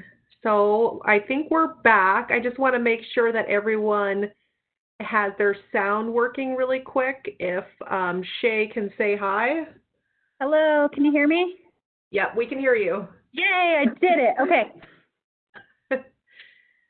Alrighty. Though that was a really good discussion, and I'm really glad that we were able to have it with the group, the CFT group, and I believe most will stay on, or all will stay on for the rest of the panel, so we can continue to ask questions of them at the very end.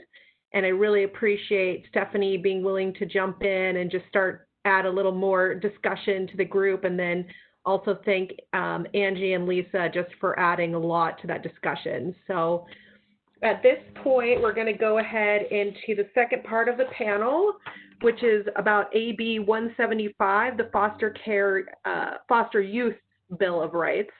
And we're going to hear from Rochelle Trottenberg first, and I'm going to read you her bio here. And just like I did on the previous panel, we're just going to do introductions one at a time. So we're first going to hear from Rochelle Trottenberg. She's an MSW, and she is a former foster youth who was appointed to serve as the California Foster Care Ombudsman. She is responsible for educating foster youth and caregivers about their rights, investigating complaints related to the care, placement, and services of youth in foster care, and providing policy recommendations on improving California's child welfare system. Rochelle has received national recognition for her work acting as a leader and expert for engaging system-involved youth to bring their voices and experiences into policy setting and decision-making tables at a local, state, and national venue. She believes that programs, policy, and systems function more effectively when decisions are informed and connected to the real-life experience and voices of those who receive or depend on those services. So I just want to give a warm welcome to Rochelle, and Rochelle, go ahead. Thank you. Just want to start off by appreciating all the folks that have participated in putting this conference together. I just have felt like the last 2 days have been really enriching, and so just want to express my gratitude. I'm going to talk about the Foster Youth Bill of Rights, and I'm going to share my screen, and I prepared a PowerPoint for us. So here we go.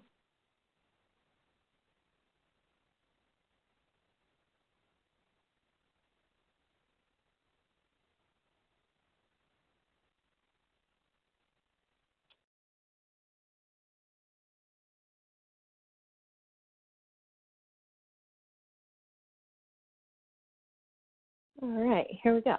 So I have been in the role of the foster care ombudsperson since 2016, and one thing that's really exciting about AB 175 is that prior to taking this position, I was doing some youth organizing up in Humboldt County and have had the opportunity and privilege to work with several of the folks that are on the panel with me today, and then transferred from Humboldt to the state to continue the work around improving the Foster Youth Bill of Rights. So a little bit about the history. In 2015, the Humboldt County Transition Age Youth Collaboration was one of the co-sponsors of a bill, AB 1067, that basically required the Department of Social Services to develop a work group to do 4 things. And the first was to make recommendations to the legislature about how the Foster Youth Bill of Rights should be revised. It also required the Department of Social Services to develop standardized information about those rights in a way that young people understand. The third thing it required was recommendations regarding how to get that Bill of Rights out to young people. And last, it also required the department to develop recommendations for improving and measuring the degree to which young people are adequately informed of their rights. That's a little bit of the background of the Bill of Rights being updated. It was actually passed into legislation back in, I believe, 2001, because next year will be the 20-year anniversary of the Foster Youth Bill of Rights in California. At the same time that AB 1067 was in process, the California Indian Child Welfare Act Compliance Task Force released their report, and there were 2 specific recommendations related to the Bill of Rights in the Office of the Foster Care Ombudsperson. First, it asked and requested that the Indian Child Welfare Act be fully incorporated into the Bill of Rights.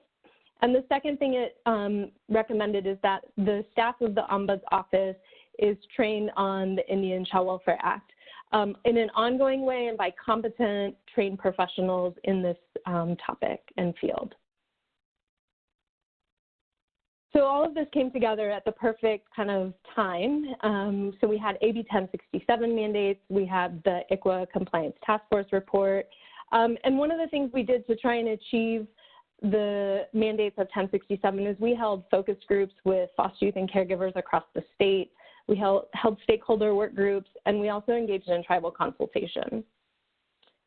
So what did it mean for us to engage tribes and tribal organizations? First and foremost, I have to appreciate and thank Heather Hostler and the Office of Tribal Affairs for the work that they've done on behalf of the Department of Social Services and for my office as well.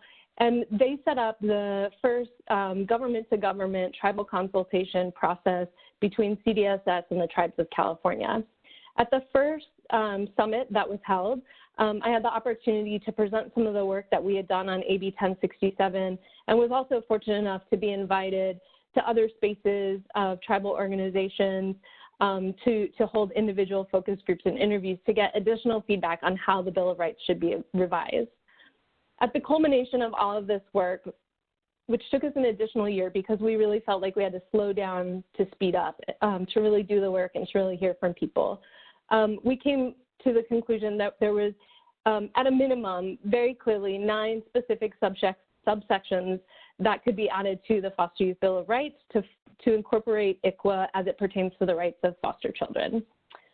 We included those recommendations in our final report to the legislature.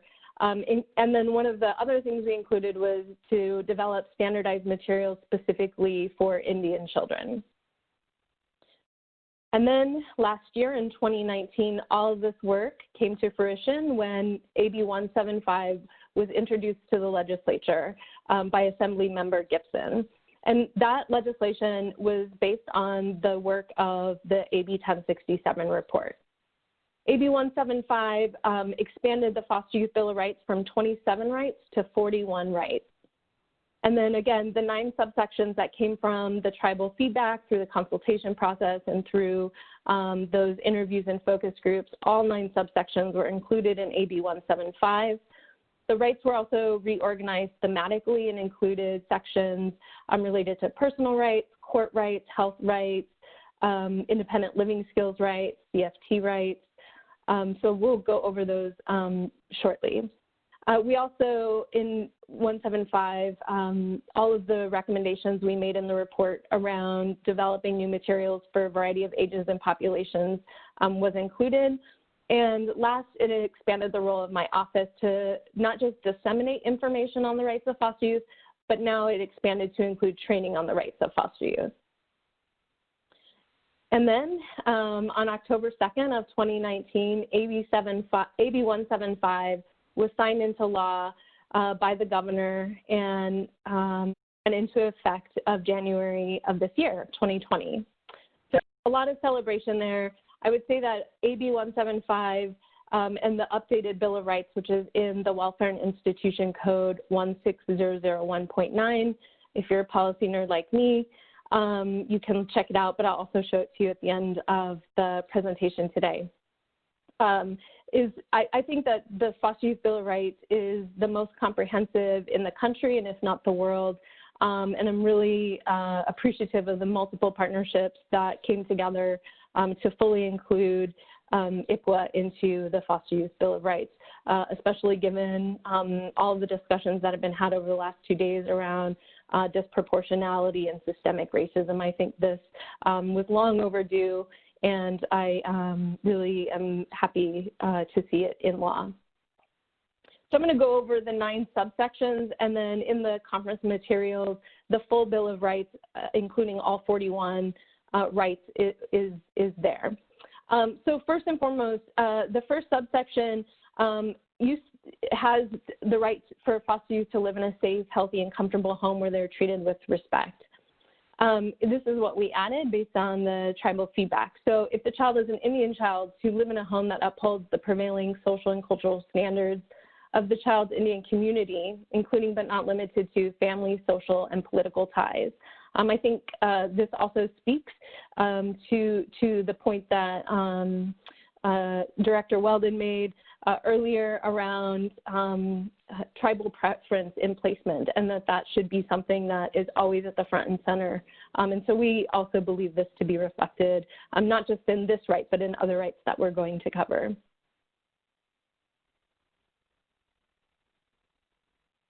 All right.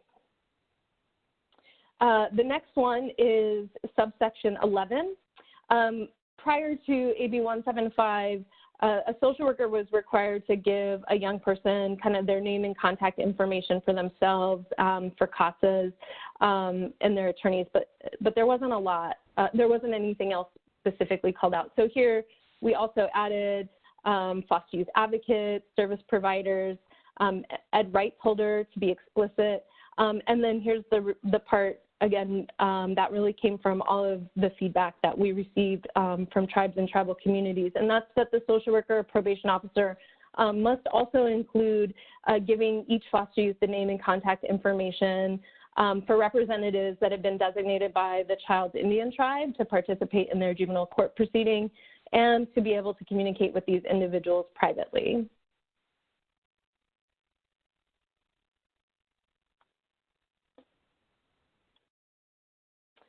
The next subsection was 14, which is prior to this, foster youth were already allowed the right to have social contacts with people outside of the foster care system. But this time we wanted to really expand that to include teachers, coaches, religious or spiritual community members, mentors, friends, and then specifically if the child's an Indian child, to have the right to contact tribal members and members of their Indian community, of course, consistent with the prevailing social and cultural conditions and way of life of the Indian child's tribe and community. The next subsection was 15, which we added engaging in traditional Native American religious practices to be reflective of the American Indian Religious Freedom Act. The next subsection is 20, and this is fully specific to Indian children and their right to have child welfare and probation personnel and attorneys who have received training on the Indian Child Welfare Act, cultural competency, and the sensitivity relating to and best practices for providing adequate care to Indian children that are in foster care. Subsection 21 is also specific to Indian children, and that's, this subsection is really all about that child's right to their political affiliation with their tribe, to ensure that a child's membership is part of their right, and to also receive assistance in becoming a member, to receive all the benefits and privileges that flow from membership or citizenship, and of course to be free of discrimination based on that child's political affiliation with an Indian tribe. The next subsection, 34, this subsection was also expanded for other foster youth, but for this subsection, it's all about receiving court notice of court hearings, the right to attend, the right to speak to a judge, to receive a copy of their court file, and to object or request to the presence of interested persons during court hearings. These were already all in law in other subsections. We just want to categorize them here.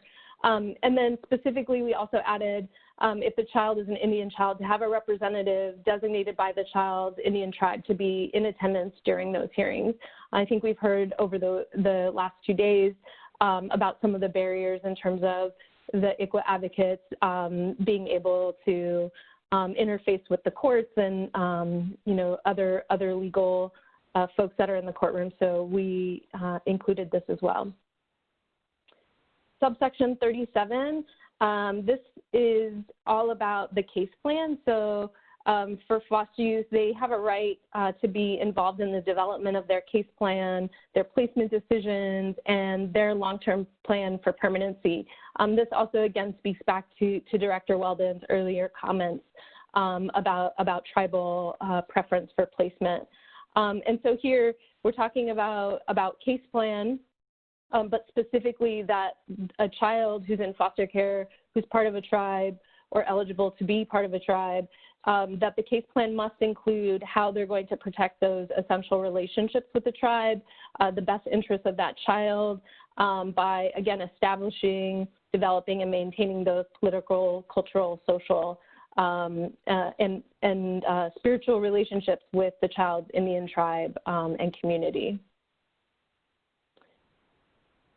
And last is subsection 41, which is prior to AB 175, all foster youth were to be provided the contact information for the Community Care Licensing Division, the Department of Social Services, and the Office of the Foster Care Ombudsperson. But we also specifically called out that young people should be provided with the contact information for the tribal authority that's approving a tribally approved home, and to contact any of these offices immediately upon request regarding violations of their rights, and to speak with any of these offices confidentially, and to be free from any threats or punishment for making those complaints.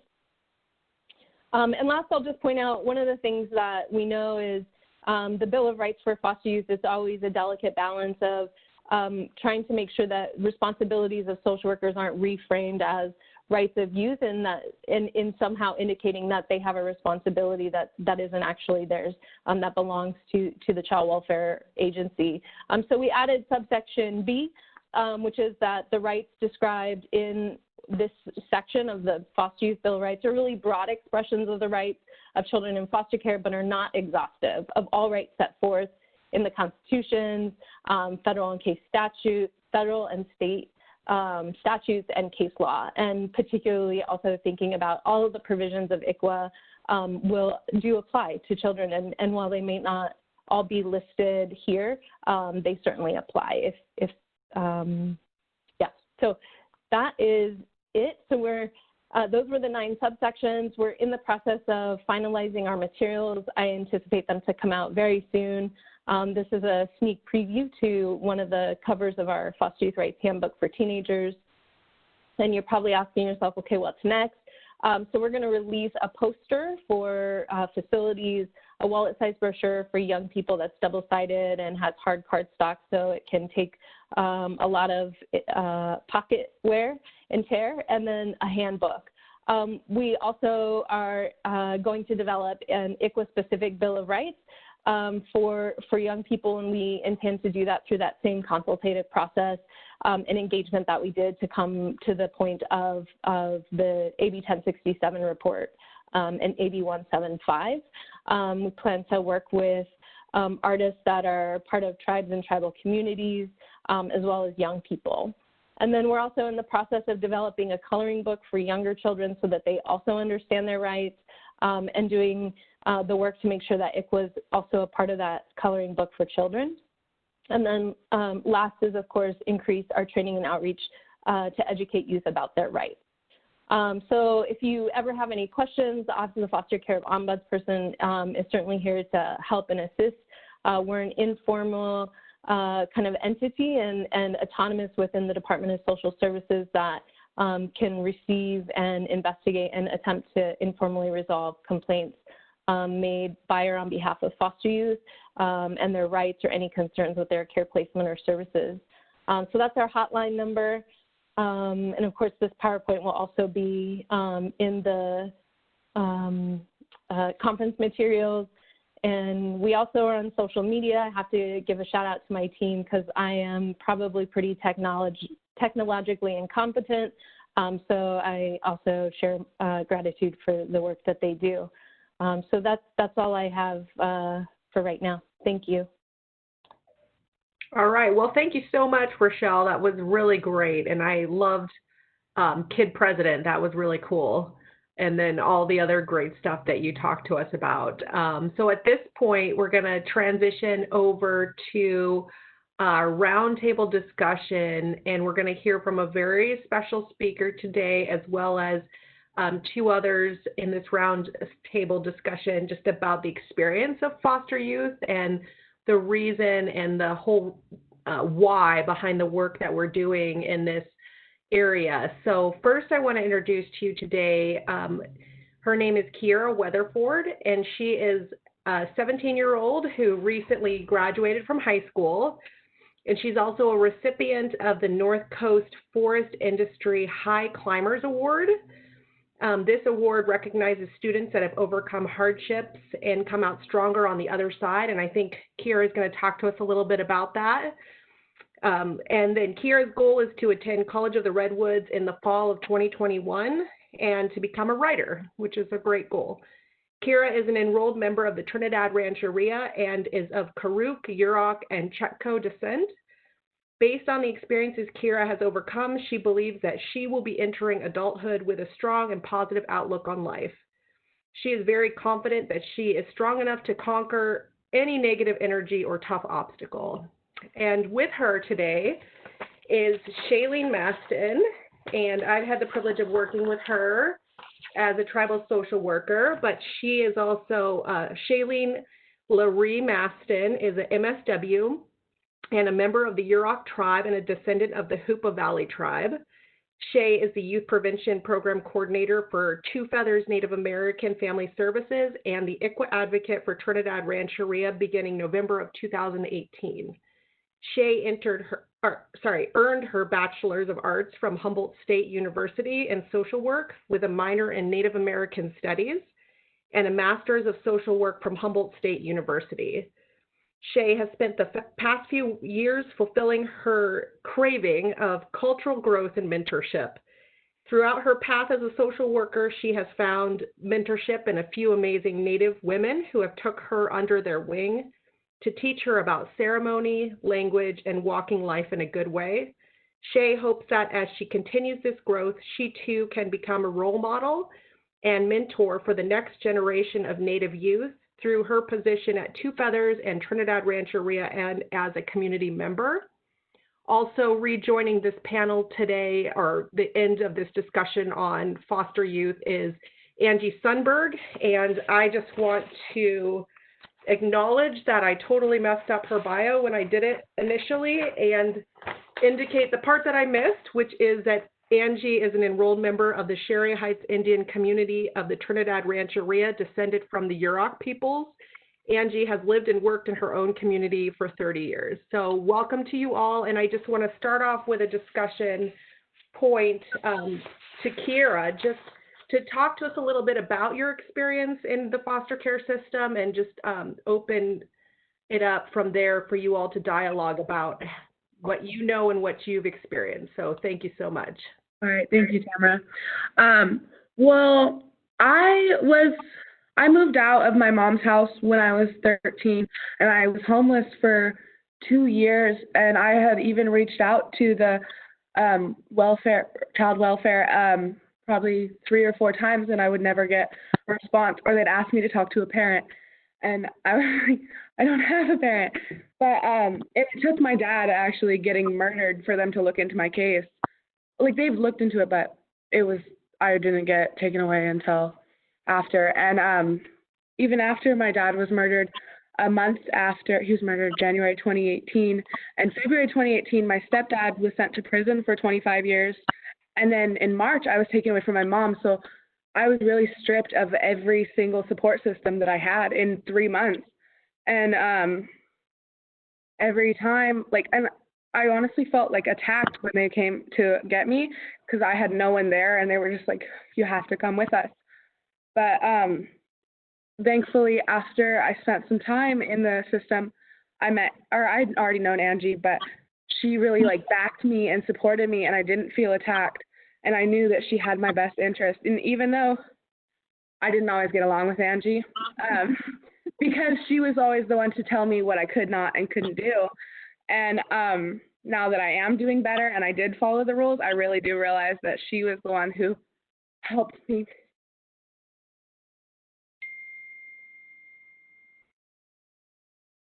Sorry, I have seizures. Another thing I would like to talk about is I have epilepsy, so what you just witnessed was a seizure.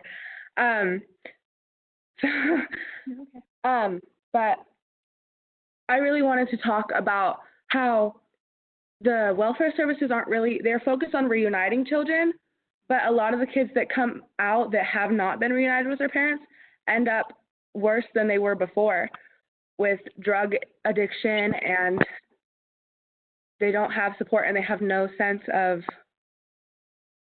okay, sorry. Yeah. Try that. Okay.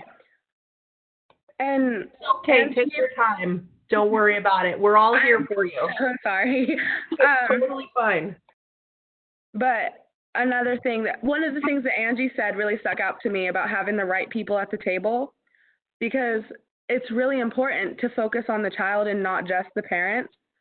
Because, I mean, I'll age out of the foster system in 2 months, and my mom, she will not get better. And so they really need to focus on what the kid needs, not the parents. And sometimes there is some tough conversation, but that's what needs to happen. It's a tough situation. You had some questions. Yeah, so hi everybody, it's good to see you, Tamara, Angie, of course.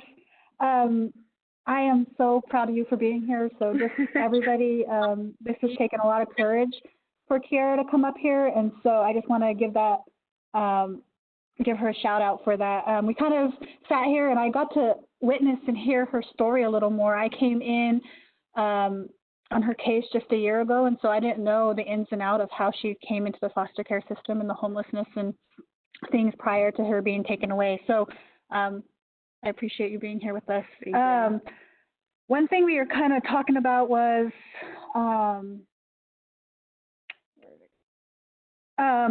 she is currently transitioning from the foster care system into extended care foster care, and so we were going over the bills and things together as we were sitting here, and I kind of wanted to ask Kiara, like, what has been working and what hasn't been working in that transitional period? Well, and it's hard because you can't really do everything because of COVID, so you have to meet virtually. But the transition was really difficult for me because I had a meeting with my prior social worker, and she just basically like told me a little bit about him, and then she was gone, and it was like my next social worker. And I really think like if we would focus more on transitioning, some of our kids would have a better chance, because even that transition made me like, I'm not even sure if I want to go into extended foster care now. But and it's just, not every child is the same, so not every situation works the same way for every child. Like, we come from different backgrounds and different situations, and what might work for me might not work for someone else. And that's something that we really need to focus on, because you can't use the same thing and just expect it to work for everything. That's logical. Humans aren't logical. We're unpredictable, and so you need to really address what works for each person. And that's something that they should be communicating with the youth about, is like what would really help them. And something that really helped me was I felt really backed by Two Feathers and the tribe, and it really helped me go in the right direction. And I'm really appreciative to Angie, because I would not be here where I was today if it wasn't for Angie. And I know that now. I maybe didn't know that 2 years ago, but I know that now. And she's still probably the most influential person besides Shay on my team. Aww. Well, Angie, if you had anything you wanted to add, just a little encouragement. Anything you want to add for her case and how it was different, or what worked and what didn't? I think that for Kiara in particular, she has a set of siblings too that we really tried to keep a connection with, and we had to fight for that. The tribe had to really advocate for the sibling connection because the parents weren't in the picture. It was just the kids. Kiara was not placed with her siblings, and she has siblings on both sides. So we had to really work extra hard because one of her siblings is non-native, and so, but she kind of felt like my kid too, and I still feel that way. She's always going to have a special place in my heart as well, and I'm always going to care about what happens in her life and in her experience throughout her childhood and life. And so I don't know if you want to talk a little bit about that connection too, and your right as to having your in your relationship with your siblings and all of that, and how that worked for you. Well, it was really hard to like separate the connections, but still keep them both as strong on each side. Because like you said, Alyssa isn't Native, and what was helping me, what? Oh, yeah, okay. My sister wasn't Native, and she's doing very well in her home now. But sometimes I do struggle with the fact that we are separated, because when we lived with our mother, I took care of her, and I did everything that she needed to do. And she's still like a really big piece of my life. But I knew that to get stronger or to come out like better after this, I really needed to find a home where I was supported and I wasn't just supporting myself, because I had struggled with that with a couple of the other homes where like I was being treated more like a friend rather than a foster kid, because a lot of the homes were my own family, so it didn't really change. But I knew I needed to find a home that I actually was supported in, and not only Angie, but Two Feathers helped with that a lot. And I live with my other siblings that are on my Native side now. And it's just, I've grown a connection with them, because I was never really close with them before. But that's really helped me take a more positive outlook, because I really felt like in the beginning I was just drowning with all the rules and controlling that they were putting me through. But and I just felt like weak, like I couldn't do anything about it. And when they joined my team, I really felt like I had some support, like I could talk to, and have like even my mentors and my therapists. Like it's just nice to have support, and you don't have to just listen and do whatever they tell you, because when they would just tell me to do something, I'd do it, and I'd just go back to whatever else I was doing. And I had no restrictions or anything. And when Angie came in, Angie's like the boss. She just gave me all the restrictions, and it made me like be like, well, that's not fair. But really, she just had my best interest at heart, and that's really comforting to know now. I kind of want to follow up with that. We were listening to your talk earlier, Angie, and when you said like you often have to be the bad guy, I heard Kara go, yeah, she is. She's always the bad guy. Kind of expanding on that, Kara, your thoughts about how and why you think that was, like Angie having to give you the bad news all the time. Stability in my case came from the tribe, really. Like Angie was the rock in my case. She helped me get enrolled. She helped me really connect to my cultural side, and that was not detrimental for me to do, because reconnecting with that really gave me a belonging, and like because for a long time I didn't have a sense of belonging because I had no support systems, but they really gave me a great support system and helped me come out stronger on the better side, helped me come out stronger on the other side. Can you actually talk about that a little more, just the connection with your tribe? And because it sounded like that Angie was instrumental in really kind of reconnecting you there. So like, how did that, how did she become a huge part of that? Or maybe what did she do that enabled the connection to be reestablished that was meaningful to you? Well, when I got connected to Two Feathers, I really got to learn about the Indigenous community and the different ceremonies we got to do, and meeting even people that were in my family that I didn't know were in my family. But and it just it just helped me kind of find, because I knew I belonged there, and so it really helped me find that sense of belonging where I couldn't have it on the other side of my family. I think too what was really cool, because I've been again on Kara's case for a little over a year, not only did Angie connect Kiara to Two Feathers to start connecting to those programs and those ceremonies, but Kiara eventually started bringing her siblings, and so seeing her little sisters learn how to make a bark skirt, learn how to sing a song, and learn together as a family.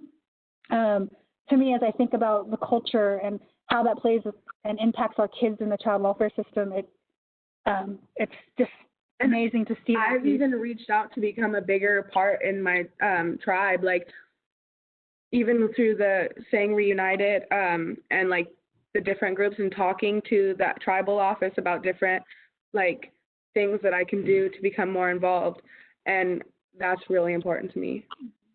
So she's talking about like the idea of giving back, right? So Kara actually went on, what did you do for the AB 2115? 2112. 2112. She spoke in front of the assembly and to get that bill passed. So she's been making a big impact on the community just within the last couple months. So just to see that growth, because just last year was when she was still really mad at Angie and the tribe with everything, and just to see the transition, her being in an amazing placement and all that stuff too.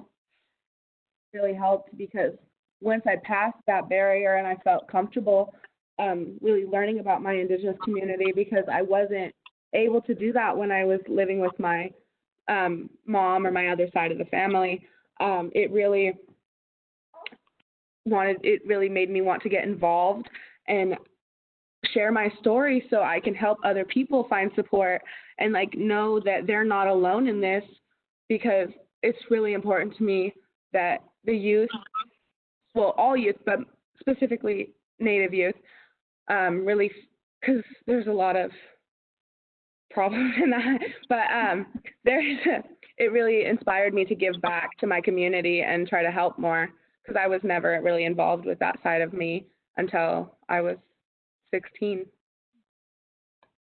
Kira, would you share anything to like foster youth? Like, what would be your message to somebody who's just entering the system? Don't give up. There is support that you can find out there. There's great systems.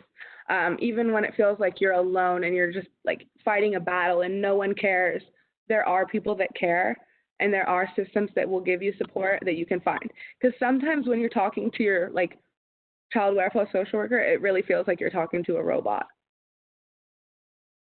And like with the tribe there, they've known me my whole life, and it just brought that like emotion and that connection.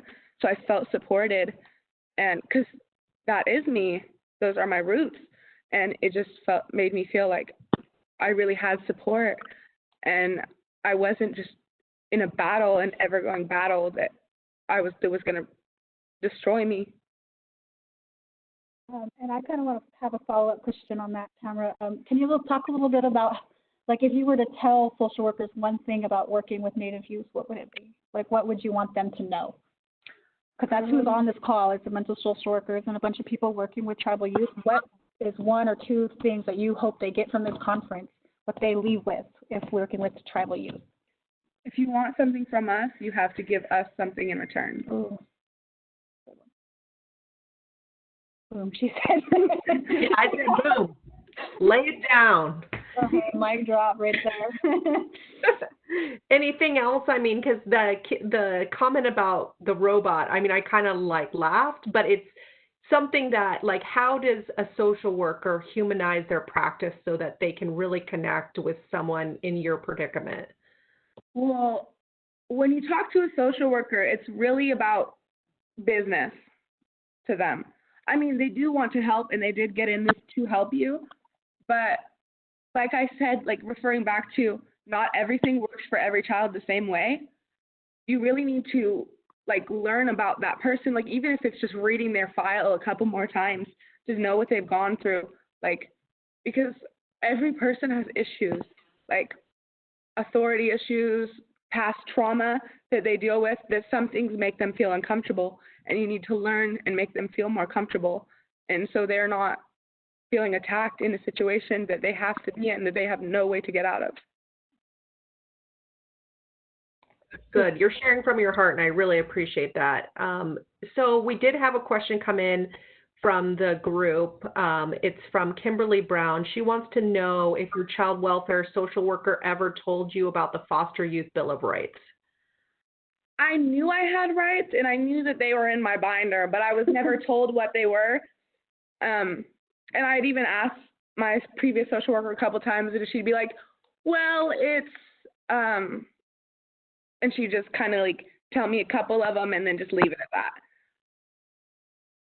But I think every social worker should have an extensive conversation with the youth about what their rights are and what they can do for themselves.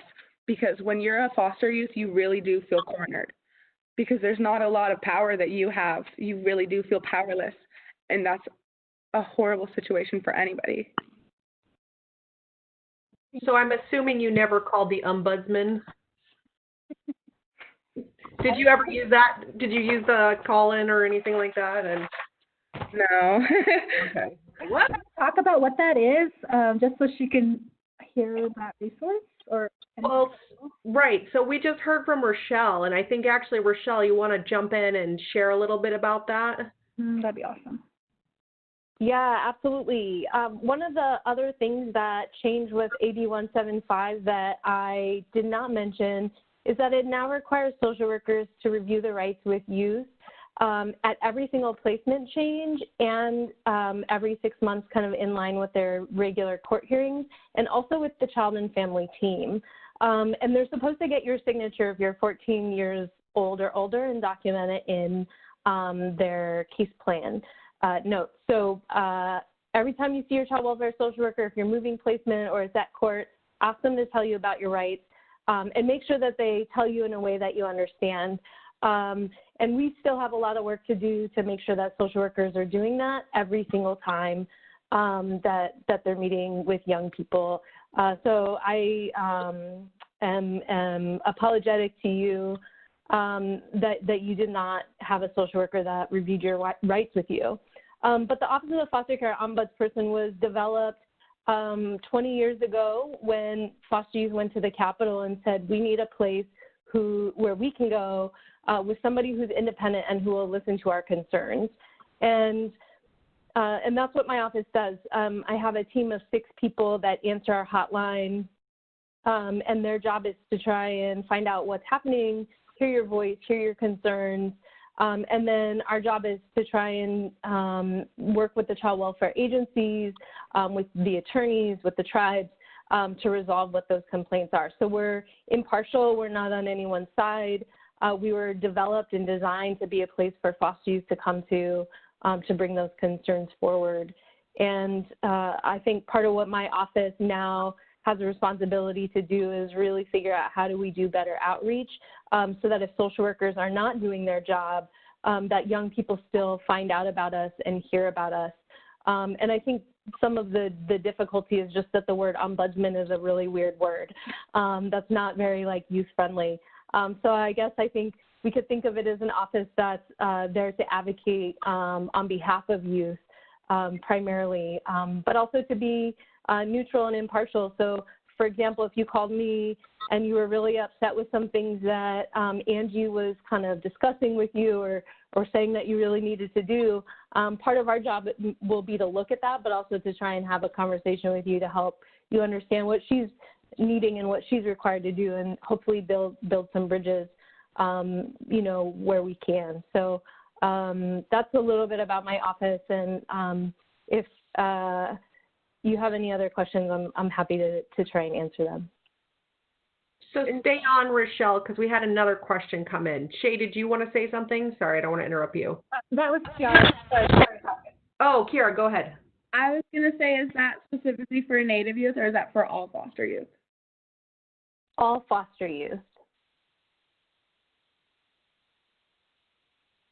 Sorry, I took a swig of the drink there. So don't worry, it's LaCroix.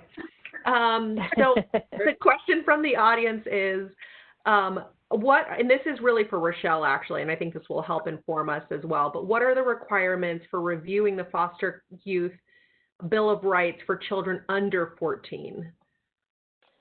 So the social worker is still responsible to review the rights with children of all ages, of course, in an age and developmentally appropriate manner, which is one of the reasons why we're developing that coloring book for younger children as a way to help facilitate that conversation. But the social worker is still required to do it. They're also required to provide it to the caregivers at placement as well. And caregivers are also required to be trained on the Foster Youth Bill of Rights. And so they still need to do it. The difference is the signature piece for the youth that are 14 and older. And social workers should still be documenting in their court reports and case notes that they reviewed those rights with all children in foster care. And for the littles that it's harder, we should definitely be making sure their caregivers know as well. Thank you very much, Rochelle. I had a follow-up question just regarding your office. So when a foster youth calls, or do they call or email, and then what happens? Like, what's the turnaround time on their complaint? Do you have some kind of process where they have to hear back from somebody within a certain amount of time, and what is that? Yeah, absolutely. So foster youth, when you call our office, we have one of those, lines where it's like if you're, press 1 for English and then, or 2 for Spanish, and then it will ask you if you're current or former foster youth, press 1. And then you get prioritized in our call flow. So if we have 5 calls coming in and you're a foster youth calling us and you hit number 1, then you're going to be pushed to the front of the line of our call queue and you'll speak directly with one of our staff. If we have a really long, if we have a wait time, you can also leave a callback number, and as soon as your place in line comes up, the system automatically calls you back. I try to take out as much human error as possible so we don't miss calls from young people. Once we do that intake with you on the phone, we're going to ask you all the questions: who, what, when, where, why, and then we're going to ask you what is it that you want us to do? What is the outcome you hope for in this scenario? And then we get to work right away. So the cases, an intake is done and it's assigned to one of our investigators right away within 1 business day. And then they should be contacting you to get follow-up information. We often will work with your attorney. We've heard from many young people, either they don't know their attorney's contact information, they've lost it, they didn't even know that their attorney was a place to turn to. Same thing with tribal advocates. We're going to make sure that we connect with those folks right away. And beginning July 1st, we have updated our own data system to be able to look at every single case we get. If we see that there's an ICWA finding in the court reports, we're documenting that. So a year from now, I hope to be able to say to you the number of youth that have called our office where ICWA applies to their case.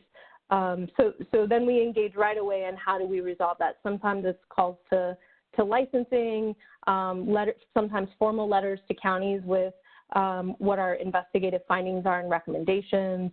It really can go a whole range of ways depending on what the issue is and what the young person's desired outcome is. We've facilitated CFTs before. We've participated in CFTs before.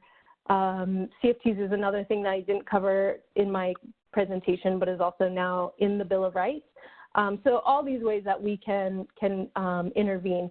And what the Welfare and Institution Code says, what the law says in 16164 and 16165 is that my office has the right to access state and local records and those of their contractors in the course of our investigation. I have access to the child welfare system, CWS, CMS, and I also conduct whatever investigation I deem necessary and meet and communicate with foster youth in their placement and elsewhere.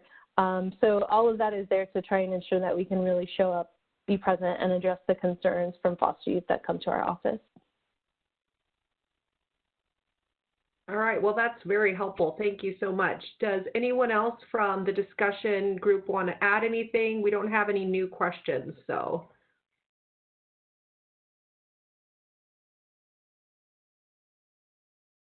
I have a question for Rochelle, if we have a minute.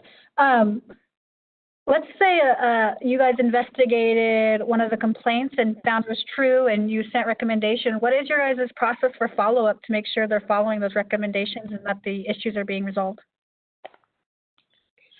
Excellent question. So when we engage in an investigation or inquiry with the county agencies, sometimes we're able to resolve things quickly. It really depends on the cooperation of the county, which can be super frustrating. When we do that, we put everything in paper. When we have to do that, well, in any time, when I engage a county, they have 30 days to respond to our office with a response to our inquiry and investigation and recommendations. So if we can resolve it quickly, that's ideal. But when we can't, we use that more formal process and they have 30 days to respond back to us. Thank you. Okay, Angie, did you want to add something?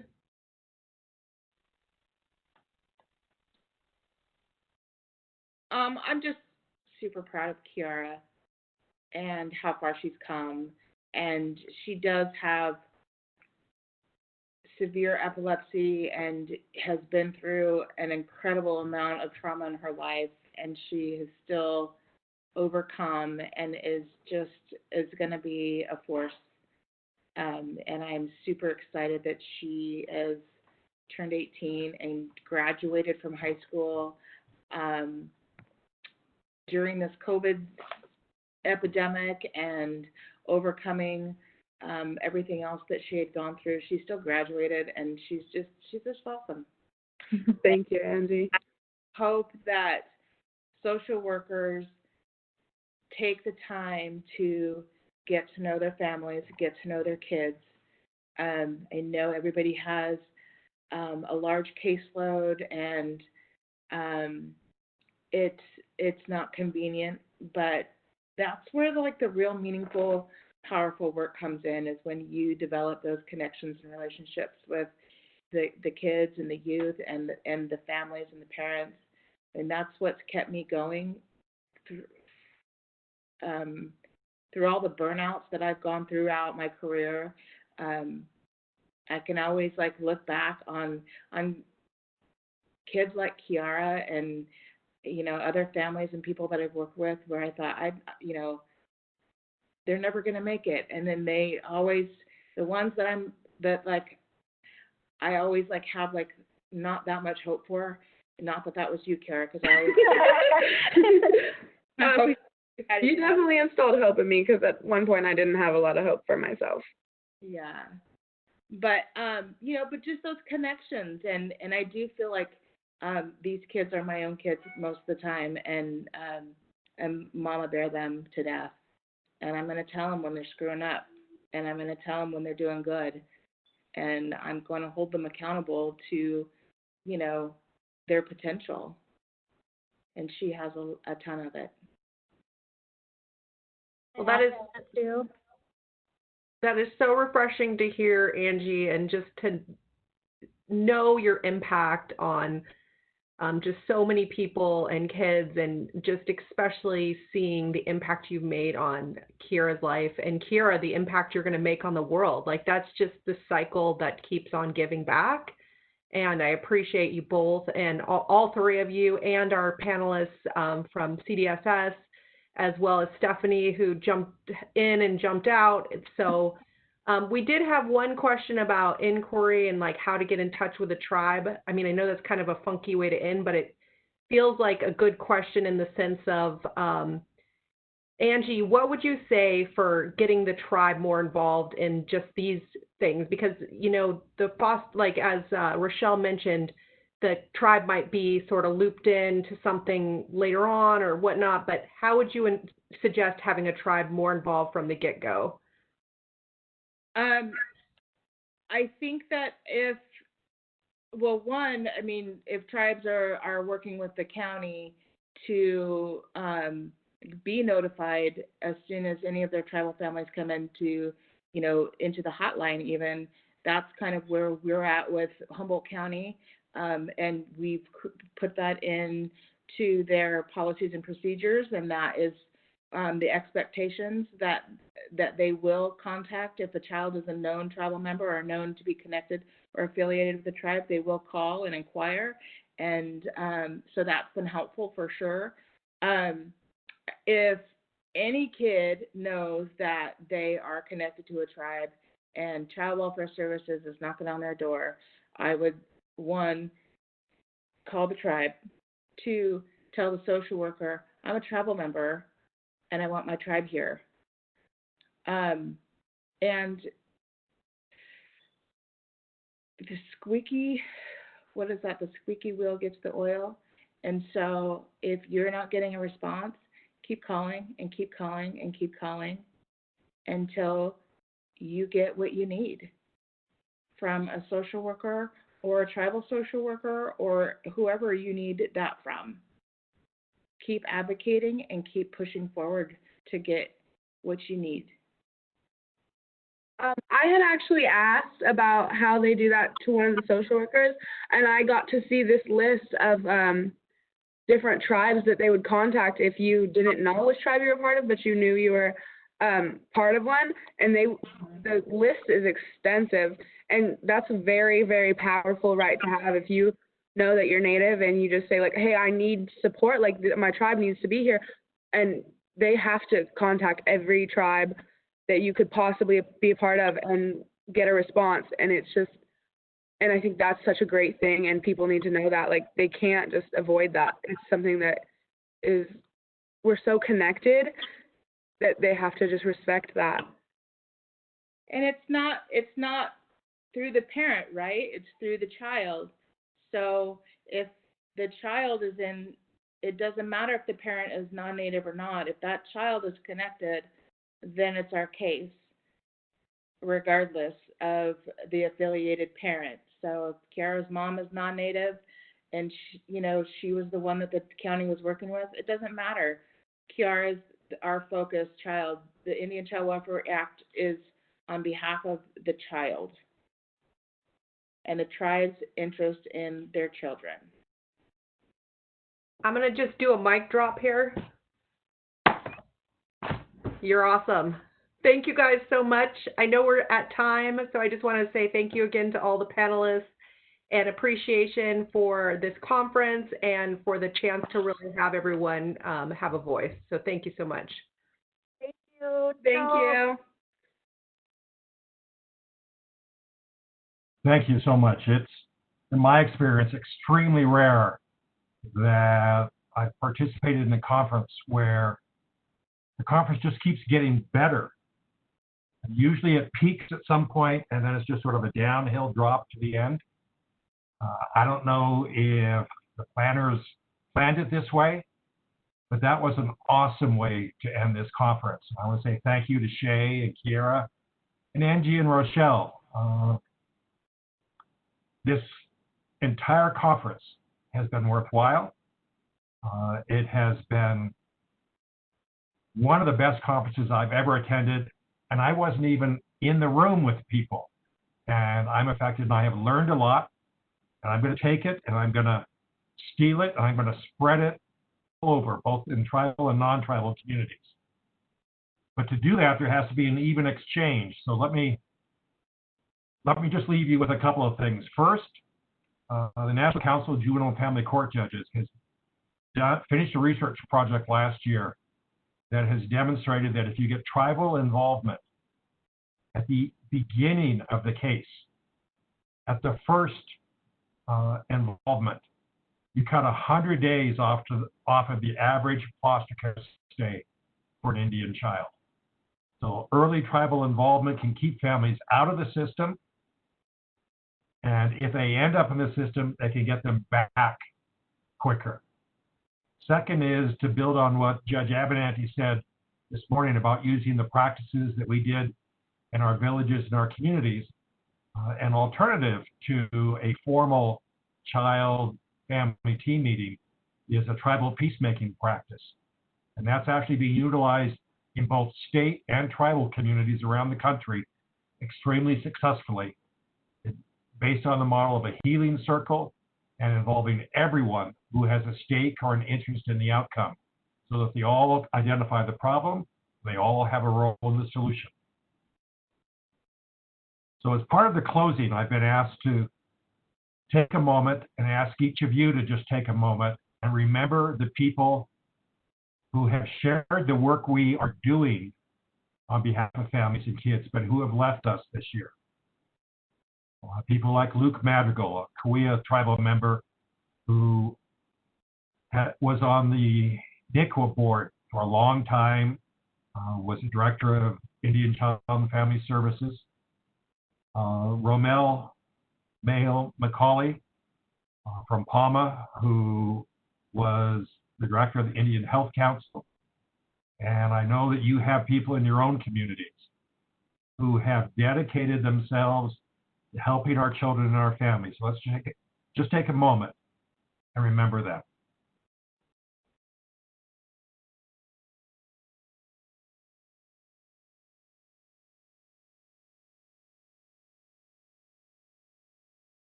I want to thank all of the people who made this possible.